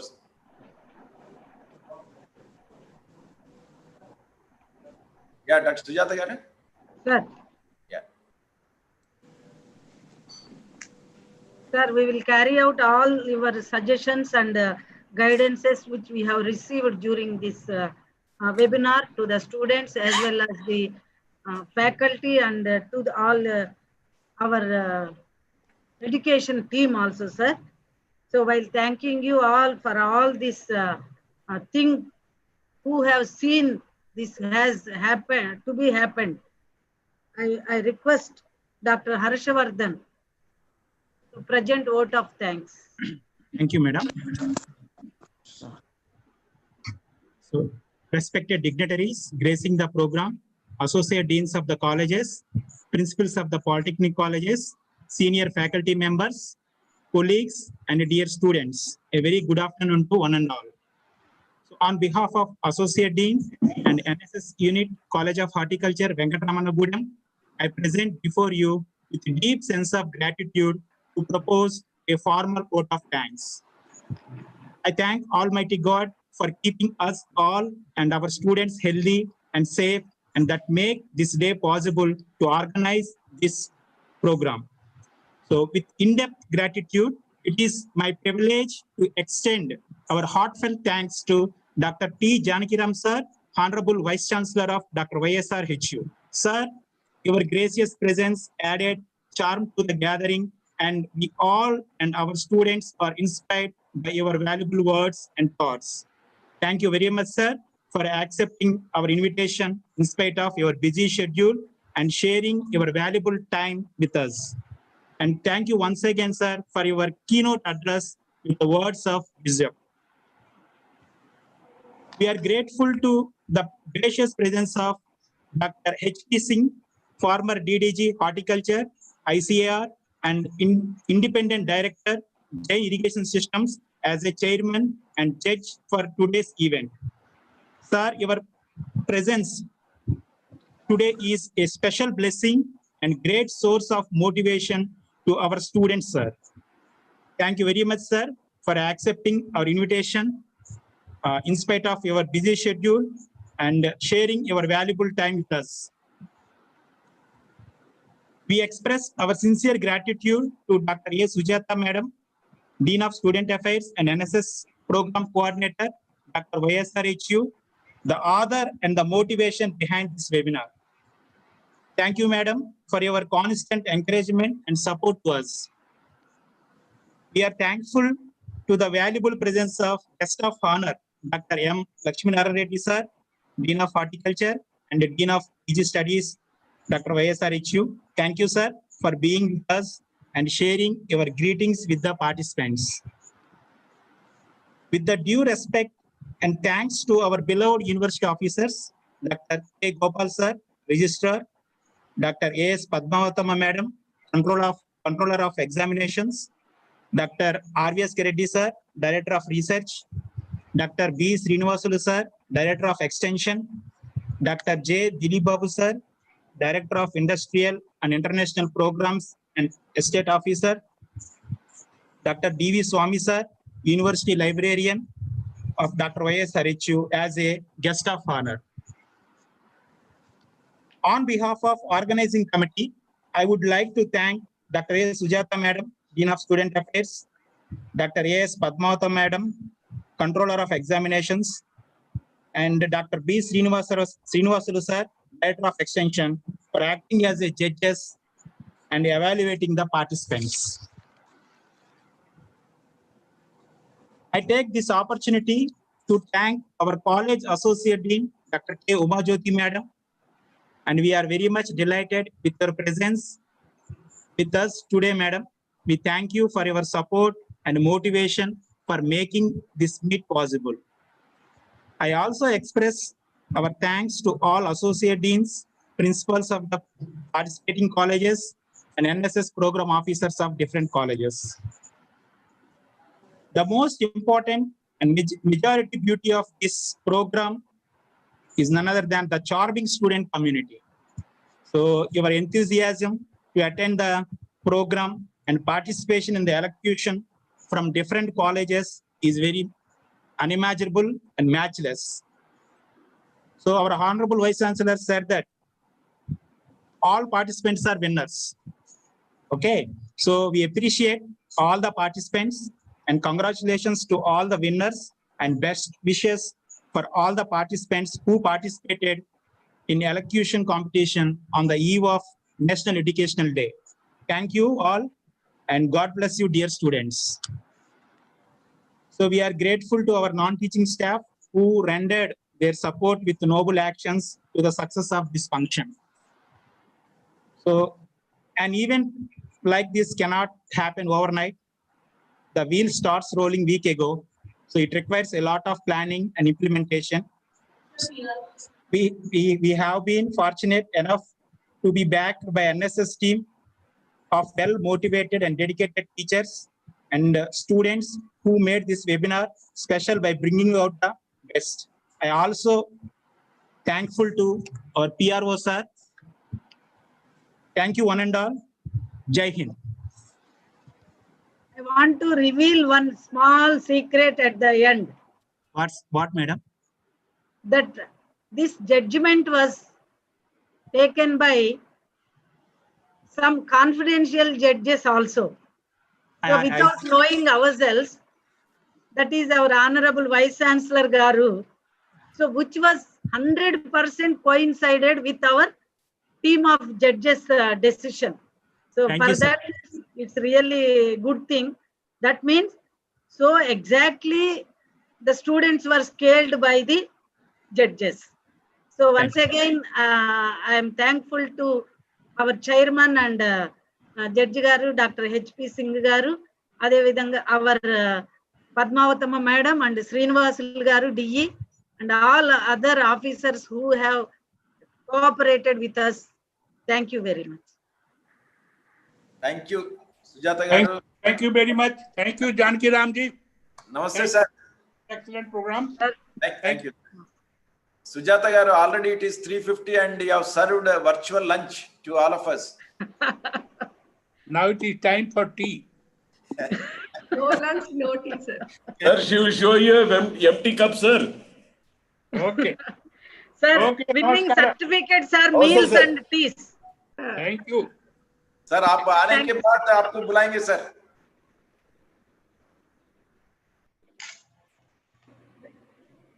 Sir, okay, sir. Yeah, thank you. Well done, everyone, all ADs and principals, everyone. Yes, sir. I am really proud of all of you. Thank you. Sir, they trained students very nice. Thank you, sir. Thank you. Good job done. Thank you very much, sir, for your comments. Excellent. Thank you, sir. Thank you. Good. Keep it up. Salome? Thank you, madam. Sir, one thing, madam. I would like to tell Dr. Salome, in fact, I have been seeing, even without a single minute wasting, continuously she is put every 20 students aside, and that's wonderfully done. Madam, you are ably supported, DSA madam, by such kind of our scientists, and Harsha, youngsters, so many people, and ably students mostly. That is really wonderful to see all of them. We feel very young today. Thank you very much. They are after me since 1 week. So they are working a time ahead for this program. Really, Salome, Sujata, Harshavardhan. A lot of people I have not named some, but I could gauge the kind of people here true, sir. talking about. She is on the screen without Thank you missing very single much. minute. That is true. Sujata Garu, my request is generally the judges' names do not be disclosed. But I don't know, sir. But I have noted it is I am expecting, sir. There is a great 80 to 90% match, sir. With me, where that too I noted very roughly, just like that. That is great. Okay. Thank you. Thank you. Excellent program. Thank you very much, sir. Thank you, madam. Thank you, All the madam, Thank you, madam. for your Thank kind you. words. And Thank you, madam, blessings. for organizing an excellent program. Under So your we are looking forward for much more like this. Kani Srinivasul garu, sir నమస్తే sir. Judges declare చేస్తారు sir, ఇట్లా అనుకోకండి. ఎందుకంటే మేము lot of competitions మన vice chancellor గారికి తెలిసారు, rose నీకు ఎన్నిటికో వెళ్ళారు జడ్జి కింద. Judges will be known. But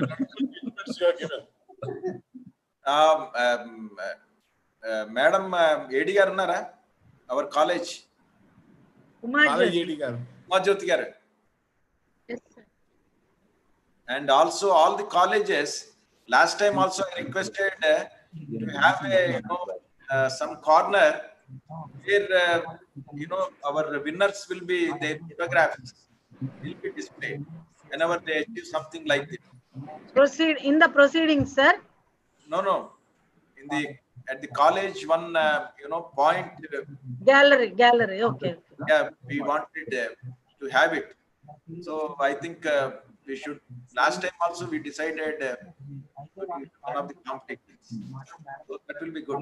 Sir, actually, last time regarding this Agri Fest, they have prepared, I think, but displayment I don't know. But OSA has brought to me to DSA section also, displaying some. So we will make it, sir. Yeah. Sir.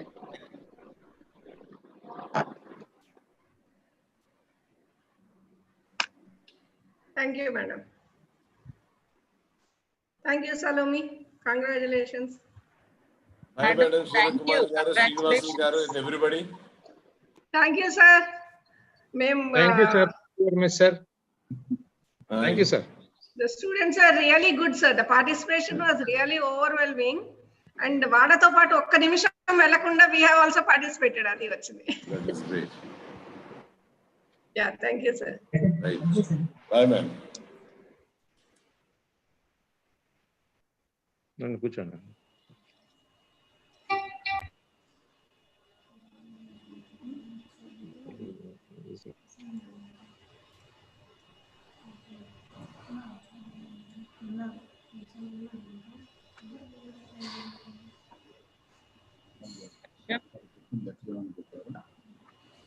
Madam, Salama madam, thank you madam, and congratulations.